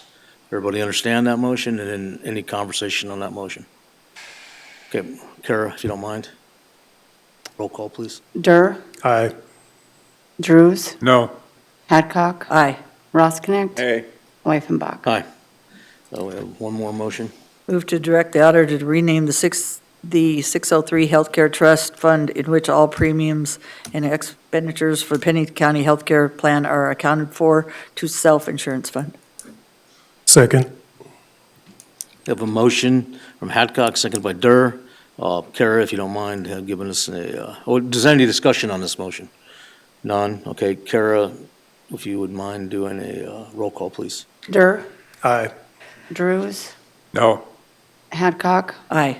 Ross Connect. hey, Wyffenbach. Aye. Motion carries, so we'll move on to item B, transition of payroll responsibilities. This comes from a memo that I sent out to the commissioners before I went to Croatia in reference to the payroll. look at this as a best practice. I've made some notes to the commissioners ahead of time concerning it all, this following the commissioners' meeting with the auditor's office on some of the payroll responsibility items that we met with. This thought process came out of that meeting, so I shared that with the committee, that I would replace this on this meeting on September 16th. This transition would also include moving the administration of the Tyler technology subscriptions and granting permissions to the IT department. And one reason that is I wanted to bring more flexibility. When we introduced a whole new software program to our system, and there was people that didn't get the training they needed, didn't get access to the parts of the Tyler program that we need to make all this conducive of happening. The IT department amongst itself was one that had silently been, probably by choice, I don't know what all happened. I'm trying to do some house cleaning and bringing payroll to human resources. Again, it's been a function of human resources everywhere I've ever been. I think by removing the payroll to HR payroll work group, and we will be able to safeguard compliance, improve consistency, and align payroll more closely with employee processes managed in their office. I was in there yesterday. They were onboarding 6 new employees. They didn't even have the ability to do that up till, I think it was recently, 2 weeks ago on the new Tyler system.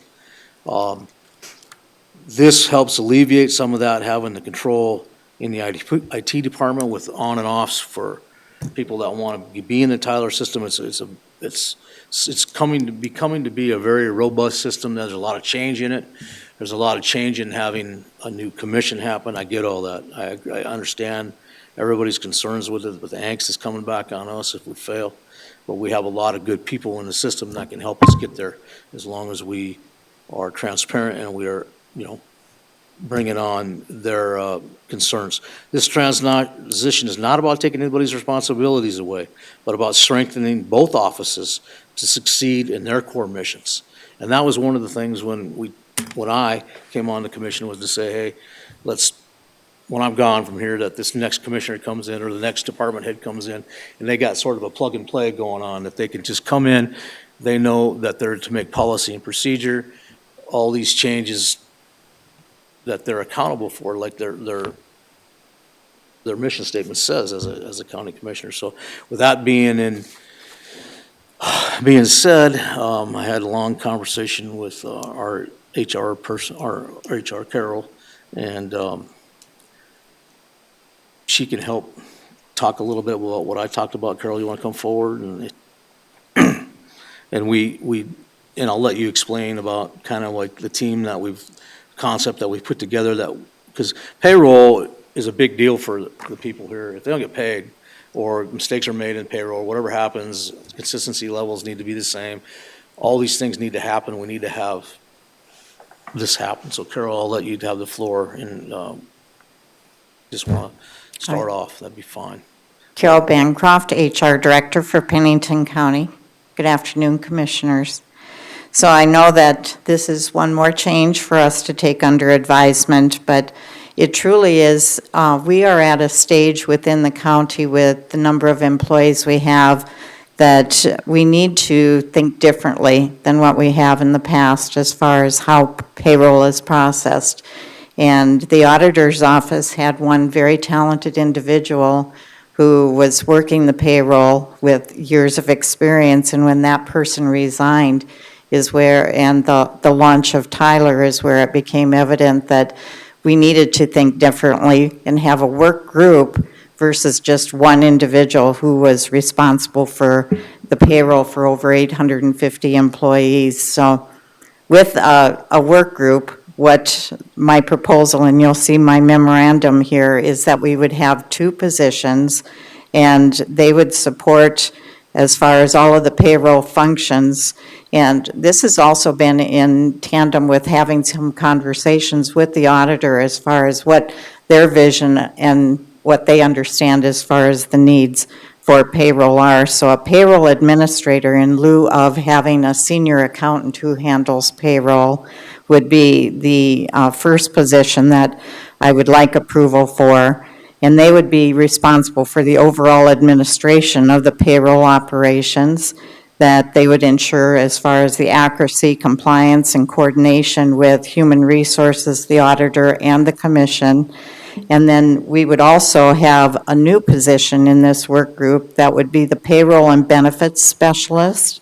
And this individual will be responsible for assisting with the day-to-day payroll processing and providing dedicated support for employee benefits administration, reporting, and issue resolution. So both of these positions would work closely with the departments and those individuals in each of the departments that are responsible for putting together the timesheets and the time attendance for any of the employees within those departments.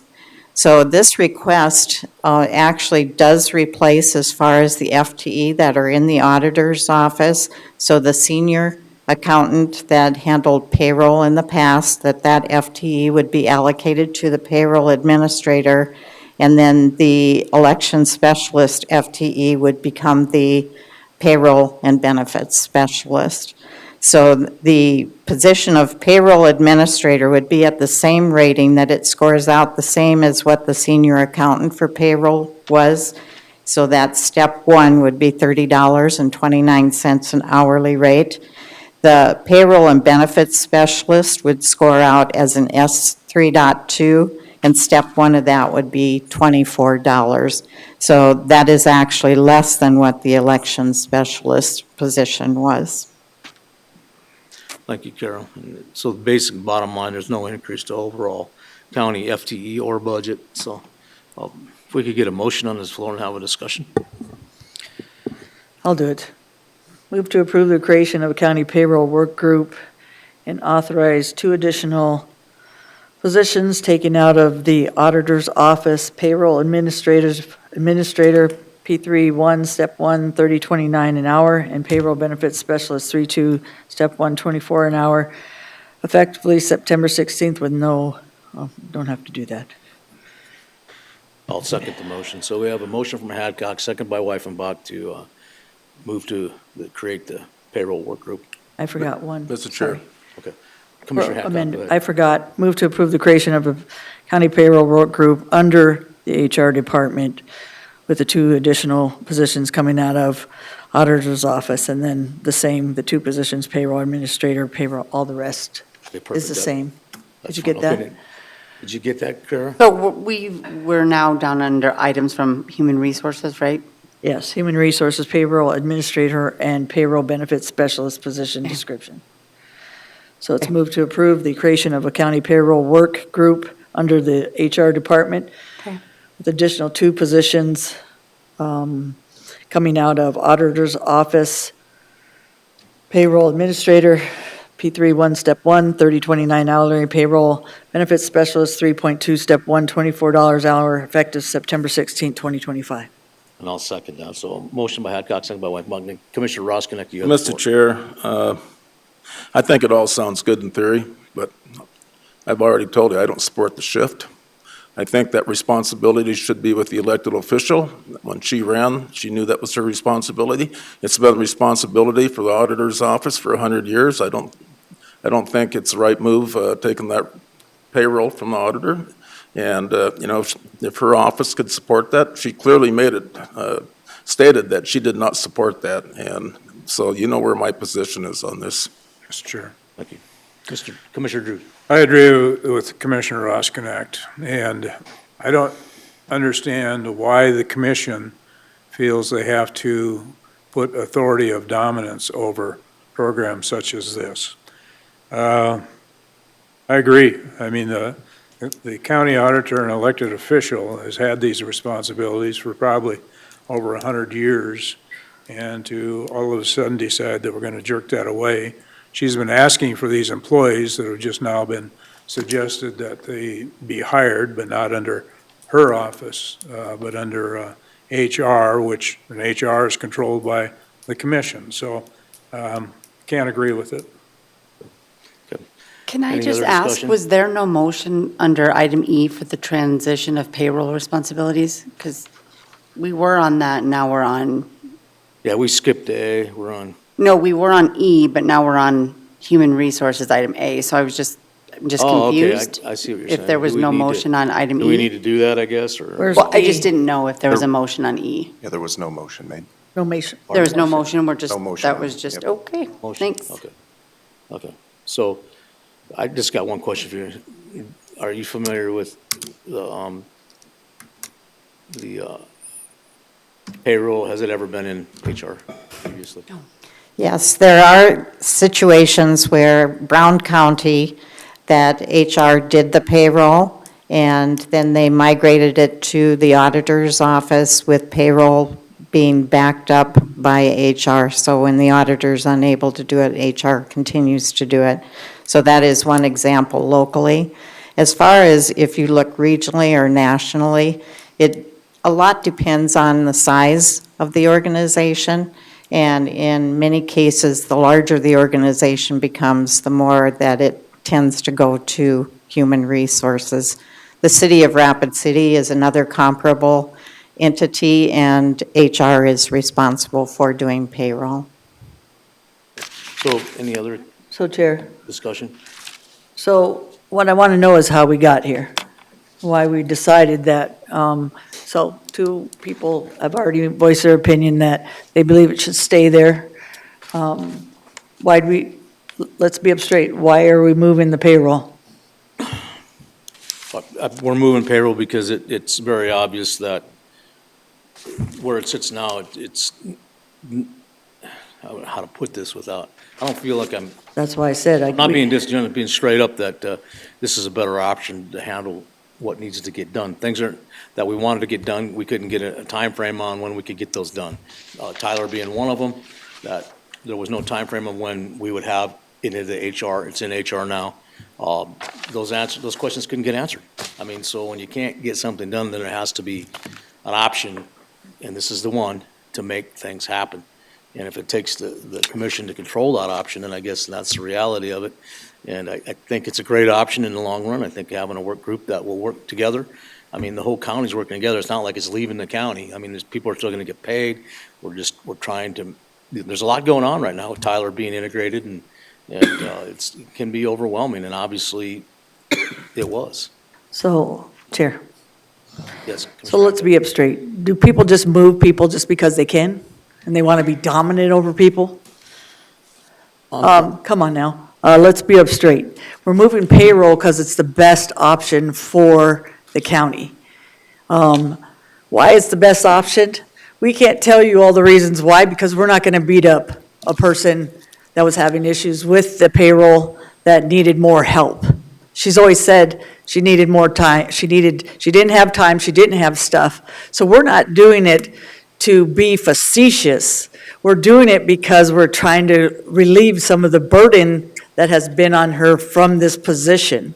So to say, it's been in there for a long time, you don't just move it, and people know me good enough, they know these other two good enough, that you don't do it just because you're trying to be facetious to your department head. You're trying to make a solution, so in the long run, if you already noticed from TSO and payroll that we have to sign a paper on the auditor's stuff, there might be a reason besides that we're being facetious or in dominance or control.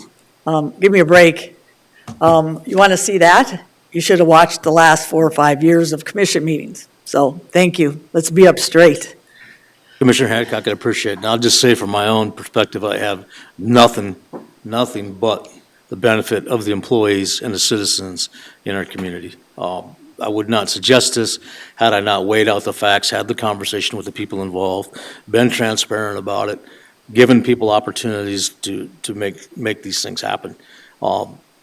Yeah, it's dynamic, but this is the way it's going to be. It's going to be dynamic to get the change that happens, that we are more efficient. We have been dealt the cards we've been dealt. I get that. That's fine. I'm okay with that. I didn't take this job as a blind man. I knew exactly what I was getting into, but I can guarantee you one thing: it has nothing to do with my authority or power. I have plenty of that. I don't need it. I appreciate working with all you fine people here, and we're trying to bring everybody to the same level of efficiency and competency and everything that is involved. There's a lot of great people here, and we're going to make sure that that's the way it continues, in all these decisions, from the healthcare trust board to anything on the jail. I mean, it's all about making the right decisions based upon our principles of being a county commissioner. So there's no fun and games in this, man, and I don't have time for it. So, but that being said, we have a motion on the table. Do we have a motion on the table, Kara? Yes, we do. A motion by Hadcock, second by Wyffenbach. So any more discussion from the audience? Mr. Chair. Yes, Commissioner Ross. On the bright side. Sure. There will be other administrations that if need be, they can change it back. Pardon? I said on the bright side, there will be other administrations, so if this move don't work, they can always move it back. Even, I can, as soon as I'm sitting here, in my history of being a management person or being an entrepreneur or being a business owner, I do understand one thing. If you make a mistake, you own it and you fix it and you make it right. Because all these people out here are counting on us to make the right decisions. All these people and all the people that we pay taxes and all the people that work here.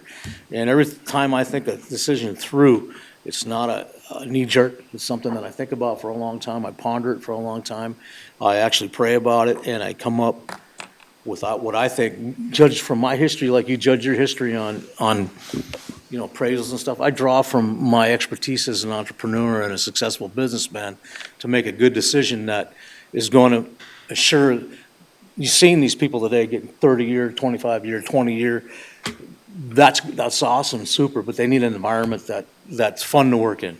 My ideal would be if everybody here could come to work here at Pennington County and enjoy their job, have fun doing it, and if you're not having fun doing it, come see us, we'll find another place to put you.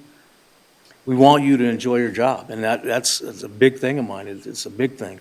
And so I don't enjoy, I never want to micromanage anybody, by the way, either. And, there's a lot of, just address it now, there's a lot of baloney floating around out there that doesn't ever come back to me.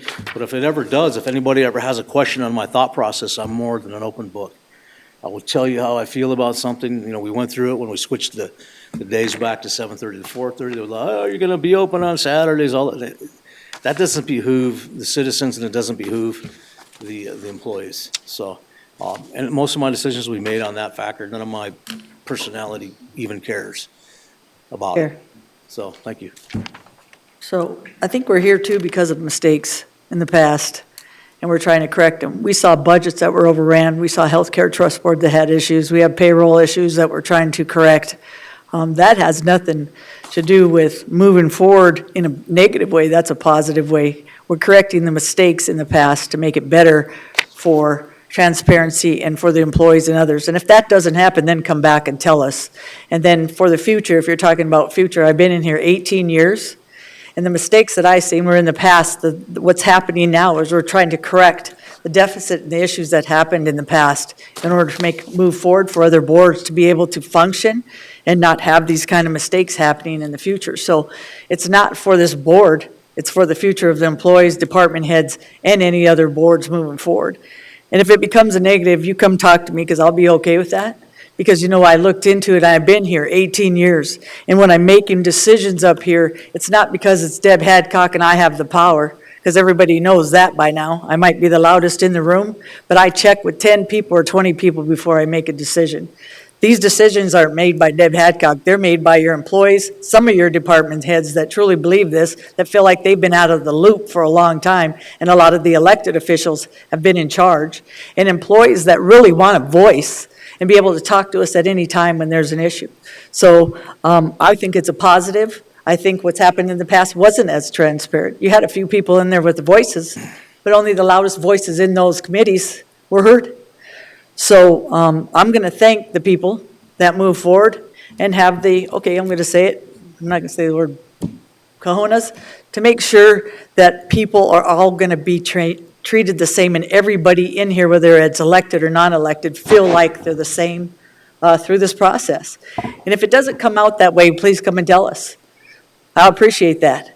But I think what we're moving forward is going to help auditor's office to make her, so she does have more time for what she's supposed to do. Elections and everything are pretty hard on a person. I've seen her. So to think it's to be dominant over people, it's not. Dominant was what was happening before with the 3-2 vote. This 3-2 vote, if it ends up being that way, is because when you see the difference, you'll see what's happening right away on those changes, and it's moving too fast. It's not moving too fast. What it is correcting mistakes that we can't afford and we can't keep in our budgets and we can't keep doing because it causes major deficits for and we know that. Ask people about their property taxes.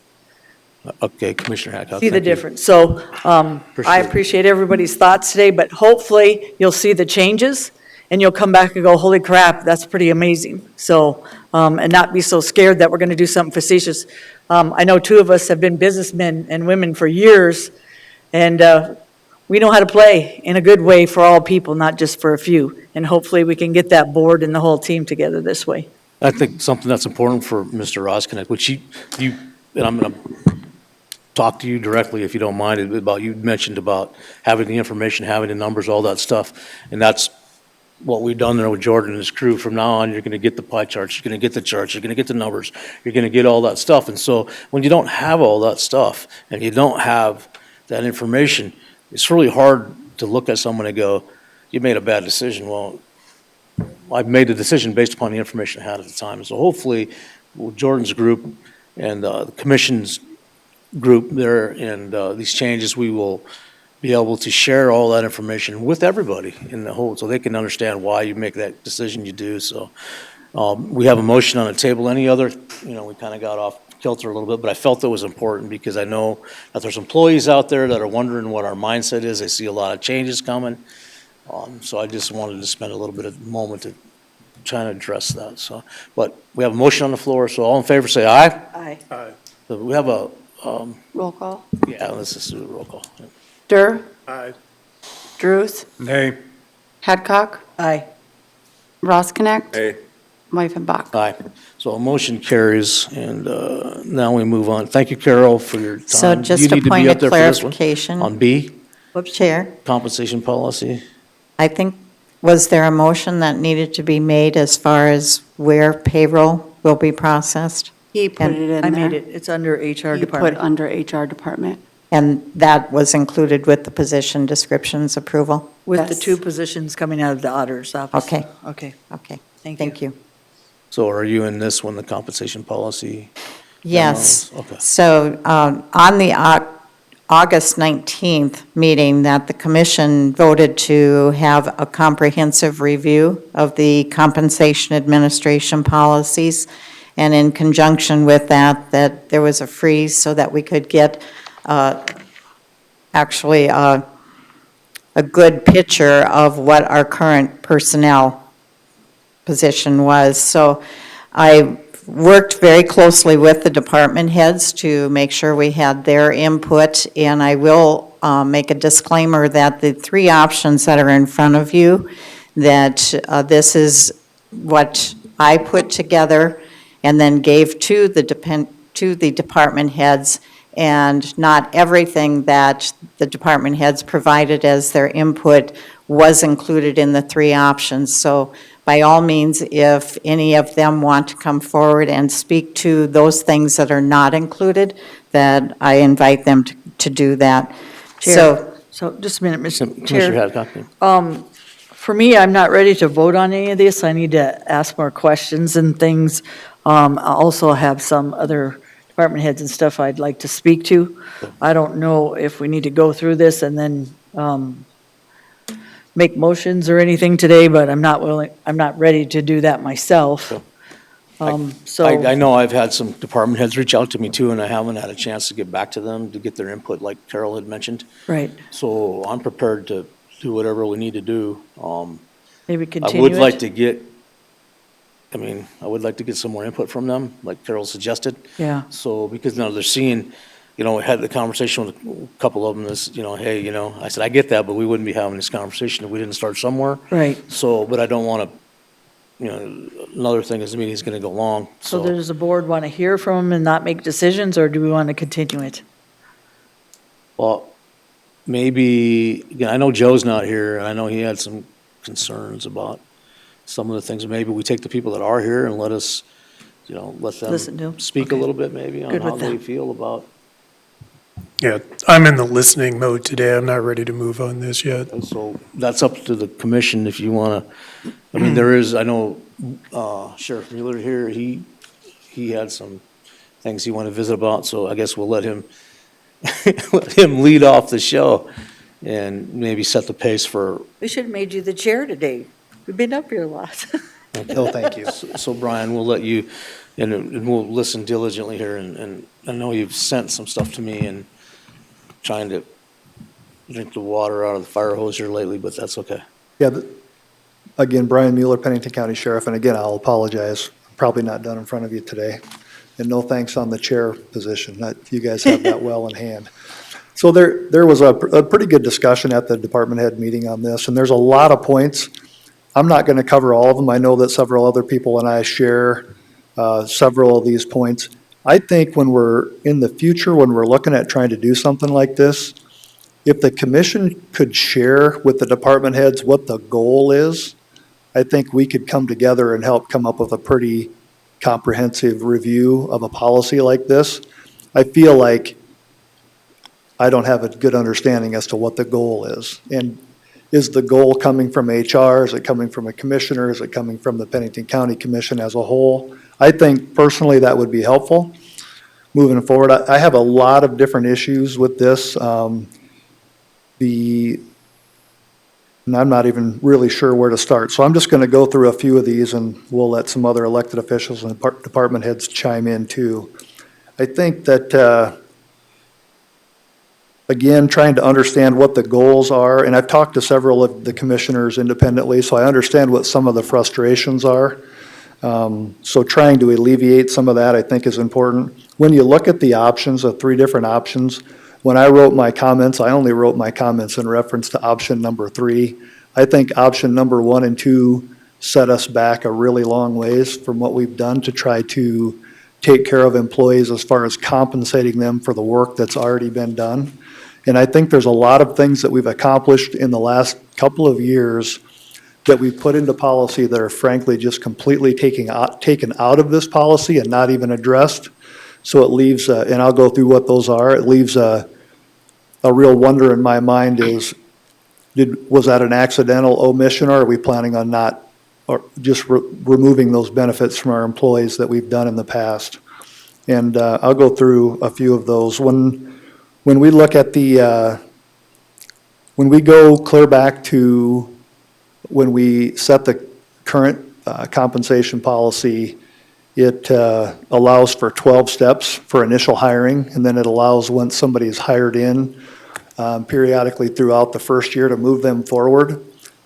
12 steps was a number we came up with because it matched the percentage of the old compensation policy, which I think was 8 steps, but because of the new wage scale reduced the percentage of the steps, 12 was more in line with that. I'm just going to speak for myself personally. I think that allowing for 8 steps versus 12 would be workable for us, and I like the fact of, to keep consistency, if some direction was given as to if you're going to move somebody out further than step 1, roughly what that looks like for experience. So you can provide some documentation that gets reviewed by HR before it comes to the commission. So if I'm going to start somebody at a step 8, what's the justification? So that part I can get my mind around. Also, the not moving somebody once you've hired them out arbitrarily, the 12 steps. I don't currently utilize that. I would reserve those for anybody that used that. I'm okay with removing that language.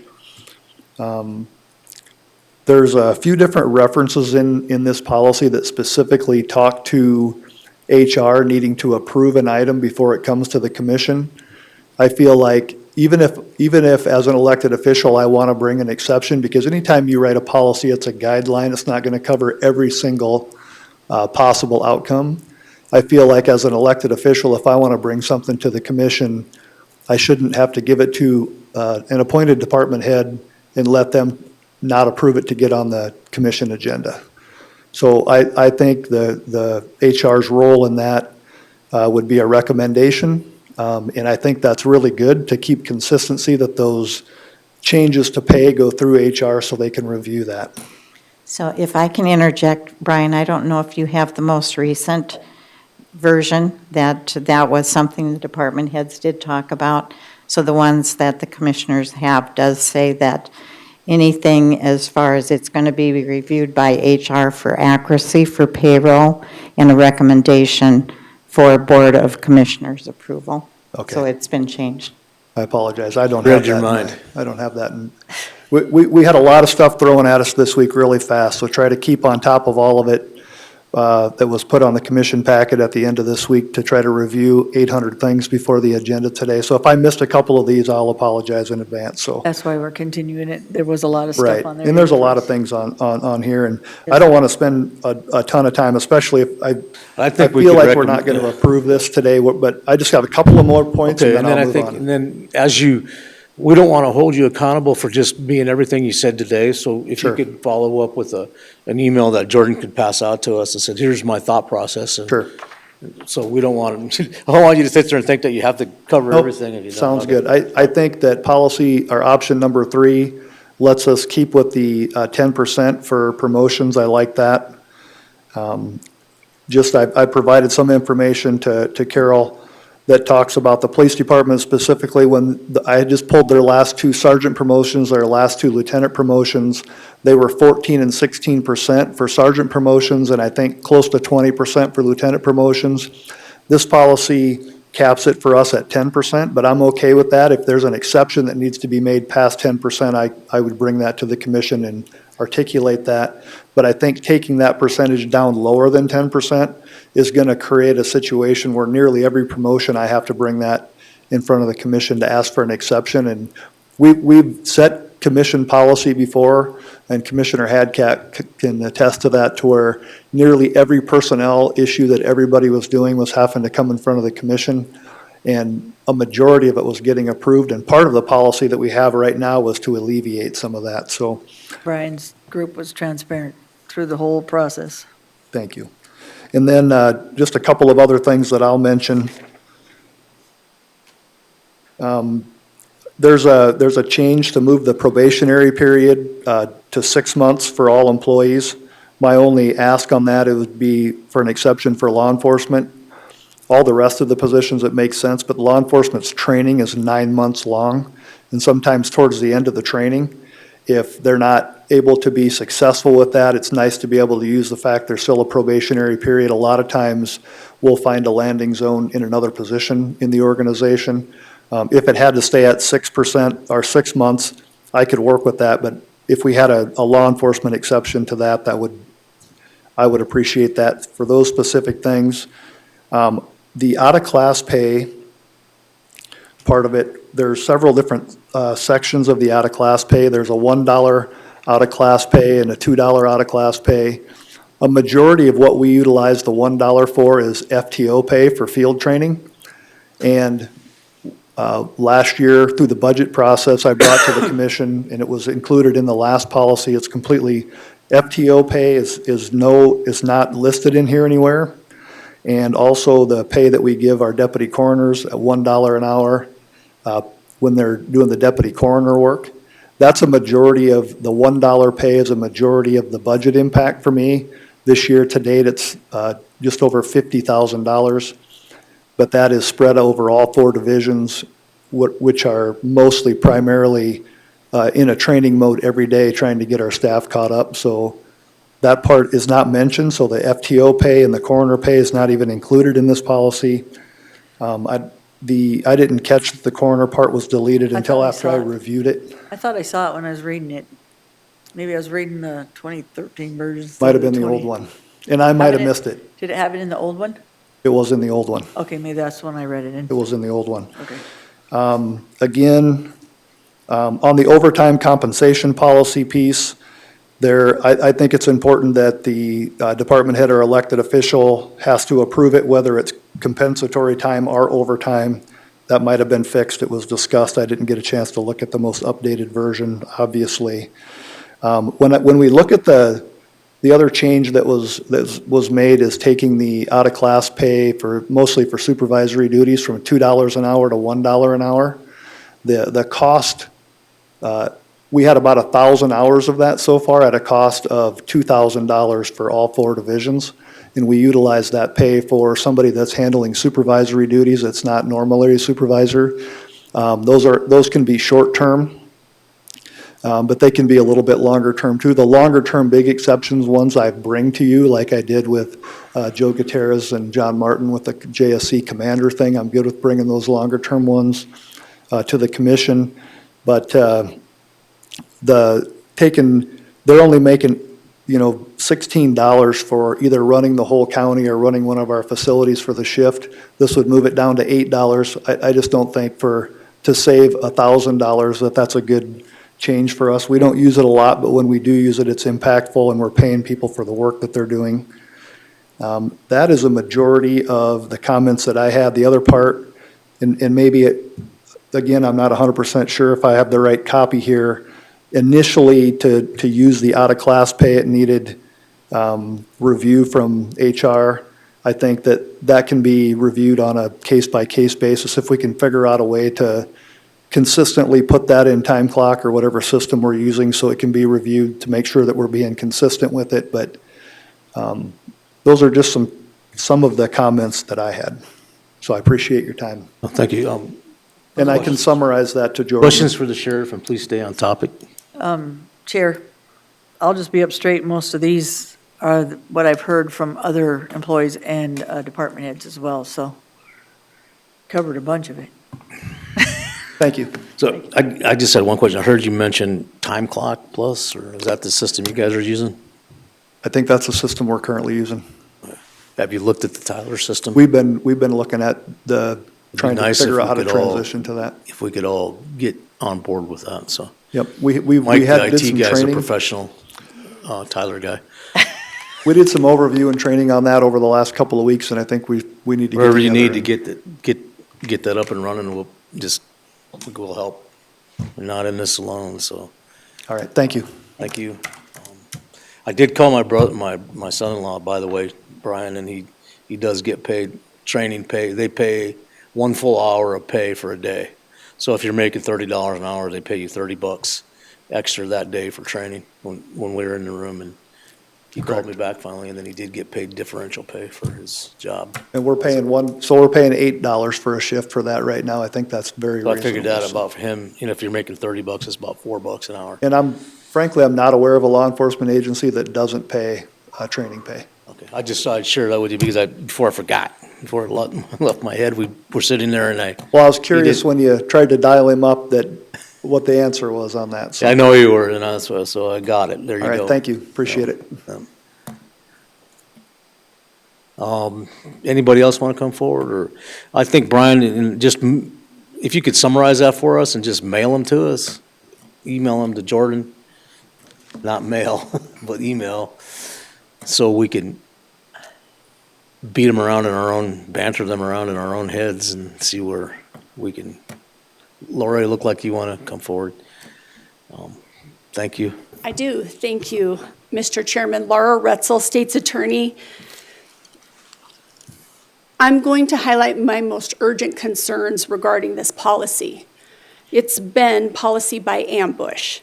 The process behind these revisions has been rushed, opaque, and unfair.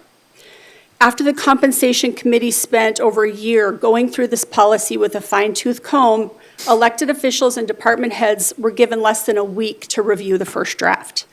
And then the night before the meeting to discuss it, entirely new sections were added to this policy, including out-of-class pay, overtime, and on-call, that were never in the draft that we were asked to review at first.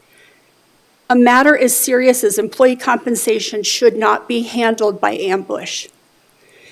The first draft and the second draft as written, give the HR director power that eclipses all of you.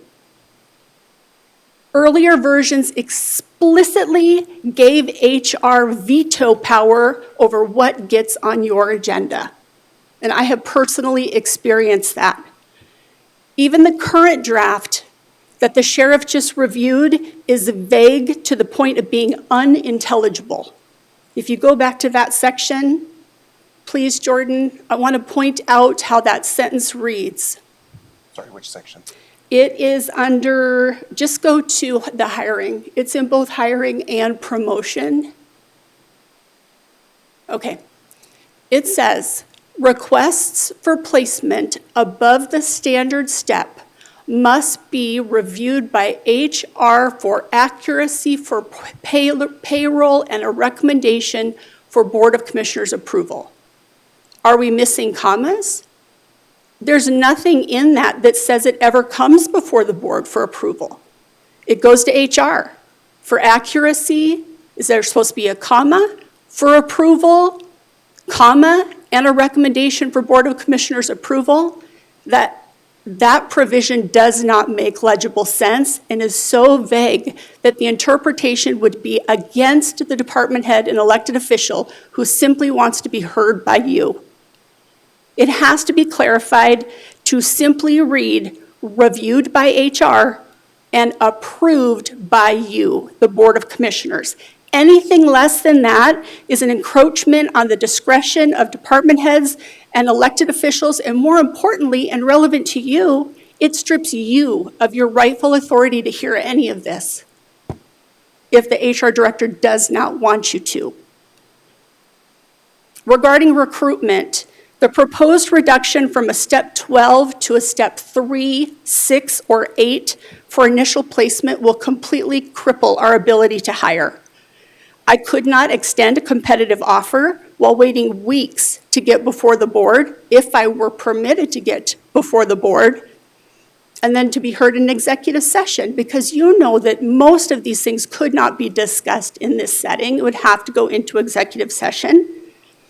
Meanwhile, everyone else is hiring quickly and paying better. If this policy passes as written, I will not be able to recruit experienced attorneys, only new graduates. And I love my new graduates, but we are so shallow. My office is already at the bottom of the pay barrel for attorneys, and we are severely lacking in experience. My ability to recruit experienced attorneys would be lost. Regarding retention, this promotion provision is equally damaging. By capping increases so low, we're offering promotions worth less than $1 an hour. This disincentivizes advancement, creates compression, and drives our loyal employees out. My supervising attorneys have stepped down, and others openly talk about quitting and reapplying because it is not worth it to supervise people. In my office, this policy simply tells employees that their experience and loyalty are worthless. This isn't just about morale. This is about operational risk, and it's about public safety. I have 17 open homicide files in the state's attorney's office. I didn't even count the rapes and the robberies and the other violent offenses. These cases demand seasoned attorneys. And if this policy chases away the few experienced attorneys I have, you're effectively asking lawyers with 2 or 3 years of experience at the most to do murder cases. If one of your loved ones was a victim of that, would you want a 2-year attorney who's never done a murder case to handle that case? This compromises justice, it endangers victims, it encroaches on my operations, and it undermines public safety. I also want you to think about the burden this is putting on you. Every deviation, every promotion must come before you, probably in executive session. And even worse, this policy, the latest draft, gives the HR director the authority to block requests before you even see them. If it is your intent to be the ultimate decision maker, and I think it is, you have got to redraft this to clearly reflect HR's administrative, not gatekeeping role. Otherwise, you're ceding your authority and accountability to one single unelected individual. In closing, the revisions to policy 3.18 are not minor. They are major adjustments. They strike at the very heart of recruitment, retention, and public safety. They overreach in process, they misplace authority, and they create barriers that will harm this county for years. Please reject this draft and insist on a policy that's clear, fair, and workable. Thank you. Can you obviously have that written, summarize that for us so we can swallow that? Of course. But appreciate the input. I think one of the things that people that, maybe you have a valid point about is our goal. And our goal is to get a little control on the budget process. So that's part of the goal, and we'll more encapsulate that for you too, so we understand what moves will be taking place or when they'll be happening, stuff like that. No goal is to micromanage anybody's department. It just wouldn't work. There's no way I would want to be a sheriff or the state's attorneys hiring the people and deciding those specific factors. So we appreciate, this is a good process for us on the input. So who's next, I guess? Or Mike's giving me that look like I'm just going to take you out, so. Davis, you're new. Davis, no, okay. So if you do have something, guys, don't think you have to come forward. If it's easier for you to put, because we need the comments, because we don't want to try to put something in place that's draconian, that doesn't fit for you, or stymies your opportunity to have a great environment. So, Sure. I see the prosecutor, oh my God. Not a prosecutor. It's yeah. already getting, it's already. Public defender. Public defender, my God. All right. I think Eric Witcher, public defender, I would just like to say, I think a lot of us as department heads and elected officials, we're still trying to absorb what these policies, all these changes are. Okay. Trying to think through it. I recognize that you have your budgetary responsibilities. You want to have consistency across departments, and I think those are worthy and admirable goals. What we have done as departments and as a county over the years is trying to create something that works for each and every one of these departments, because a lot of the needs that the highway department has and the sheriff's department had, I don't have, and vice versa. And so this is something that should take weeks, months to develop so that it works for all departments. And I just don't want to see something rushed that inhibits our ability to recruit, to retain. And when we do promotions, I know I've had many circumstances in the past where you have a promotion and people say, well, why did I even take this? I got a few cents and I have more responsibility. So when we have a promotion, we want it to be meaningful. But when we recruit, we want to be able to actually recruit. Be able, like Ms. Retzel said, if we want to get experienced attorneys, we have to have flexibility in that to bring in a lateral hire. So all of those things matter. I recognize your needs to be able to make a budget that is going to last for a year. At the same time, I feel like we all need more time to I think absorb that's all been a this. consensus, Eric. I think that Carol pointed that out originally too, and that's why appreciate your input. Sure. Commissioner Hadcock. Just a couple things that I heard. The main thing is recruit and retain. I haven't seen really a difference in recruiting and retaining.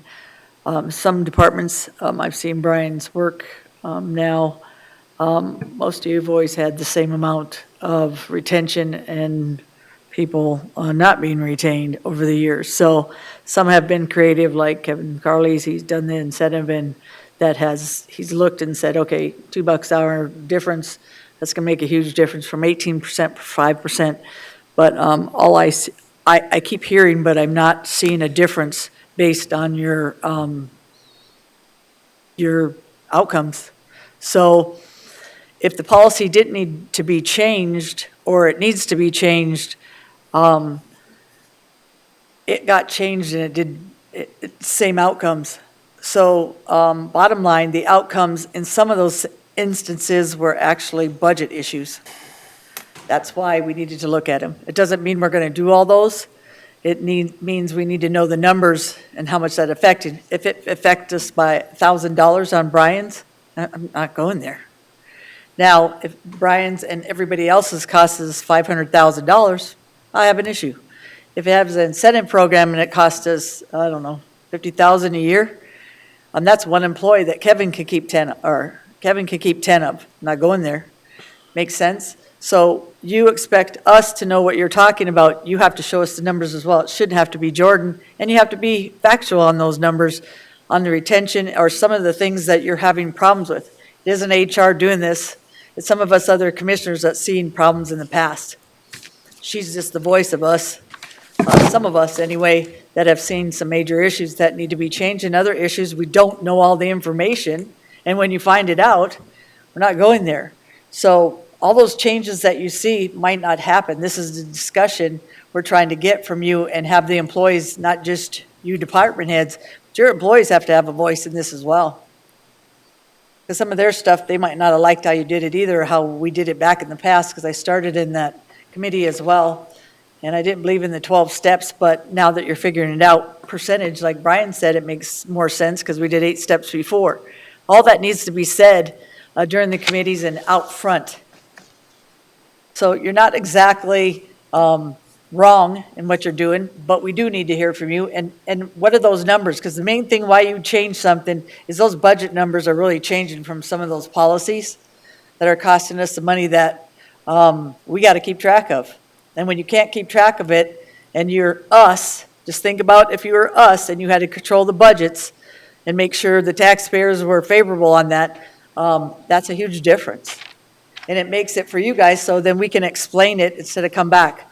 I could have asked the questions before, but I didn't know we needed to know every policy and everything as a commissioner. I thought some of you would know that already.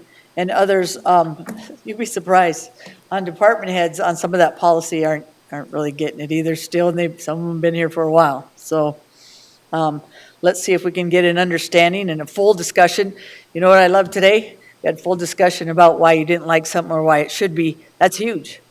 Because in the public seeing that you're not just giving overtime and costing us billions of dollars, you're doing it for a reason, or you're giving us a $2 increase to your employee because it's only $1,000, and guess what that did for the morale, or what that did for Brian not have to go down there as a supervisor, have one of his other guys go down there. So all those explanations make a difference.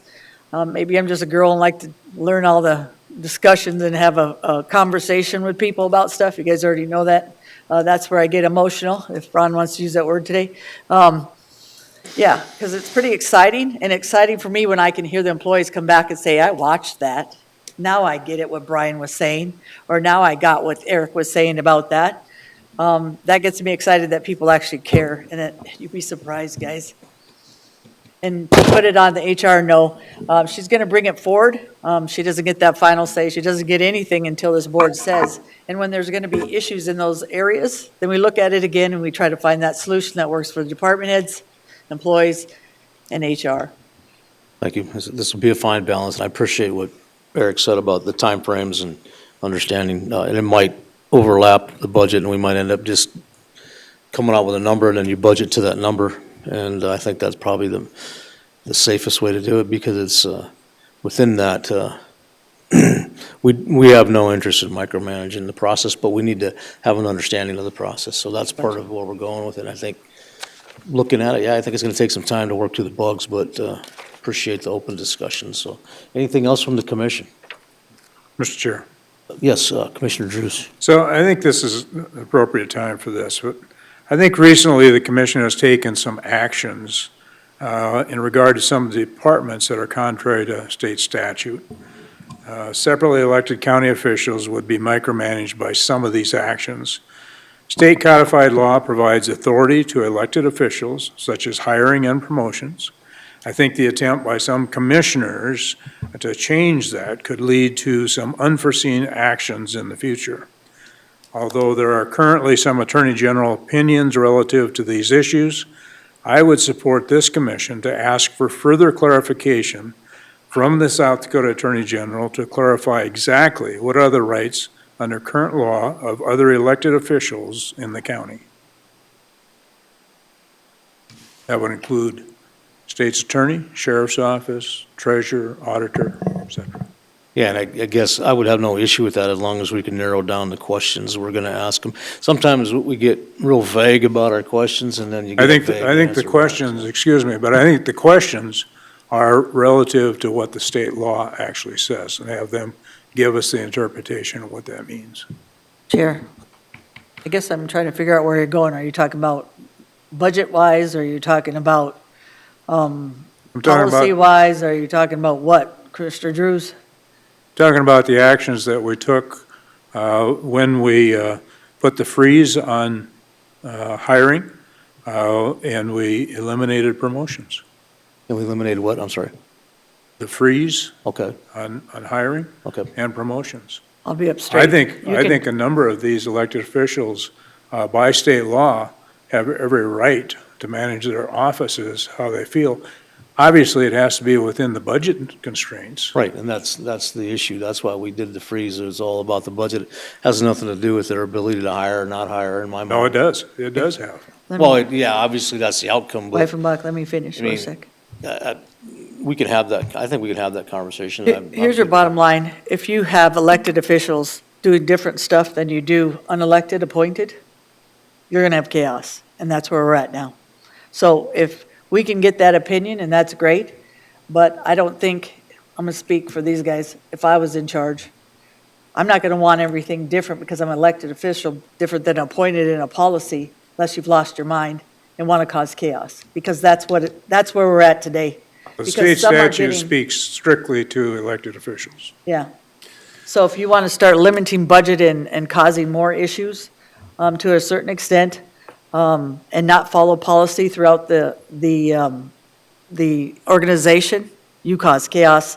That's And what with you the- just did by that action What's a that? month ago, The freeze cause chaos? of creating the freeze. I think, I disagree. I think You agreed, wait, Weifenbach, you agreed a while ago that we'd do 10% cuts and different stuff like that. You didn't have any issue with that back in the day with COVID and other stuff. The Let's- bottom line is, let's not go back and forth, you're right, but bottom line, you have done the same stuff as other people. We did that totally in cooperation with all the departments. We didn't do that as a commission willy-nilly. We asked the departments if they would be willing to go along with that, and they supported it. We actually did it because we needed to, So, so that's, Mr. Chair. yes, Commissioner Durr. Yeah, I've got a comment, and it goes back to some of the discussion here. And I think what Commissioner Drews is speaking to is, once you've given budget authority to a department, let's say elected, that they have the authority to spend that fund. And the point that I'm trying to make, and I'm going to read the motion that was made, the motion number 2.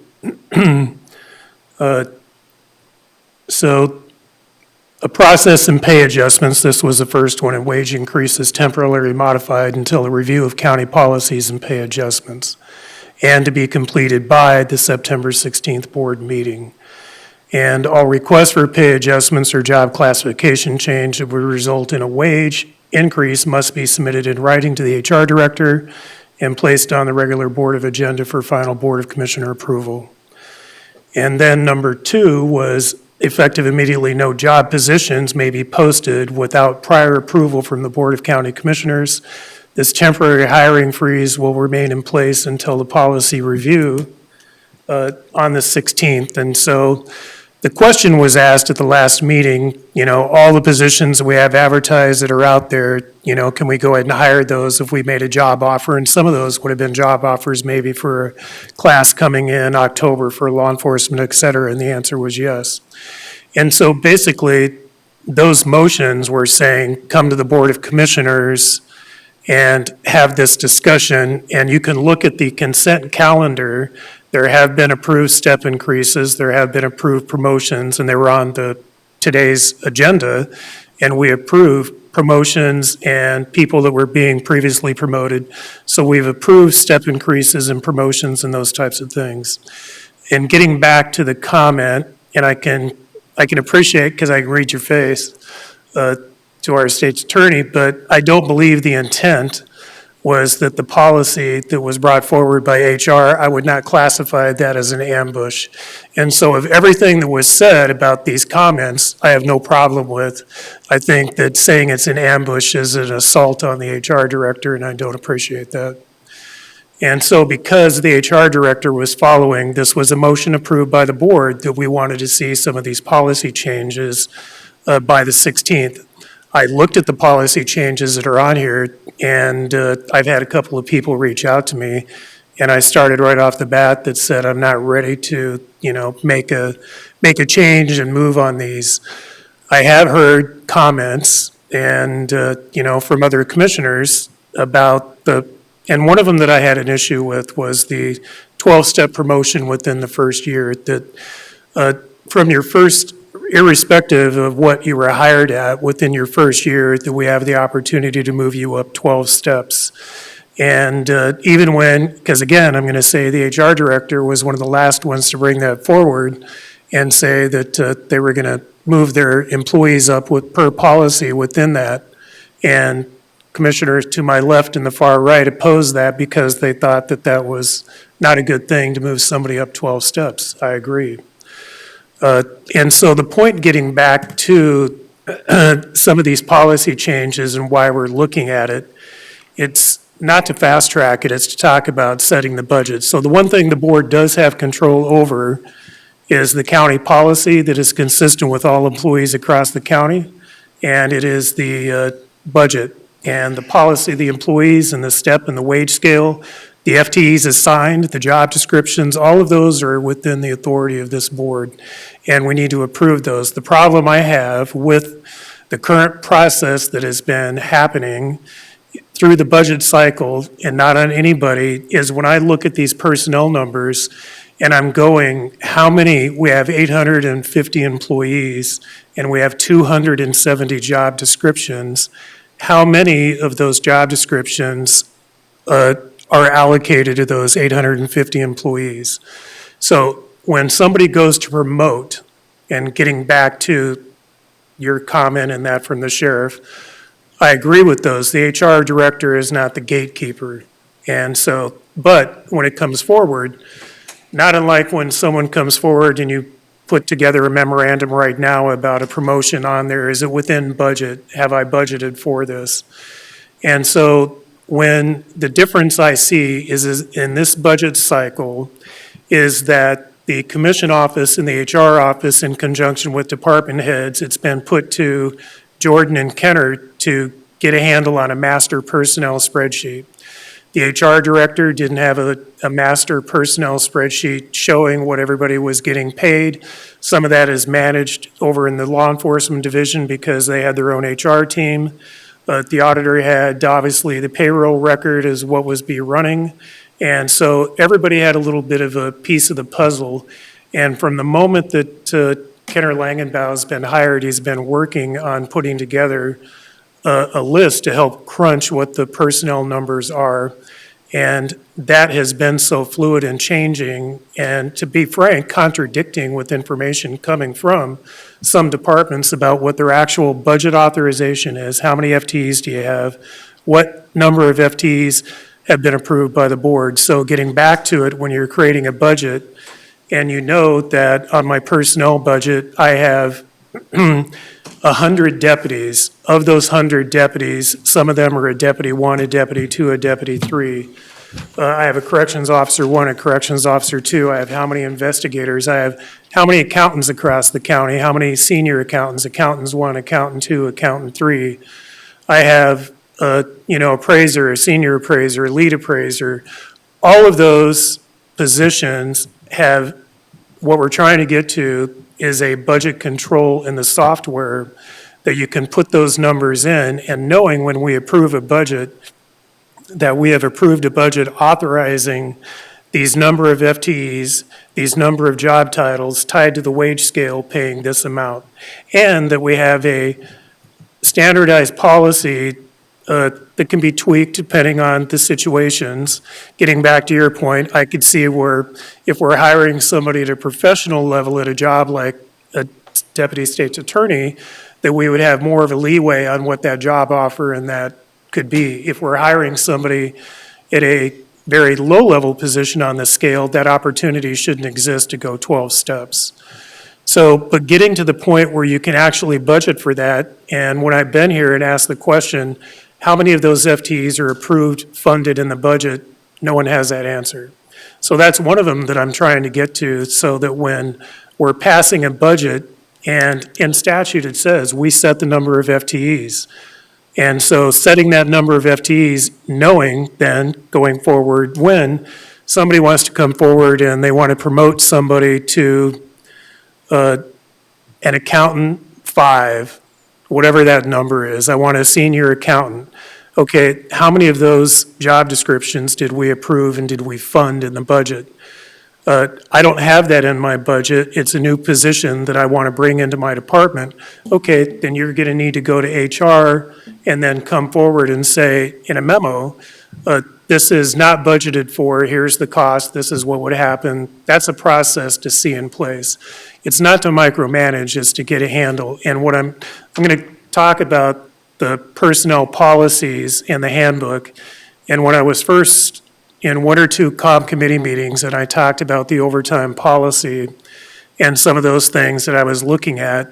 And then I started to work with the auditor and looking at some of the overtime reports, and then finding on the overtime that we had employees in the county getting paid a base wage of, let's say, $50,000 a year, earning over $60,000 a year in overtime.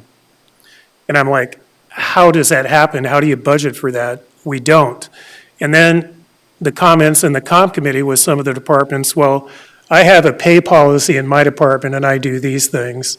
I have a pay policy in my department. So we have an employee handbook, and then we have nuances to that employee handbook and the pay policy that were managed by various departments as to how they paid and what they did. And it could have been to out-of-class pay, it could have been, I have this special compensation, we do this. And the more I dug into this, and then it came up to what was mentioned. And then when I further started asking questions and looking at some of this information, and all of these nuances that we have to our payroll process through all of these internal policies resting within some departments, and inconsistency of the implementation of the county policy and not being consistently implemented throughout the organization.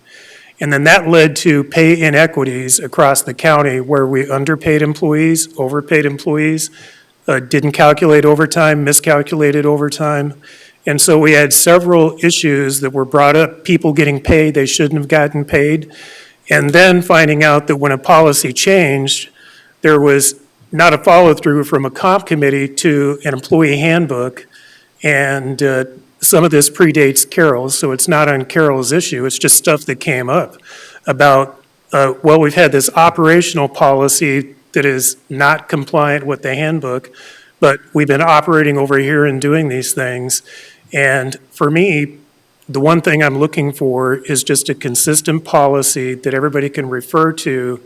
And anybody running payroll or department head that is going to go through, whether appointed or elected, and say, I'm going to have these promotional opportunities, or I can hire somebody at this rate, that we have some consistency across the organization as to how that's applied.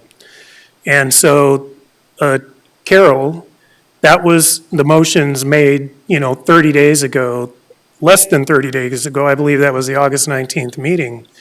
And so, her having that timeline to say, come forward with something by September 16th. And the reason I put September 16th in the motion was because we had to discuss the budget. And I wanted to have some assurance in the budget process that we knew with some certainty how many of these different job descriptions and positions that we're approving. And what I'm finding is we're not going to get there yet. But there is a difference between what department heads put in, which we'll talk about here later, of, an ask of 73 million and change for personnel. And based on what the HR with department heads and the commission offices come up with, that number is 70 million or 71 million? Around there. Okay. And so when we lay the pay increases across the scale, what I'm looking for is a consistent implementation across the organization as to how that's applied. So when I hear that there were no step increases because of the compensation committee recommendation on the wage increases, and that was adopted by the previous board, and so then the employees this year theoretically were to get no step increases, and the wage scale was adjusted based on the recommendations of the comp committee. And so in January and in February and in March and all through these months, I've seen on the consent calendar, and first, it wasn't on the consent calendar. So the Board of Commissioners was never given that opportunity. It was placed in the minutes of the commission meeting. And then I asked for months that this get placed on the consent calendar so that we could see these payroll changes. And so I think it might have been in March when we finally started getting some of these, not just in the minutes for us to look at in a future meeting, but on the consent calendar. Looking at the consent calendar and seeing, step increases and pay increases and 6 steps, 12 steps, that type of thing. And I'm kind of going, well, how does this happen when there are no step increases that were budgeted and or approved, yet we're doing this, and it's not an opportunity that was out there for all the employees. And I said it a few months ago, and my greatest concern was when I saw one employee moving from one step on the scale or one job description on the scale to another job description, and that moving from this job description within a department to the very next level up job description was a $13,000 pay increase for one employee. When's the last time anybody in the Deputy State's Attorney's Office, Laura, had a Deputy State's Attorney that got promoted that got a $13,000 pay increase? Last year. Okay, so I started looking at those, and that told me that we have an inconsistency in the implementation, and we don't have enough clarity in our policy. And so I think the board, I would hope, that we're looking at putting a policy in place that is fair, the one that we can budget for, and because if we can't get a handle on the personnel numbers, I don't have any confidence in giving COLA and step increases. And I don't know if we'll get to it later today, but I'm in support of a step increase and a 2.9% COLA for the employees. But when it comes down to the compensation scale that we have, I know we're not going to get there. I'm not confident in the scale the way it is, though I know it's something we have to work with. And so those are some of the things that, at least my input as to what I'm trying to get a handle on, and that's just a consistent implementation across the organization for whomever is running payroll, that department heads and the HR team and everybody knows that this is in compliance with policy and it's appropriate, and that we're paying appropriately and accurately, and we're being fair. And what I'm seeing right now is inequities in the application of our pay and compensation plan that is not fair to some of the employees. And I'm not saying that it's intentional, I'm just saying that it's happening. And so I think that's why it's worth having some of the policy discussion. And seeing this information I just saw on Thursday or Friday when I got on the agenda, it is nothing that I'm ready to hop on today. And no, getting back to, what Eric said, that it is, it's going to be a process to get there. And I've kind of, getting back to the comments about things are moving quickly, and I had this conversation with the sheriff and said, when I identify something that I deem to be an issue and I research it and I feel after listening and talking to the appropriate people that it's an issue, it's something that I can't sit on, that I have to take action on. And so it might not be in everybody else's time frame, but it's going to be something, if I identify an issue that I think needs to be rectified, I can't sit on it. At this point in time, I can realize that we're not going to get everywhere in this budget cycle in the first year. So going back to the comment that, we're going to try to make some headway, but it's going to take a while to get there. And I certainly respect the position of the elected officials having the ability to manage their office and have that budget authority, but the budget authority with confidence for me has got to be set by the board, knowing that we have some policies in place that we know will be implemented, and I believe that is the decision of the board. Any other comments? but we don't really have any, thing on, any, motion to be taking place here. I know someone had mentioned earlier about, you know, the budget and making a long day and all that stuff. That is our next item, is to talk about, We're doing a special meeting, aren't we? well, I asked Jordan to think about that ahead of time, just Yeah. with knowledge that we may have that conversation. So I said this last month, and I did talk to the chairman about it yesterday. I believe we had a conversation because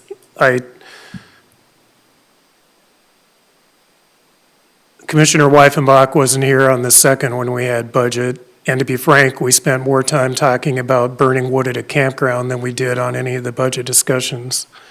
And this, you know, $130 million plus budget with all the diversity that we have in Pennington County, I don't find it fruitful to have budget discussions on a regular agenda day. And I think it should be a practice, you know, moving forward, that we never schedule budget on a regular commission meeting, that we just have separate days for the budget so we can focus on that, communicate, and have time to ask those questions and get feedback. Because for me, I don't want to make, you know, decisions without having all the information. And so it's important for me to get that feedback in the conversation and ask questions before I go in and make blanket budget cuts, because I am looking at cutting some things, and I've said I'm after, you know, to be frank, the non-mandated. And so anyway, I had asked last month, and I think I talked to Jordan about it, but we had a comment about whether or not we would do a special budget day on the 23rd. And then my understanding is, Gary, you can't be Day here. of the week is that? That's a Tuesday. And so the next day that comes up would be, According to Commissioner Drew's schedule that he gave us, the 19th or the 26th, those are both Fridays, but they work for his schedule. And the 26th is only in the morning, until 1, sorry. September, October, and November night- are my busiest work months. We can take And so I'm out of we can town take this most of the till time. October? so you're talking this Friday or the following Friday? Correct. Okay. Because you're I can't busy do the this other Friday, time? so- Right. I'm Okay. I can't do this Friday either. Fridays are bad for me. So what date are we looking at? Well, Gary is available on the 19th and the 26th, and we have to have the budget passed by the 30th of September. Well, I can't be here the 26th, I can say that. I say next Tuesday. Is there any other days, Gary, for you? Which day? There isn't. I'm going out of town 3 days next week. Medical appointments on the other day, so no.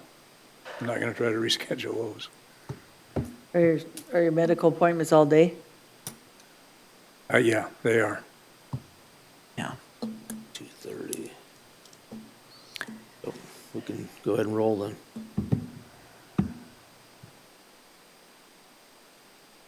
How does everyone's Sunday look? Saturdays? No? I can't do Saturday. Friday night's a rehearsal, and Friday day and Saturday. Wednesday. Wedding. Gary's not gonna be in here anyway, any day but Fridays. So it's gonna have to be a Friday for him, Or or we he can can't just go. push through right now. Wanna do it now? Yeah, I'm not in favor of passing a budget with not all 5 commissioners here. I think every commissioner has a voice, and I think it would be inappropriate to try to pass a budget without the voice of all 5 commissioners. Well, you got 5 here right now then. All right. Item number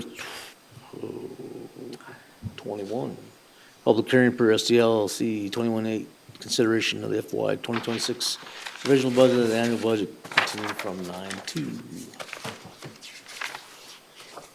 How are we gonna proceed, Jordan, on the budget? Board may discuss any of all items related to the preparation of the final budget, the final consideration of the resolution for approval and adoption of the FY 26 budget on the final budget for, it looks like it's broken down into You do not have to take these all in order. So this is all a bunch of information for you from individual departments.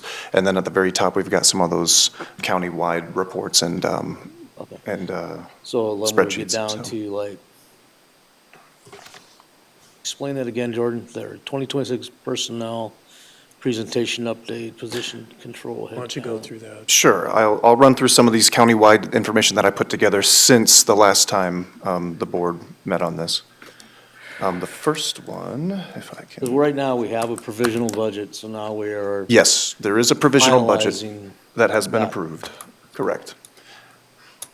And now it's, what do you want to change to make it, that provisionally approved budget, the final budget? And there are things that we know have changed, and I have a memo about what we know have changed, and they're already pretty much in the books, and what that impact is, because we have to list what all those changes are going to be and what the budget impact is. Okay. So as we updated the personnel figures for September 9th, we got a current snapshot of everything as it currently is. Not necessarily as it is even this week, because it's fluid right now still with everyone kind of moving through. We looked once more at a very flat personnel figure, and that would be it doesn't include promotions, it doesn't include title changes, it doesn't include shift differential, out-of-class pay, any of that stuff. This is just a flat, this would be their hourly wage, and this would be their benefits of the current staffing levels of all of the departments. And in our calculations for overtime, we set 4% for public safety unless otherwise specifically requested, and then 2% for the departments unless they also specifically said, I want less or I want none, and we have several departments that did do that. In those calculations, there were 58 funded open positions, and I believe I saw 3 or 4 unfunded but probably authorized positions, but they're not going to be included in these calculations because if we're not funding them, we don't need to worry about them for budget purposes. And so when we budgeted for open positions, if they were full-time, we made sure that they had a family plan for insurance benefits so that we had, again, a baseline of what it would be costing us. Now, if the election of the employee happened to be a single plan or an employee plus one, that reduces each one of those open positions by about $12,000 to up to $18,000 to $20,000 if they're saying, I don't want any insurances. And so I'm good there. We broke out, of course, as normal, the personnel figures into regular wages, the time of service bonus, overtime, the Medicare and Social Security tax, retirement, work comp, and the insurances. It says health insurance, but it's really all insurances of health, dental, and life. As you can see, this is the 5-year approved budget history. And so this just gives you a really quick look at how the budget has trended over the last 5 years, what the current department requests are, and what the 2026 flat calculations came in with the September 9th roster. It's broken up pretty much similarly to the last time I presented this for the provisionally approved budget, is we're still 76% wages, which is a little uncommon for most public entities. You usually see a lot more in benefits, but I guess if you take retirement and your health insurance, you are looking at 15% there, which is not unstandard. That's pretty typical what you'd see. And then the FTE count, we wanted to make sure because we were asked to provide this information based on the 869 head count that we had in our list. It equivocated to about 824 full-time equivalent employees. And then by department, you've got a quick list there that just kind of shows, well, here's where they're currently at. And there are notable exceptions to some of that. Highway got a hold of me specifically and said, well, we actually have made a reasonable accommodation for a current employee, but if they retire, that's still technically a full-time, but right now that person is not full-time. So you don't have to budget for it, but if it became available, that would be an authorized FTE and not a part-time benefited employee. So Jordan, these numbers are the numbers where we're actually at right now? Currently, yes. Not the provisional? Correct. These are the current snapshot of where everyone is at with their FTE counts by the individual budgeted departments. So if we didn't fund 58 open positions, what does that amount to?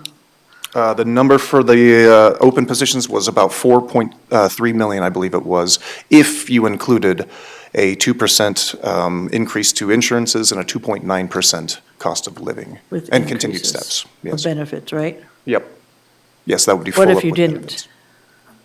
I guess you'd have to either way because that's if I Yeah, didn't if they include fund the. it. Well, meaning if they hired them, more than likely, most of them would get, I don't know, what is the majority that would usually get some kind of funding through benefits in some way? There's definitely. That's why you did it? Yeah, there's definitely kind of a split in between there of who elects family, who elects single. It's a almost even split to where you could almost use the employee plus one for budgeting purposes and be okay in most departments unless it's a small budget.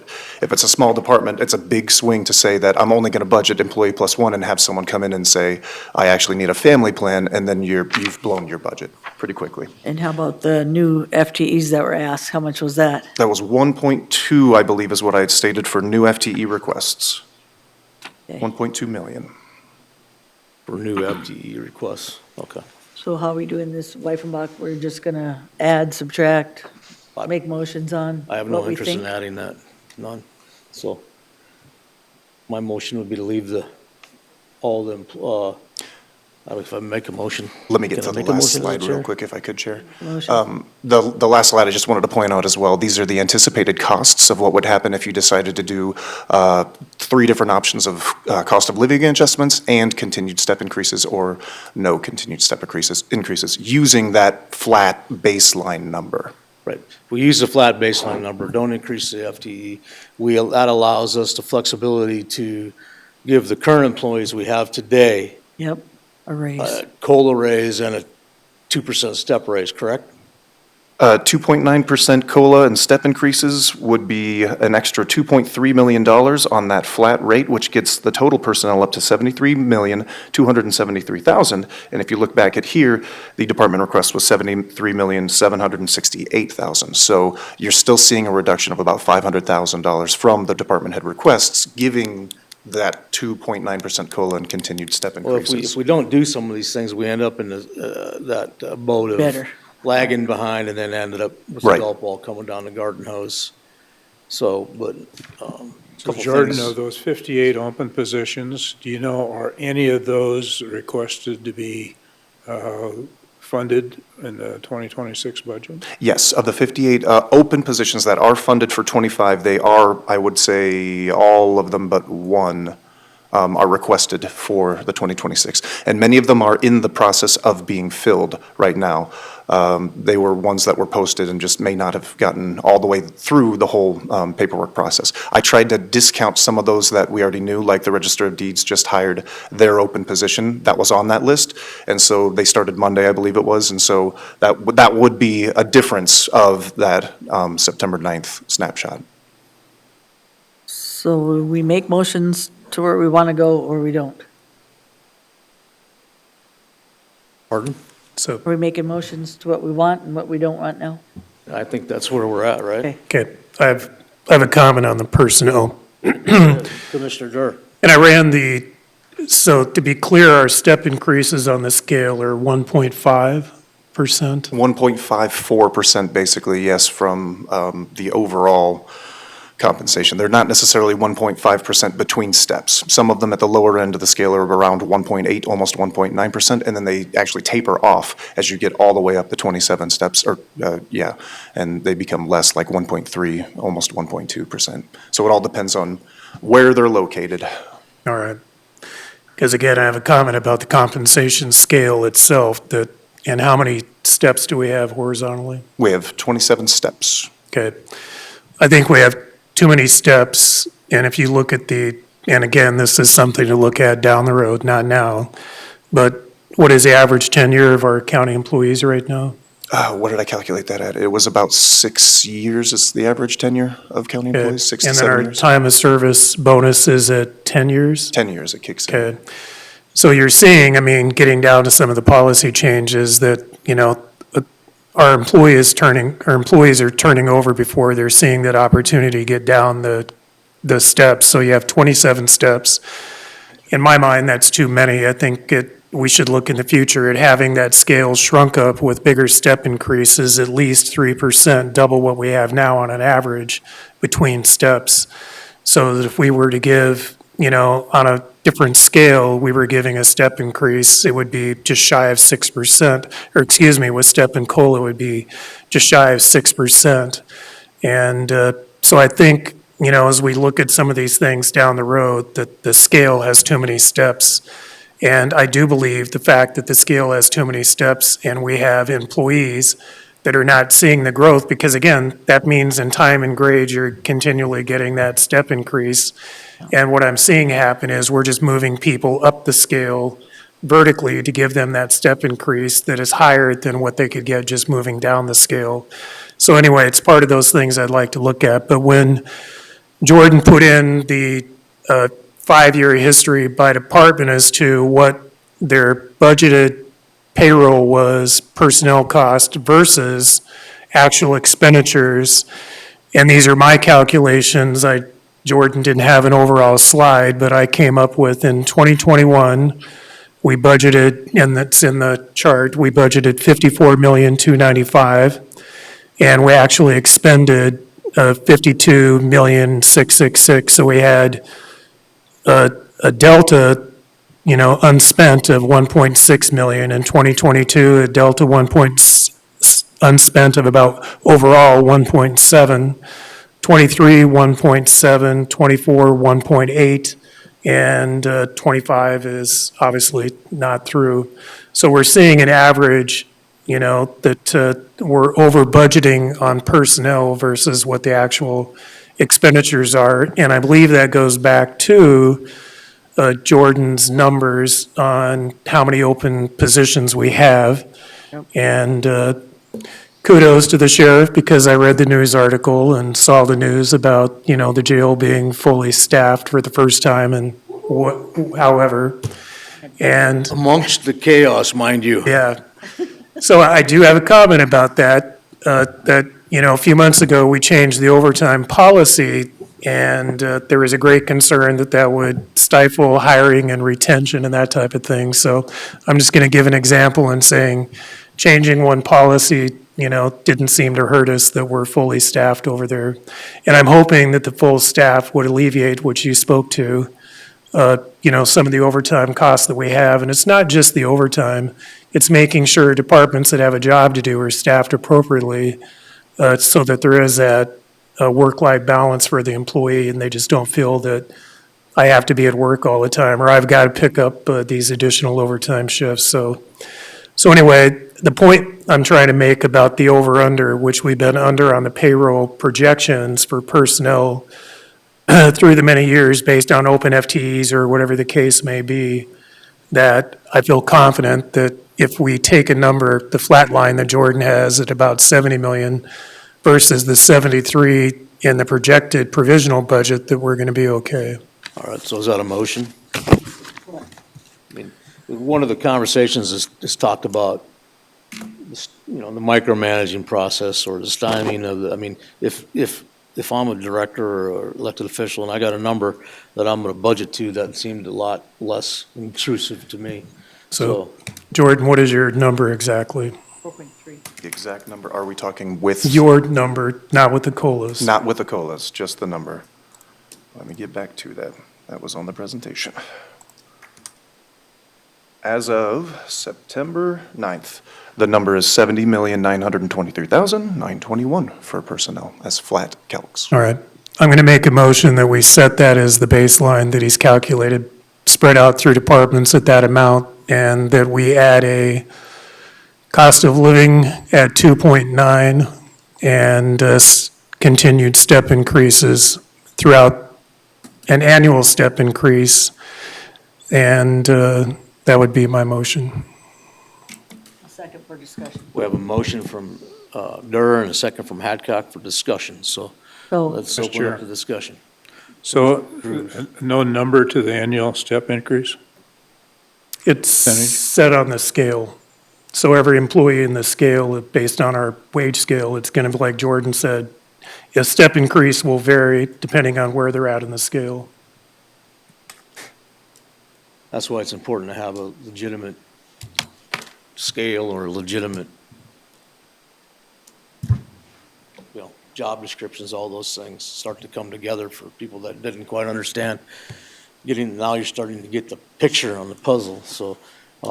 Chair, as another point of clarification, would that annual step increase be on their anniversary month or at the beginning of the year? The county has done it several different ways, so I'm just curious. What do you mean? What do we have in policy? I'd have to defer Carol? it to HR. Since we're not currently doing performance reviews with the merit increase, historically, we've done it at the beginning. That's what they did last year. They did it first of the year, when they did their net wage scale. We Already do knows, have some Joan. other We asked her. programs to go through. Carol, would you come up? We do have some other programs to go through, right, that we want to talk about? Oh, yeah. Yeah, okay.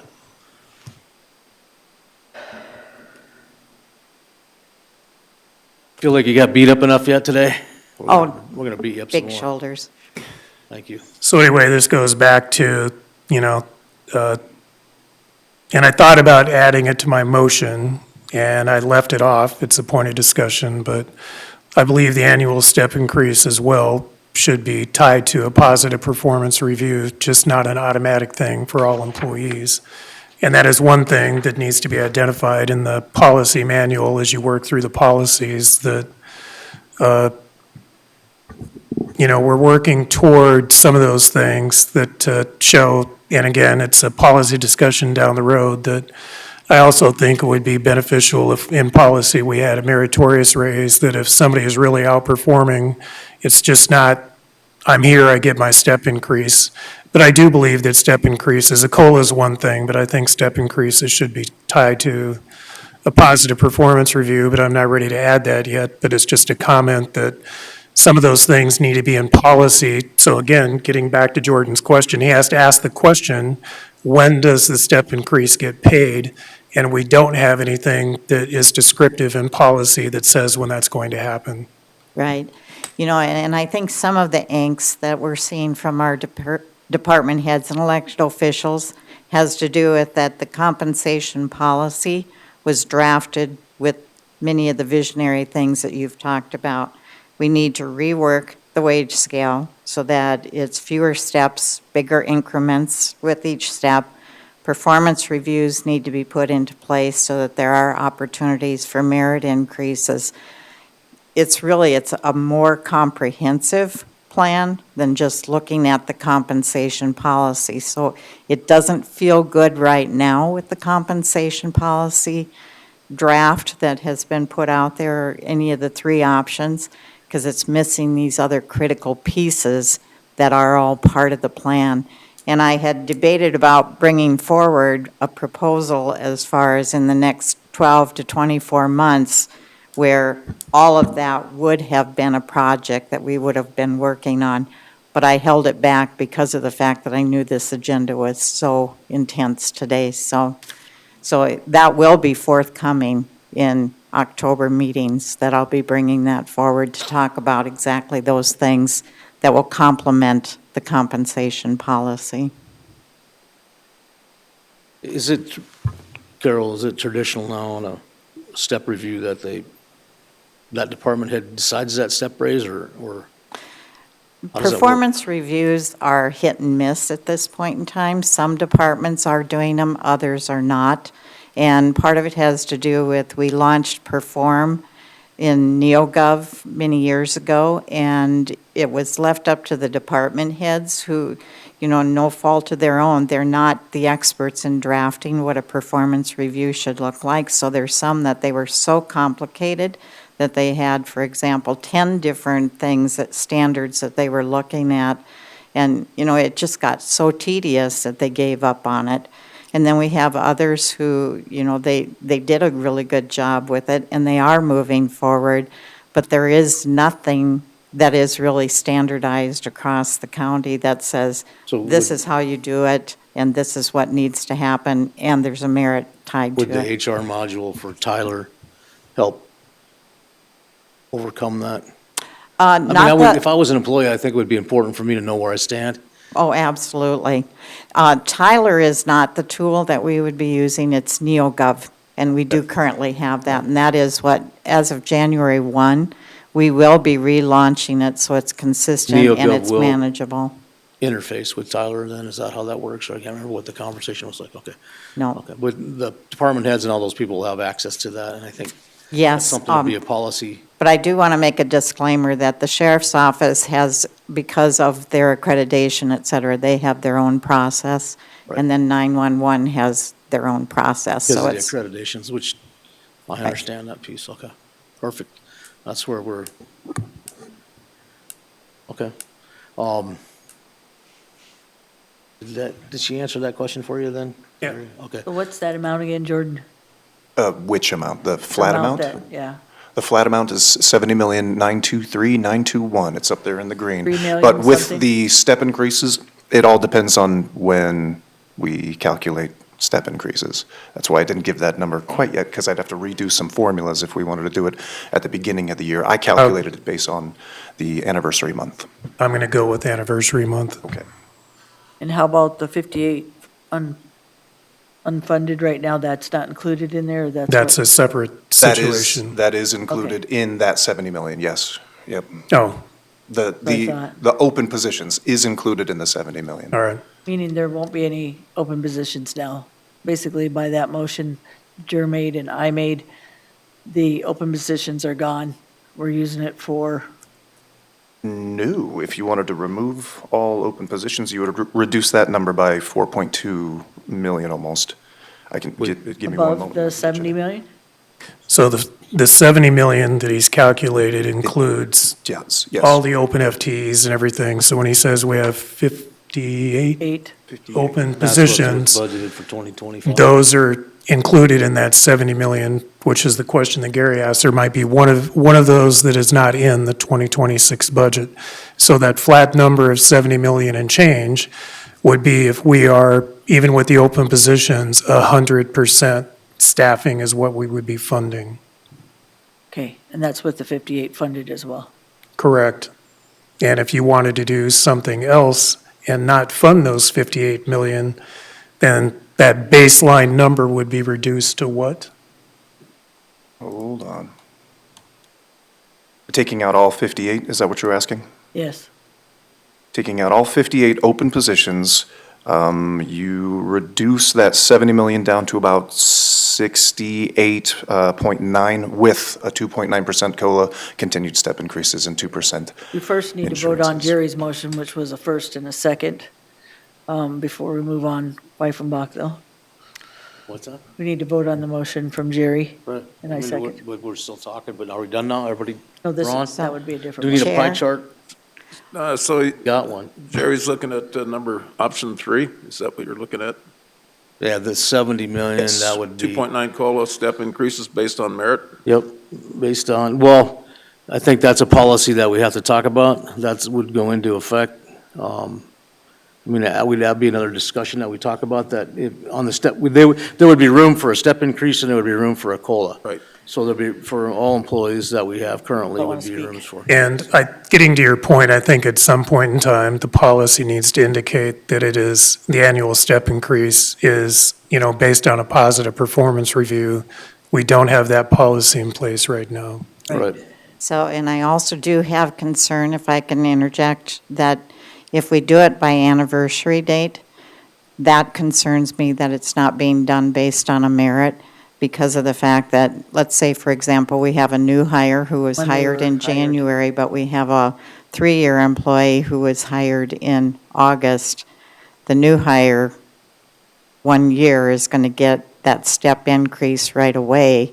And the person who has been I here see what longer, you're it's saying. not going to So you want to get it. simplify it like we did, or No, not? but they did. again, it's not, that employee is not moving ahead. It would be consistent that everybody is getting it on their anniversary date. Yes, if you were hired in January and you've been here a year, you get it in January. If you were hired in August and you've been here a year, then you No, would if- get it in August. But if you've been here 3 years, that's my concern, that I can see pushback from the employees that I've been here 3 years, but I have to wait until August to get that increase. Yeah, but it doesn't matter if it's 3 years or 5 years. And you would still get the cost of living adjustment in January. Correct, Still get the Right, same but they wouldn't amount. get the step.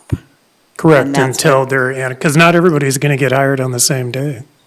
Right, and that's where I say, I would much rather see you do what we've done consistently in the past, where the step and the COLA are January 1 for everybody, but then we move to a merit-based, and that's based on anniversary, so that it makes sense to tie it all together. Okay, then I'm going to flip it around on you and go, I got hired in January, so I'm getting mine in January. And somebody else got hired whenever that cutoff is in June.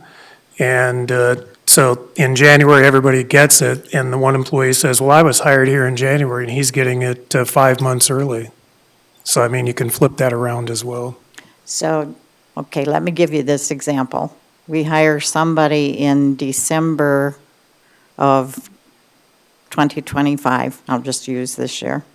And then we hire somebody, well, no, let's use 2024. Hired in December of 2024, we hire somebody in January of 2025. So there's only a month difference between their hire dates. The person who is hired in January is going to get their step increase in January. The person who is hired in December, a month earlier, doesn't get it until December. That's what my concern is. No, but if you have they would be getting an annual step increase in December if it was in the budget for that fiscal year. I'm not splitting fiscal years. No, they would get it in that December of 2026. Both of them would get it in 2026, but the person who was hired in January of 2025 would get theirs in January of 2026.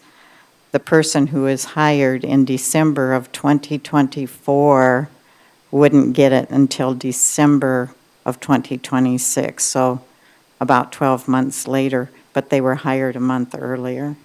So that's what my concern is. My concern is thinking all through this right now. And that stems from the fact that 2025 didn't get any annual steps, and so that's why there would be a situation like that. So Carol, quick question. Yes. So do you have any departments that have submitted any promotions, et cetera, to you that have not been acted upon at this point in time? Right, since the freeze on August 19th, that anything that's been submitted at that point in time has not been moved forward. So, And that hasn't been, so there's some that have been. I mean, it's been on the agenda that there's some that have been, but. right, and those were ones that were submitted before August 19th, but the ones that were submitted after August 19th were what's frozen as far as when they go into effect. So that's the trigger point. So do you have a large stack of those? No. Mm-mm. And I don't know if departments just haven't submitted. I've got 2 departments or offices that I have. Okay, All right, there's a motion. we have a motion on the floor. Can I get the Chair. exact motion? Because Yes, Kara. I have set the budget at 70,923,921 with 2.9% COLA, correct? Correct. And then what was the? It's a annual step increase, which will obviously be effect in January, first payroll. Yes. Did you have a percentage amount? Nope, because Okay. everybody's percentages are Okay, so different on the just- scale. Okay, so just a step increase starting when? And you have 2 speakers. The first Annually? payroll in January of 2026. Okay. Okay, A motion on the floor. and a second. Got And a you have couple 2 speakers. Oh. Yes. 2 No, they don't speakers. want to speak. I just want a chance to comment when you go to address the open positions. Okay, Thank you. So a step increase given annually starting January of '26, you said? first. But it's on their anniversary date? No, he said January 1st now. It would be the first payroll in January. For all of them? Yes. Yeah. I missed that. Because I thought you said on that. I did say anniversary date, and then we got pushback on the anniversary date Which made about being sense. consistent between the What's wrong with the employees. anniversary date? No, I I- thought that's what we were talking about. Nothing for Because it's me. harder. Okay, It's so harder. given annually starting, okay. Do January 1st. Okay. Here. All right. Okay. All in favor, say aye. Aye. Opposed, same sign. Hearing none, motion carries. Commissioner Weifenbach, this is Joe on Zoom still. You're still here? You need to go to I your am. meeting instead of listening to ours. You could have came and stayed here. Lord, dude. I've been doing both. I just want a clarifying point. We've got currently 5 people that are working towards their journeyman promotion. I just need to, I would like to know if that is included in that flatline budget calculation that you guys just made, or if we will need to bring those back. Whatever number you get allocated to, you budget to it, right? Correct, yeah, there were no promotions put into that flat baseline. That way we're not micromanaging you, Joe. I just needed to know. I've been watching. Makes sense. I just wanted that clarifying. So, sounds great. How's your conference going, sir? Good. Good. Already got something to bring back, so. Okay. Figured you would. Keep going, Wyffenbach. All right, so that motion carried. We move on to, let's, I guess, take some of these other items. Okay, for Off the me, agenda. no new FTEs this year of the 1.2. We need it for the We already, step creases. we did that. We just passed Nope, that. these are the new FTEs that. There were departments additional asking. FTE requests, I believe, from the state's attorney's office many were- and the public defender. How many FTEs that people wanted this year? There were 2 in the public defender's office, 3 in the treasurer's office, and, 3 in the public defender's office, 3 in the treasurer's office, and 6 in the state's attorney's office. And why I say that is because we need to fund our other employees right now with that money instead of hiring more. So I was there? thought that's what we just did. Nope. This is the ones that weren't in the budget at all that they were asking for. These are new FTE requests that Anything were, we add on is gonna increase that number, right? I know. That's why I said no. we have not approved those. Those were requests that we've not approved for additional FTEs in 2026. My motion was no new FTEs in 2026 I from second. departments. So a motion from Hadcock, second by Wyffenbach. Let's have Discussion. discussion on that item. To not approve any FTEs in 2026? Right. Okay. Not approve The additional requests. any The additional additional, okay. FTEs. No FTEs. Yes, sorry. That would, Sorry. You that don't would get help any the budget out FTEs, a you guys lot, live but- with what you got for the rest of your long day. lives. It has been. All right, everybody understands the motion? No, Okay. repeat it, please.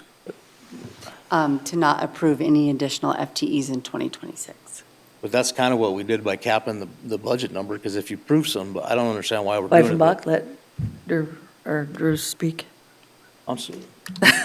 Gary, I'm sorry. No, I was just, so the ones we just heard about, the 6, 3, and 3, they're not included? Is that what? Right, Right. 1.2 million. The number we voted on was a flat number that we were gonna budget to for the entire budget, correct? Yeah, so the personnel figures that we just approved do not include any of the new FTEs. So Correct. anything and- you add on to there is gonna change that number that we already voted on. Yeah, the board had asked that we handle additional FTE requests separately early on in the budget process, so they've always been just an extra number that we've known about, and no motion has ever been made on whether or not they should be included. And so if they were to be included, it'd be an extra, it's actually about 1.1 million into the 2026 budget. Okay. Go ahead, Wyffenbach. All right, so we have a motion. Does everybody understand the motion? Here, I mean, all in favor, say aye. Aye. Opposed, same sign. Aye. One, no. So motion carries 4-1.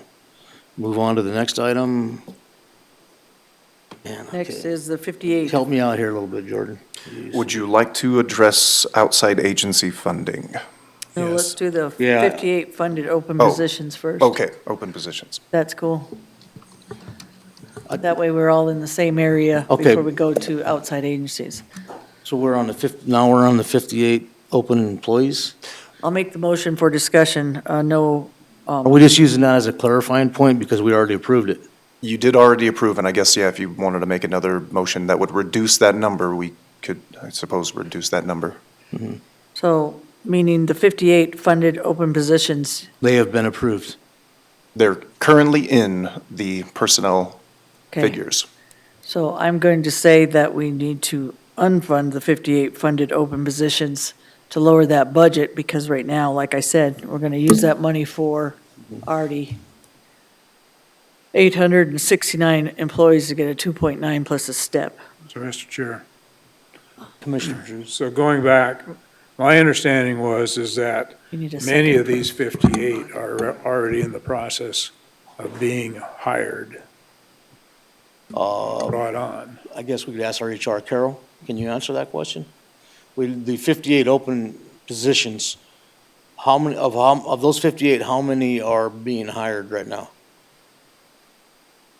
I'm going to look to Ask Jordan to help me Hold on. with this. Well, and I may need to look to Brian for some of this stuff, because of those positions, I'm showing there are 2 full-time booking technicians, there are 5 correction officer, 1 or 2 in the JSE, there are 3 in the jail, and so some of those, I believe from the news release, they have been filled, but they're still listed as of 9/9 as an open position, because as of September 9th, we did not We just need to know have. the number. Right. Chairman, if I may? Yes, Mr. Mueller, I'm trying to calculate here, but not, You guys are really on a roll, giving raises and having fun, so I do not want to dissuade that, so. But I do want to talk just a little bit about the 58, in that, I mean, that was a real snapshot number that Jordan came up with, we confirmed it. But it's very fluid, and if you looked at that 6 weeks ago, or if I project that out 6 weeks from now, that number could be quite a bit different. My only hesitancy is that has 15 staff from the jail, and we have the positions offered out to have those positions full, most of them. Law enforcement, it shows 6.5 open positions. Historically, I don't have any open positions. Very often in law enforcement, we're able to get those filled. We're struggling a little bit with the fact that we're behind on pay a little bit. So I would be curious what we would be looking at for a contingency. If we approved all of our FTEs and we reduce the budget by that full 58, what's that look like? Because I don't want to have to lay somebody off in October if we get some home runs and we get fully staffed. I'd feel a little bit more comfortable if we peeled that number back a little bit. And when I look at historic, from the numbers that I looked at trying to understand Mr. Neve's memo. Ryan, how many of those are yours then, of the 58? Quite a few. So we know which department to cut.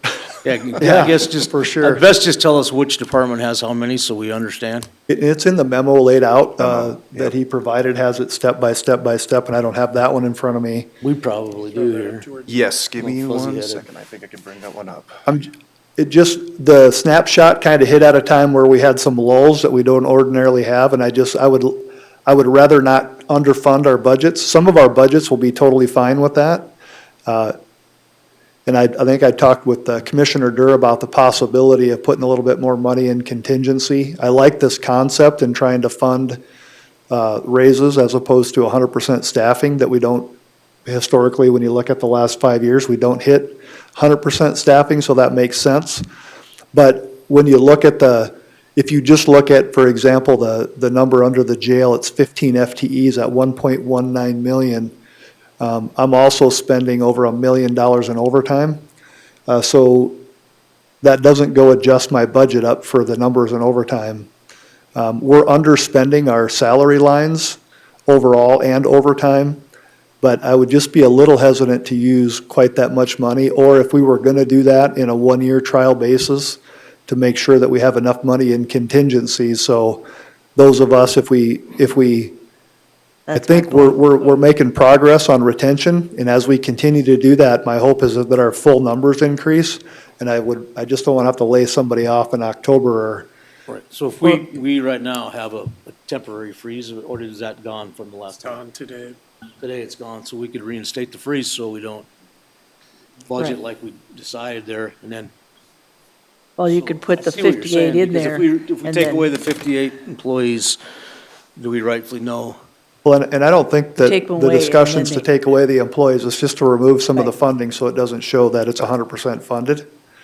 But if my actual number is only 10 openings next year at this time instead of 15, how do we ensure we have I funding don't want to for hamstring that? someone into that position at this point right now. Just for discussion, what that would look like, and maybe Well, if we we put a take freeze that. on it, and that would eliminate any of those positions being filled, but we'd have the process that they could be filled, so we'd know where they're at.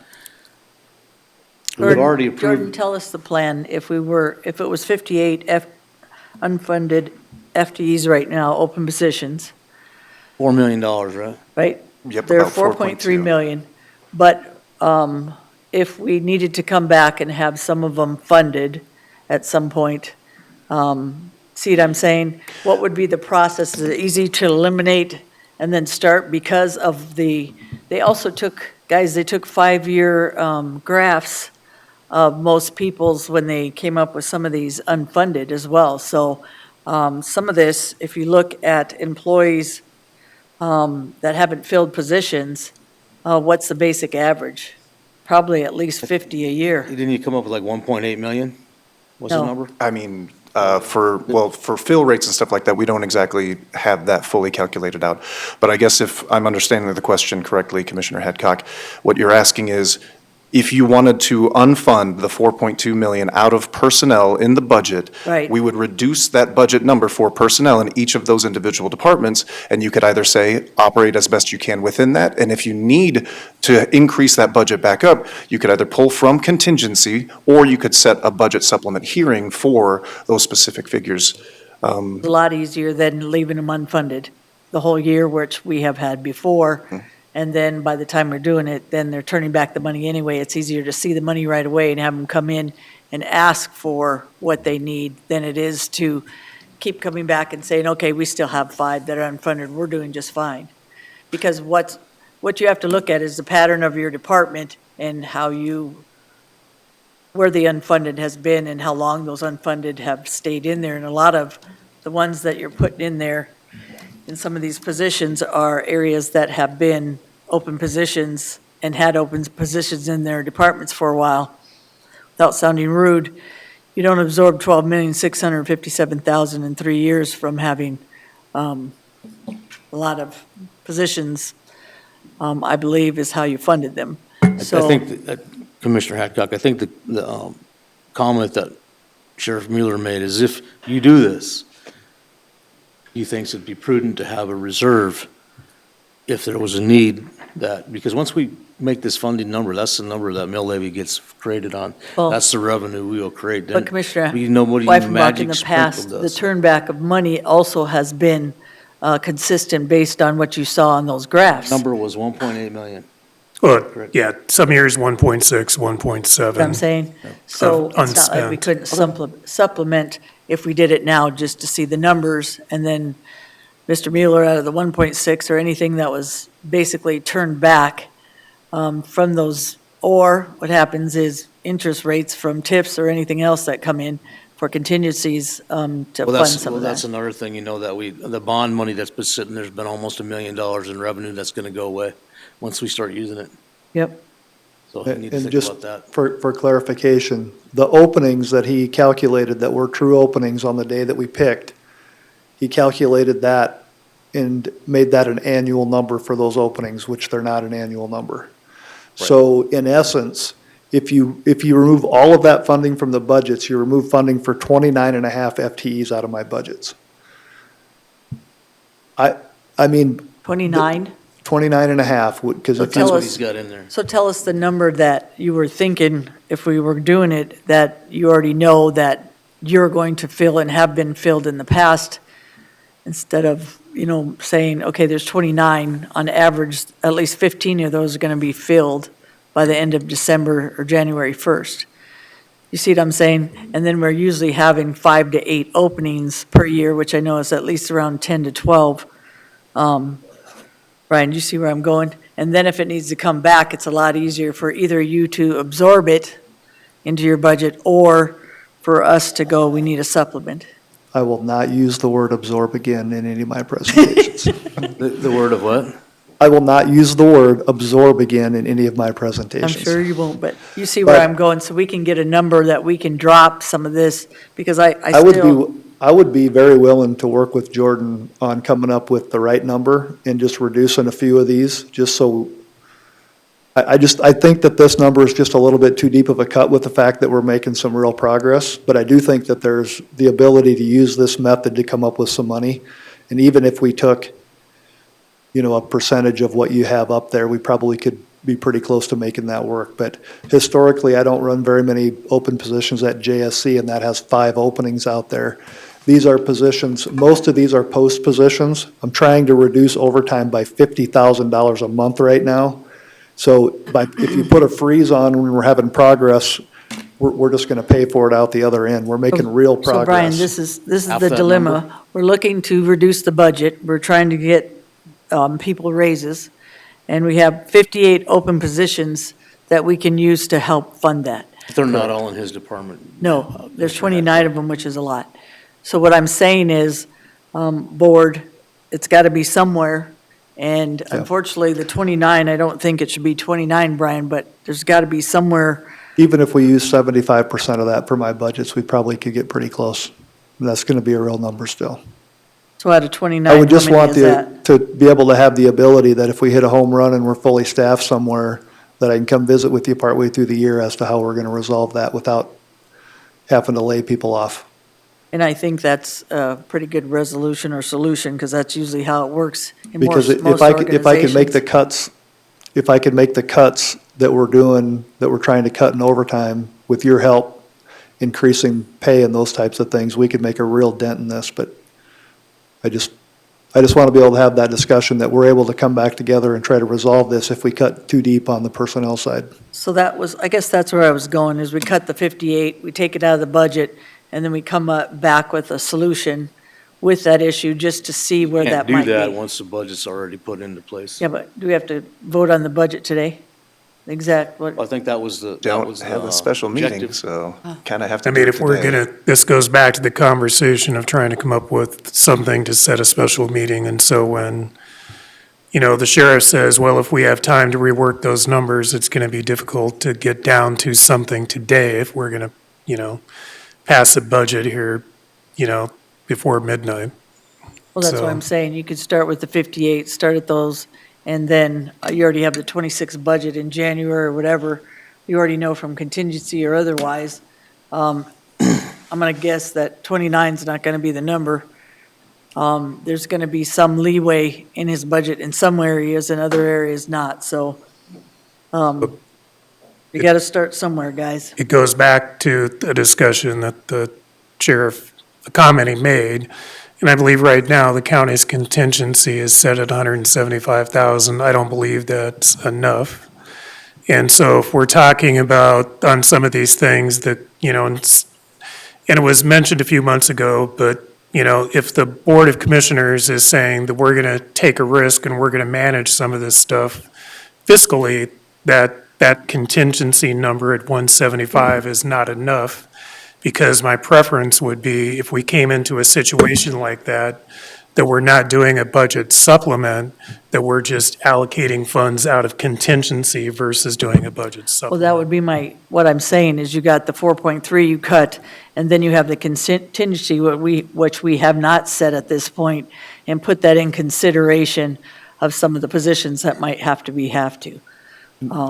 If you were able to do that, just, put 600,000 or whatever in contingency, and then know that we put this together pretty hastily this year, but understanding what the goal is in mind, I think we could come up with a lot better numbers in the budget next year, as long as I can get some Help.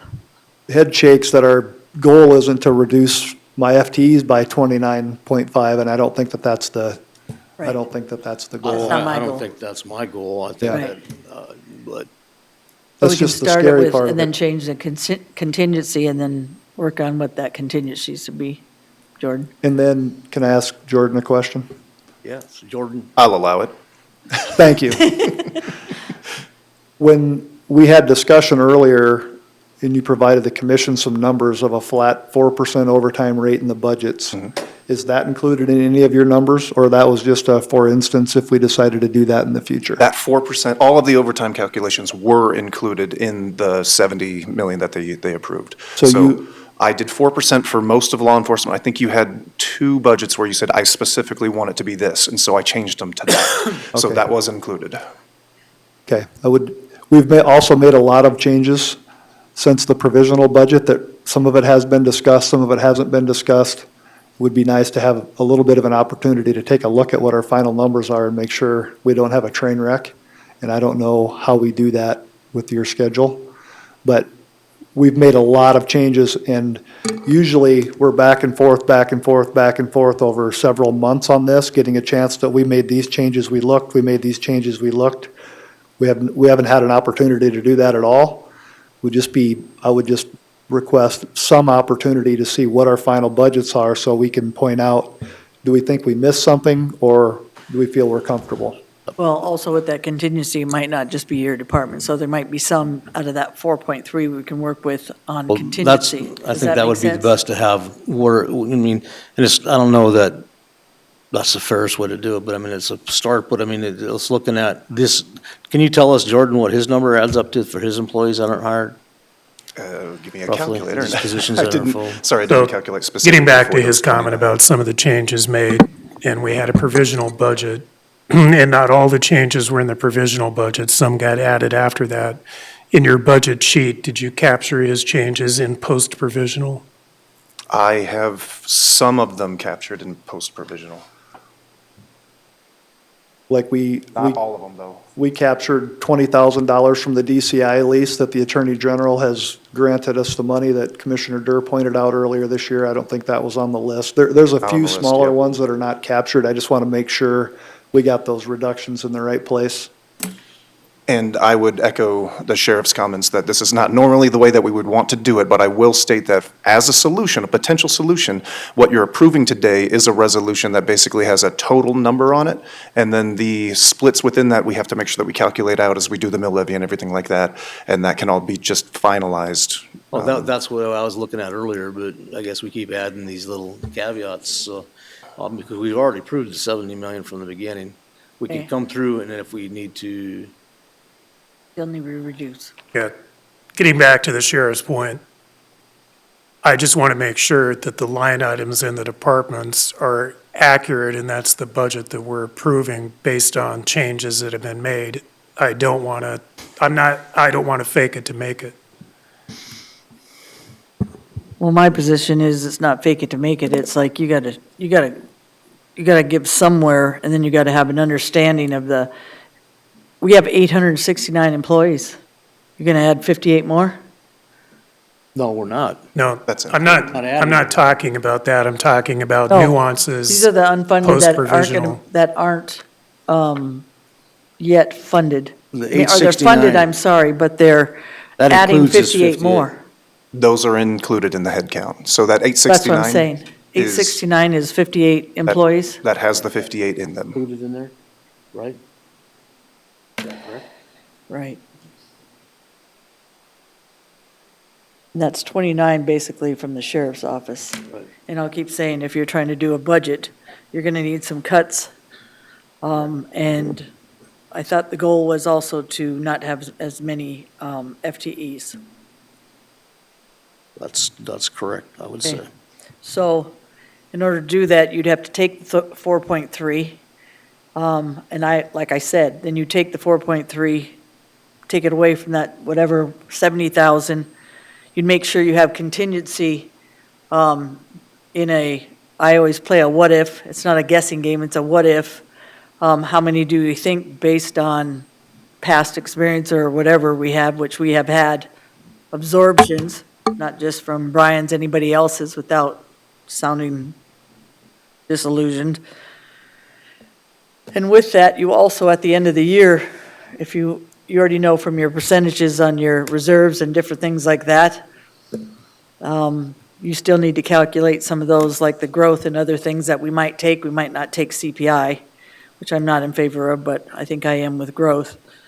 That's going to help some of that for some of that contingency. Contingency, like I said, is better, because then Brian can come in and then he can ask for 3 more FTEs instead of have 5 open positions or 10 open positions, and going, okay, yeah, I can absorb this in my budget. Like he said, he doesn't want to use that word anymore. It's a lot easier for him to come for an ask and say, okay, guys, I do need those 5 other FTEs. And the way it comes in, if I'm correct with FTEs, it's not overnight. They don't all jump that was, in a decade, we got 10 in the sheriff's office. Look how long it took to just get 10. And he needs 29. And prior to this, I did reduce mine by 3 this year. You did. So I'm going to say the 4.3 isn't going to hurt us any, and then to go from there, and you can always, if you feel that it's necessary by the end of this discussion, to put some of that money back in, put it in your contingency. Do we have a motion? Not on this one. For clarification, we're not reducing FTEs. It's just talking about the funding for the open positions. Correct. Right, I mean, sorry. the 4.3 million, right? 4.3. Because otherwise you're getting into the point of You're right, trying- open positions. micromanaging his I department, which wrote I'm not open interested positions. in. I actually made a motion. Okay. I don't know if you start talking. Sense-wise, 4.3. 4.3 million, reduction from, A second, though. a $4.3 million reduction from the payroll, correct? From the 70. Tara, did you get that? I didn't, do you have a second, and then, or is there a second to this I'm gonna motion? And second then- Okay, and then what is the motion? Reduction, $4.3 million in payroll 50 from, To reduce payroll by open positions. 4.3 million, is that what you said? Yeah, with the 58 open positions. To reduce payroll by 4.3 million in open positions? By the open positions that we Okay. have open. Okay. Kevin, you have something to say. Kevin Carley, Director of the Pennington County 911. I stepped out of the room for a minute, so I lost track of where we're at here, but of the information you have up there for dispatch, I've actually only got one FT. I filled 7 of those FT positions. We'd already done interviews prior to the hiring freeze. So I've actually only got one FT position open right now. I just wanted to clarify that. Does that reduce it to 51? If you change your motion? Well, if there's still 58, was his included, his 7? Yes, yep. It was a current That's snapshot. one of the things and we're gonna so- run in by taking this So- approach. Yep. Well, this is the approach in a sense, because we're not taking another day. So I'm going to, Go ahead, you have a second on that? Okay, for discussion. Going back to the sheriff's comment and all of these nuances with positions being filled out of that number. And Brian, you were saying if we had like 75% of that number, So if I look at the snapshot from the jail, 15 FTEs, I actually have 9 open today from the offers that we have. So these numbers are, we like hit a bad week to look at a projection to come up with this number. I didn't really realize what we were trying to do with that, or I would have visited with Jordan about coming up with a little bit different snapshot. All right. If we were realistically in that $2 million reduction, that would probably put us even. It seems like Okay, guys. 1.8, 1.7, 1.8. We're gonna need to continue this discussion, guys, because we can't even get real numbers still. So if we can't get real numbers on September 16th, and we're going back and forth, I can't even think anymore. It's getting too long. I don't know if you guys can, but Okay. at this point, I think we need to continue this discussion and see if we can come back either this week or the beginning of next. Mr. Chair, Yes, Commissioner Drews. I've got a question going back to to the new requested employees. When we do that, I know that there was 3 employees listed for the treasurer. Are we going back and reversing what we had done a few weeks ago in regard to the treasurer's office? okay, the motion on that was 2 overhire. It wasn't 2 additional FTEs. Right. And she's requesting additional FTEs in the 26 budget, as well as the public defender and the state's attorney. And the motion was no new FTEs in 26. She just needed to, So there's a difference between an overhire and 2 additional FTEs. Okay, guys, I'll keep saying it. We need to continue this discussion, guys, because we're not gonna get anywhere today. We're just gonna go back and forth, because our brains, I don't know if anybody else's is just fried. And trying to discuss stuff that we still have numbers with, because now we're finding out we got filled positions. And as of yesterday, our discussion was 58. Today, now we got 7 filled and 5 filled, and holy crap. So, Commissioner Hadcock, I think that's a dynamic number when we're talking about these guys are out there recruiting, they're doing all their efforts. I don't mean that's a bad thing, sir. I'm just saying for numbers, if we're trying to figure. The bottom fill out a line is, budget. I don't think it matters how many FTE we have, the bottom line matters how much dollars do we want to spend, because otherwise we get into FTEs. Oh, we're going to eliminate the JSC 5 FTE. Well, that could affect the sheriff in a whole different manner than it would be if we would take 2 people that were paid the same amount of money from another. So I think that either we're going to drop that $70 million number, or we're not.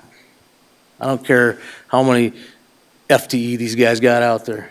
Either we're gonna drop that number or not and figure out how to manage from that number. That makes Okay with sense? that. Yeah. I'm okay with that. That solves the problem. I don't think that because one of these people had so many people out there that weren't hired that they should take the brunt of the budget cut. That don't make sense. So I'm gonna withdraw my second on that motion, and You know, withdraw. we'll start over. And you, with that, if that's okay with you, Deb, we'll start on a different motion. Yeah, I'm just gonna make a motion to continue this to another date. Because now I don't know where we're going. So Chair, something that you might want to Carol. take into consideration is the fill rate, that we did the 5-year average of what the fill rate is, that of the number of positions that we have within the county, there's 4.16% that are not filled on an average. So if that helps you with any of the calculations. That's about 17 employees. And that sort of concurs with what the Okay. financials are saying. If you were to just look at salaries and wages, take everything else out of it, take overtime out of it, it's about 94 to 95% throughout the organization that we actually expend. Okay, and then what is that number? If you do the 70 million and, Great question. You're talking about FTE, they're not talking dollars, right? Or Well, we talking- I've got dollars I've been so counting. 3.5 million. Yeah, hold on. You have 360 employees times 4%. Of course, I can't get to it. Too many spreadsheets.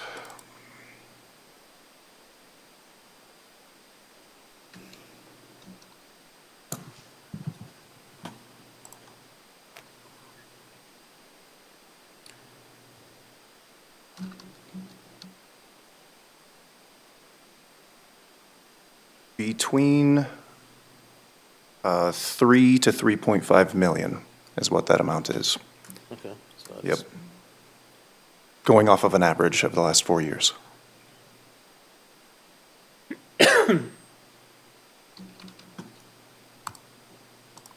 So that would be a comfortable number without putting.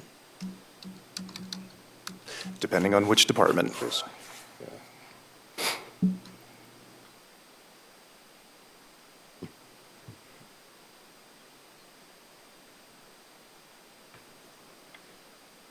Can I address? Scott Guffey, Natural Resources. Haven't seen you in a while. No. I saw the cut up there. I was like, I better race over here and defend myself. But the 1.3 FTE, it's normally I budget for 5 seasonals for our weed spraying. This year I hired 1 because of the cuts from Right. the Forest Service. But we're starting to see that money come back in. So cutting it, we're not gaining anything because it's just left revenue to go after. That gathers to the point I was making about the sheriff's position. Just because you're on there, that's not our intention. We're So not we gotta gaining come up with a anything 'cause number that that's- we're comfortable with. That's the number we manage to, or you guys manage to. Those so- are all revenue supported. Right, positions. nope, appreciate that. But- So you're getting some of that funding back, that's an awesome, Yeah, Yeah, yeah. awesome. Earlier this week, I signed an $80,000 contract for next year, so. Perfect. It's starting to trickle back. yeah, that's great news. Yep. Great news. So we're at loggerheads here. Well, if you want some more numbers thrown at you, as I'm just quick doing math in my head. Throw If some you numbers at were, us. if you were to go back to that 4.3 million, take it out of essentially those budgets, but increase the contingency up to about 750,000 or a million, that'd reduce essentially the budget that you were reducing that back up to about 3.3 million, which puts you within range of the 3 to 3.5 that we leave unspent over the 4-year average. And that also helps reduce our overall cash applied number. Feel We're more going to be getting comfortable with much having that closer. contingency available, just in case something comes up. Yep. Where there's a need for, increased law enforcement would be. And we can do contingency up to 5%. 5%, yep. And that's, I think, 4 million or something like that, I believe. And what number would we subtract then? And then we can, See, if you go with just a flat amount, I'm going to need direction on which budgets to cut it out of. Right. Because right here, you had a list, and I could have said, okay, we'll just remove it from those budgets, and then if they need it, we contingency it back in. We're gonna have to give you But if another we just list say a flat number, I'll have to, we could do 75% of that, we could do 50% of that amount. We could try it a couple of different ways, it's What just, number were you talking about? $750,000 in contingency, and then how much would we cut this number? it could be up to the full 4.3, just knowing that you're going to have to put some money back into budgets. And I would say, getting back on what Carol said about that close to 5% average, and if you look at what I calculated about what's left on the table overall between all departments, the 1.6, 1.7 just in personnel annually, I think the 4.3 is too much, and That's, I would lean toward the, if 5% is 3.5, we've already cut some of we've already flatlined the budget on personnel, and so, aside from the COLA and the step increase, but I would meet in the middle and say, about, let's take a shot at like 2.5. From the commission budget, or? Yeah. Sorry. So anyway, this goes. everything I get paid, man. Yeah. So anyway, I mean, it kind of goes back to, and I know it's difficult, but I would like to have, Jordan to have some time with department heads to put, because this is important stuff when you're Right. talking about the personnel numbers, and I don't want to get into a budget where in June, we're having multiple discussions about supplementing budgets, and, and again, you can do that with, you're supplementing a budget from contingency. We don't need a hearing for that. You just do it by motion, but anyway, I would like to see us have Jordan work with department heads, To come up with a, come up with those numbers. So I'm we're good not- with that because we've, So we're not shooting off the hip, and that we can, I don't believe we're going to get budget done today that I'm going to feel comfortable passing a budget with any confidence. So I would ask for another budget day. Did we finish the rest of this then too? Because that might make a difference too if we move on down to some of these. I know there's been a lot of discussion on mandated items. And some mandated that should be looked at. So those are dollars and cents that are all coming out of the same budget. So, You want to pull up non-mandated? Absolutely. I'll pull it up. This is the presentation that was requested, and that I also said we would make sure that we had potentials for What? impact. I apologize, I have a headache. No, that's what we're on unmandated now. All I've right. had a headache for 3 days. Okay, That's serious. so you're on library. Yep, so the first one, these are in no particular order, by the way. I did not put these in any order, just we took them kind of as groups as well as we were looking at whether or not these services are mandated or non-mandated. And so the question's been coming up frequently this year, how much are we required to pay these organizations, and what happens if we were to cut them? With the libraries in general, with all four of them, you've got Keystone, you've got Wall, you've got Hill City, and you've got Rapid City. They all have contracts that were established in 2017, and they continue until they are stopped. Every year, they increase by either 3% or CPI, whichever is less. And so that's an automatic contracted amount that we do pay. We have to provide library services because it was a vote of the people back in, and I can't remember the year, but I think it was in the 90s. So in order for us to stop providing library services, we would have to have a vote of the people to discontinue that levy, and then you no longer have to provide them. But because it was established by vote, we have to do some level of a library service agreement. And so the level to which you fund the libraries is completely up to the board, and which organizations is completely up to the board, as long as they are providing library services to the residents outside of municipalities of Pennington County. And the people voted on this levy, so this levy's, it's neutral to the general fund budget anyway, Yeah. so it's, Yeah, it goes back decades ago, and the people in my district that I've talked to, there was a flat fee and it was $25. And so when this came up, some of them, have told me that they were, there was a little, getting back to your point, a little misinformation about how this was put out to the public vote. And I've talked to many people in my district that don't want the library levy, they're just taxed out. So it's my district and Rosconnec's district that are funding this levy, because it's everybody that's within a municipality is not being taxed. It's everybody outside of the unincorporated areas that are being hit with this levy. And so I do know the agreements can be, modified. And so here's my run at this, and that we would reduce the library levy. Currently, right now, requested is $563,036. And is that correct, Jordan? I'll check, Okay, I believe it is. And so what I'm looking at is a total library levy of $150,000. So that's a reduction to those taxpayers of $413,036. That the library levy be divided up as such. $81,000 to the city of Rapid City. Hill City Public Library requested $32,488. That is put at $34,500. It would be an increase. Wall was requesting $19,826. They would get $21,800. And Keystone Public Library is requesting $11,277, and they would get $12,700. And that's my proposal on the library levy divided up.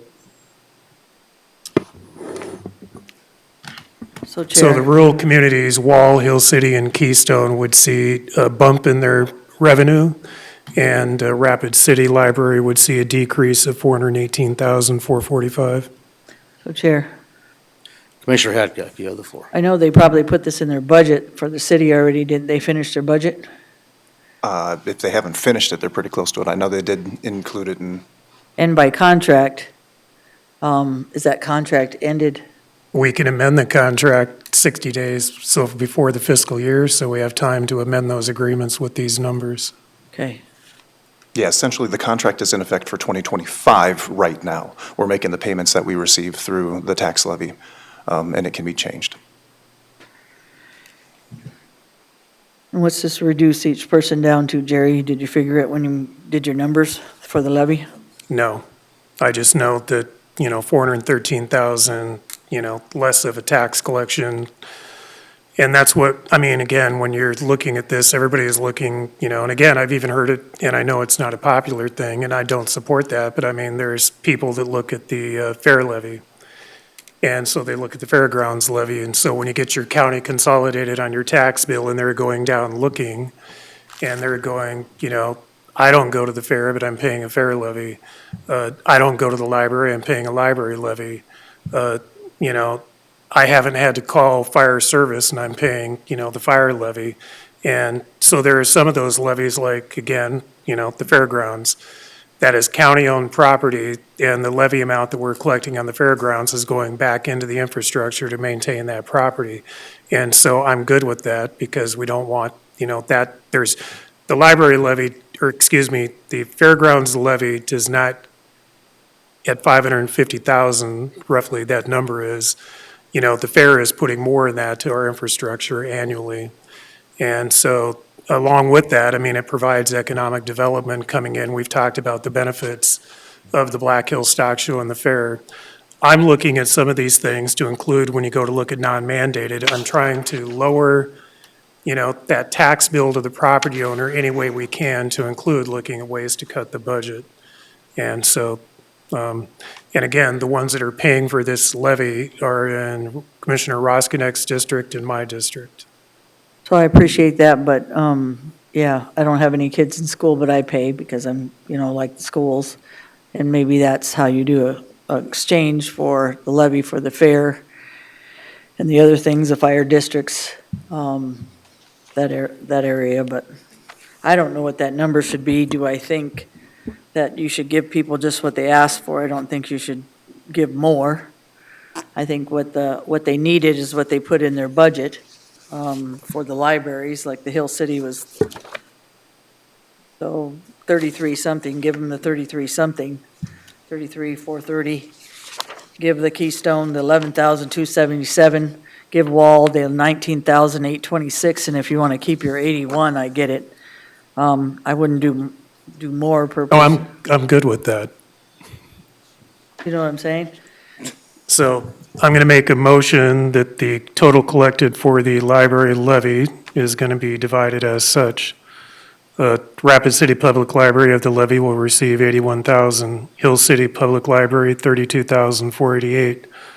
Wall Community Public Library, 19,826. Keystone Library, 11,277, if those are their exact budget proposals. Those Is that correct, Jordan? 33,430 instead of 32,488 for 26. What is it? It's 33,430, but that is with the 3% increase that is in the current contract. That doesn't have to be, but I'm trying to think this through in my head. Most of my constituents live in the city, so they got free library anyway, but how many of them use the city library? I mean, if there's 115,000 people in the county, and I'm not sure how many people in the Wall area. Walls, how many people? Wall was 675 people. 675, but then you got a surrounding area. 261 in Keystone and 937 in Hale City. And then you got, so, you got about 2,000 people outside of Rapid City Metro. And Mr. Davis wants to speak, sir. Mr. Chair. Yeah, Mr. Roskinek. Jerry, what was the number that you had for Rapid City Library? 81. 81,000. Do you have a second to that? Did anyone second that? No, not yet. For discussion. We got a second, so we got a I'll motion second by it for Durham, a discussion. second by Hadcock for Baptist. discussion, so. I want to thank the commissioners for bringing this subject back to the base to where it's at right now. I was on the commission when this thing was put in, and we got beat to death over not having a library for anybody, for people outside of the city. And I tried my darndest to put a stop to this, and it didn't happen. And Roy Burr, who happened to have been the leader of that bunch at the library, is the one that put this through. And he made us look real like bad people for not supplying that library. But my notion, you ought to just cut it off and let it go at that. Thank you, and go Army. So Chair, it's 81,000 and then 33,430, right, Jerry? Then 11,277 and 19,826 was the ask for 26 out of those three, except for the city. How'd you come up with them numbers? So I had 32,488 was the ask, and you've already, I'm just going with their flat ask now so with the the 2025 3%. then, okay, then go with Not their 2025. 26 ask, just their 25 ask. So if you want to add in the 3% for those rural libraries, That would be, I'm assuming, what their ask would have been, because Okay. that's what the contract stated. And none of the libraries really had an but we're ask, 'cause amending they the know contract. we would be amending contracts, yes. So most of these constituents are in your territory anyway, Jerry, right? Mine and Roskinek's. Valley? Yeah, it's Rapid Valley, all rural Pennington County. So you got pretty much all the rural, and so you, Yeah. I mean, it's So it's everybody outside of an unincorporated area, so it's all of Rapid Valley, you know. as I'm just saying, I mean, in Rapid Valley, and then there's 115,000 people in the county, 80,000 in the city, that's 35,000 people total, trying to figure out how many are in Wall area, Hill City area, just trying to say where they come up with these numbers. I think Somebody- Wall's about 20,000. Wall's So if 600. you, Count all the cows. Wall is 675 people. We Wall looked it up is- yesterday. 261 in Keystone and 937 in Hill City. But that's in the city proper, so would they have people so that if you would go just to left that the town? 3% in the rural libraries, you wouldn't have to change any contracts there. I agree. That's what I was trying to say. Sorry, Gary. So If you leave the 3% in what they're requesting for the rural libraries, you wouldn't have to change those contracts. The only contract you need to change is with the So I have a Rapid City. substitute to make it the 3% with it, so it'd be 81,000 city. Rapid City, 33, where's it at? Hill City. Hill City, 33,430, 11,227 for 277. Keystone, 277, sorry, and 19,826 for, was it Wall? That'd be the substitute. Second. So what's your substitute, Deb? So it would be 81,000 for the city, Okay, and add the 3% on the contracts from 25 to 26 would make it 33,430 for Hill City. For Wall, it'd make it 19,826 for Wall. And for a Keystone, it'd make it 11,277. So we're going to follow their contracts with their City, or I mean- 3% is that what increase. Go to- Jerry's was? Isn't that No, what- he was going back to 25 without the 3% contract. All right. You got him? Oh, Okay. I thought his, okay. Okay, we got it. We got a motion? Any more discussion on that motion? All in favor, say aye. Aye. Aye. Opposed, aye.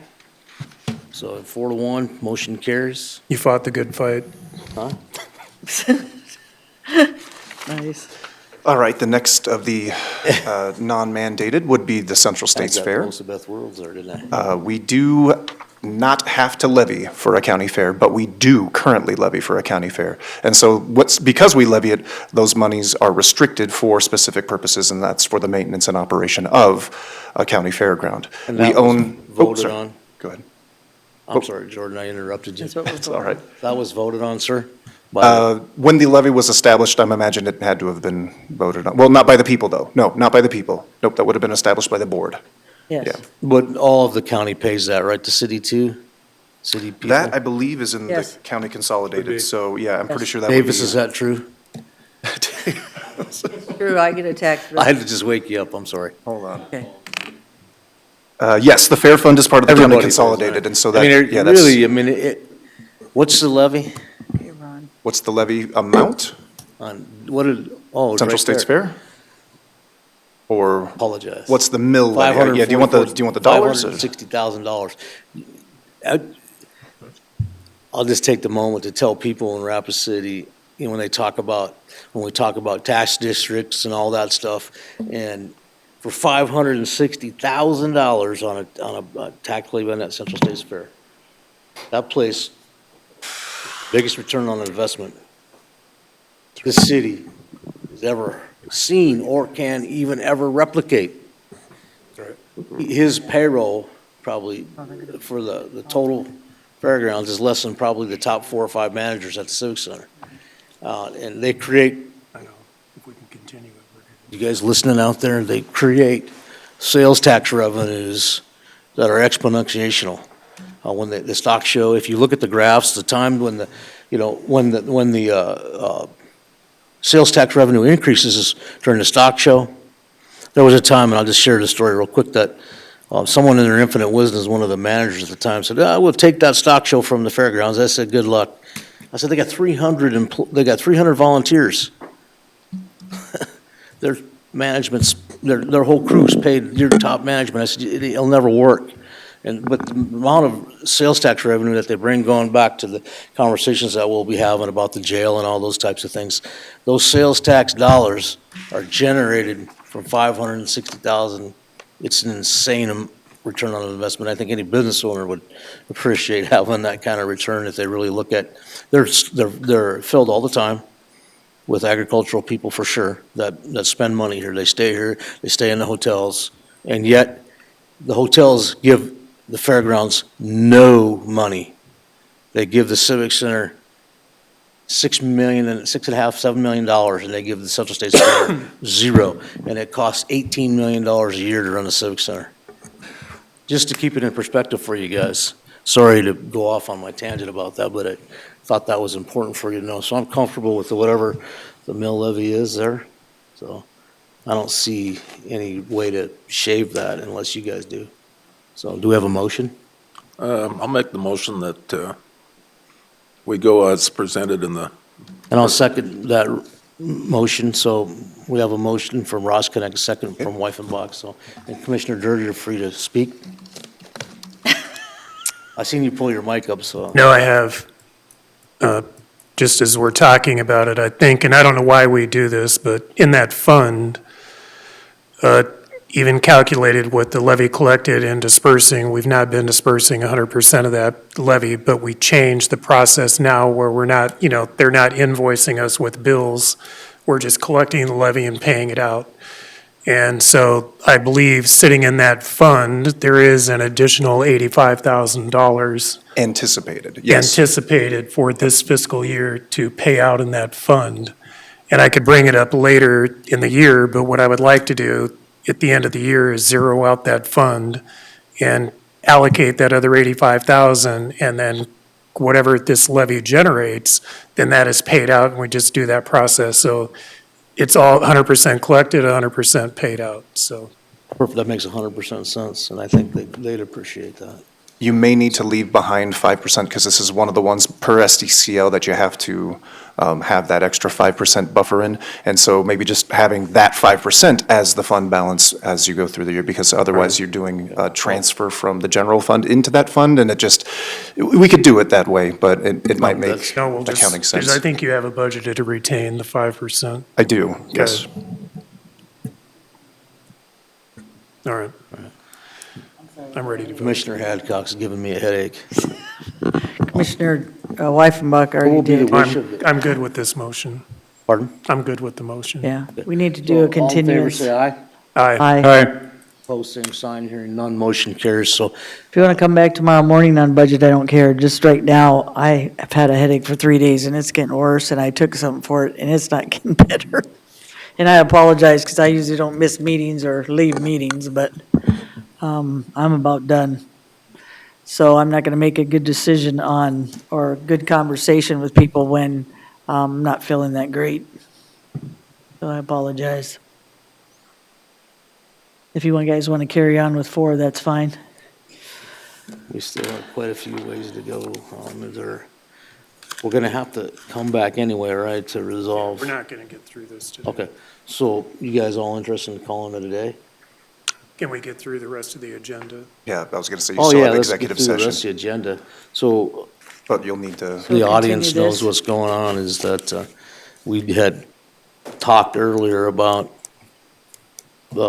moving some of those budget items into another period. We're gonna have to find a time frame that works, whether maybe if it's 2 early mornings or something, that it'll take 2 or 3, 4 hours apiece just to make it work. So like Commissioner Durd said, it's nice to have all 5 of us here. Well, if we can do it early morning Friday, like at 8 o'clock or something, it's a lot easier than later in the day. That might work better. That works on a Friday. If we do this Friday, we have to know right away then, don't we? Yeah, you just really need to make the motion today. Yeah, I mean, we have enough notice, it'd be I think fine. if I'm out of here at noon, I could be good. I mean, I Okay. just- So you On would, Friday. What's the date? Yeah, My I'm good birthday. this Friday. you would want to This move, you would I'll want to be here move this to set Friday, a but special not meeting of the 26. board. Want me to Okay. come get you? On my birthday? Hill City and get you? Or him? Oh, I thought you wanted me to come to the saloon Is up there there and specific pick you up. language you're going to want in I'm there? just saying I won't be here the 26th. Okay, so Okay, let's. so we're going to make a continue motion. the budget, and we'll continue the budget hearing until this Friday, the 19th at 8 AM. There's a motion? So you would Second. move to set a special meeting of the board on September 19th at 8 AM for the purpose of continuing the discussion of the budget and Yes, thank you. statutorily required. Question. A motion and a second from Question. Hadcock. Are we going to have all 5 here? Yes. We'll have all 5 here on Any Friday morning. consideration of starting earlier than that? Maybe 7? I don't care. I'm good. Building's open at 7. No, I'm good at 7. I'm good at 7. I'm- Staff, you awake? You got a long ways to drive, so you're driving. I'll make it. Okay. Seven's At good. 7 7? on Can you pick me Friday. up? At 7? Wake me up. 7. You okay with that, Kara? Yay. Yay. So the motion's been amended 7 to, All in favor? you know, I have to be out of Okay. here. by- And then, Brian,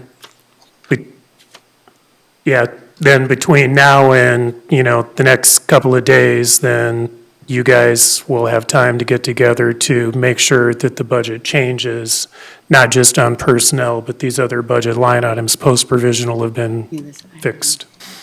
Correct. Can I get clarification on 2 things? Sure. And I know some of us have discussed this individually, moving some of the buildings and grounds stuff from my office to buildings and grounds, and moving some of the HR stuff from my office to HR. In the budget, I've worked the details out with Davis Purcell to move 10 FTEs, buildings and grounds, over to the buildings and grounds budget.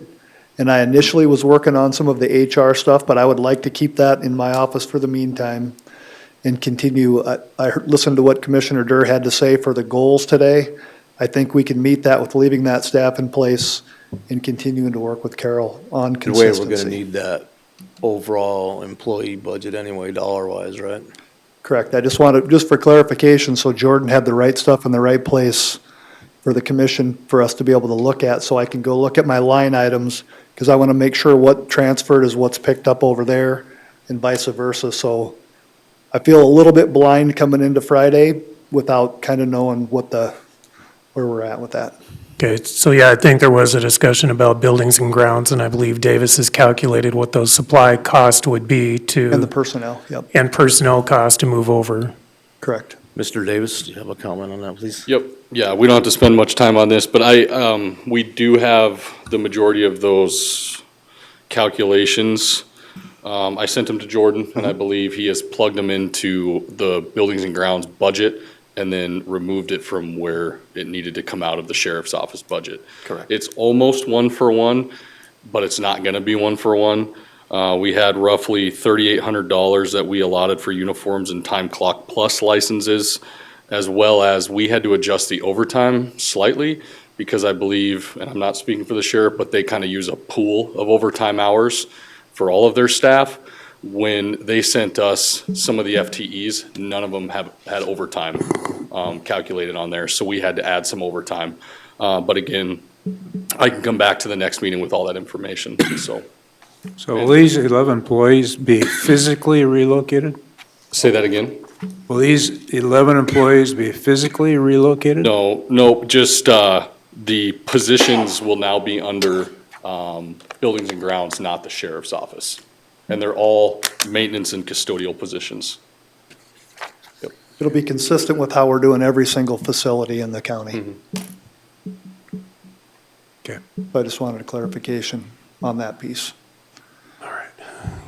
Good. Did we get clarification there? So he wants to leave HR in the sheriff's budget. I believe currently, right now, we had moved it into the HR budget. Where would you like us to? Still a talking point for me that I would like all HR to be in the HR office, and so we can have that conversation on Friday. Okay. We'll see what we can do. Sounds good. Guess I'll And jump then- right to two options. So what is next, Jordan, with the rest of the agenda? Oh, Thank you. So did we have a vote motion on the the floor? continuation? We have to just vote on, they just have to do a vote. All right. Yeah, they've got a motion. 7 a.m. Right, Seven on and the they have a 19th, first and a right. second, we just got to This Friday, vote. Yeah, 7 first a.m. and second. This Friday, 7 a.m. Okay, yeah, so this Friday, All in 7 a.m. So favor. all in favor, say aye. Aye. Opposed, same sign. All right. Motion carries. Thank you. We'll move on to Vouchers. Unless you guys are doing. number Vouchers. 22 and 23, right? Items from chair, commission members. I don't have anything myself. Does anybody else have anything there, or do you want to drop to 23? And Go to 24, the vouchers. nobody has anything on 23? How about item number 24, consideration of the vouchers? I need to abstain on motion 1. Commissioner Habcock will be abstaining on motion 1. And so we get a motion here? For consideration of the vouchers? I'll move to approve a voucher for the Rose Inn LLC in the amount of $500. I'll second that. So we have a motion from Durr, second by Wyffenbach for consideration of the vouchers. All approved, say aye. Aye. I abstain. And with an obstination from Commissioner Hadcock, that motion carries. We're going to move to go into executive session. We have a second. Second. I move to approve the remaining vouchers in the amount of $4,562,697.08. Thank you. Second. We have a motion from Durr, second by Hadcock. All in favor, say aye. Aye. Opposed, same sign. Aye. None, motion carries now. Move to go into executive session And For contractual matters, Yep. for contractual matters. Is it just contractual today? just contractual. Thank you for that. Yeah, I'll So all in stay. favor, say aye. Aye. Opposed, same sign. I'll see you guys.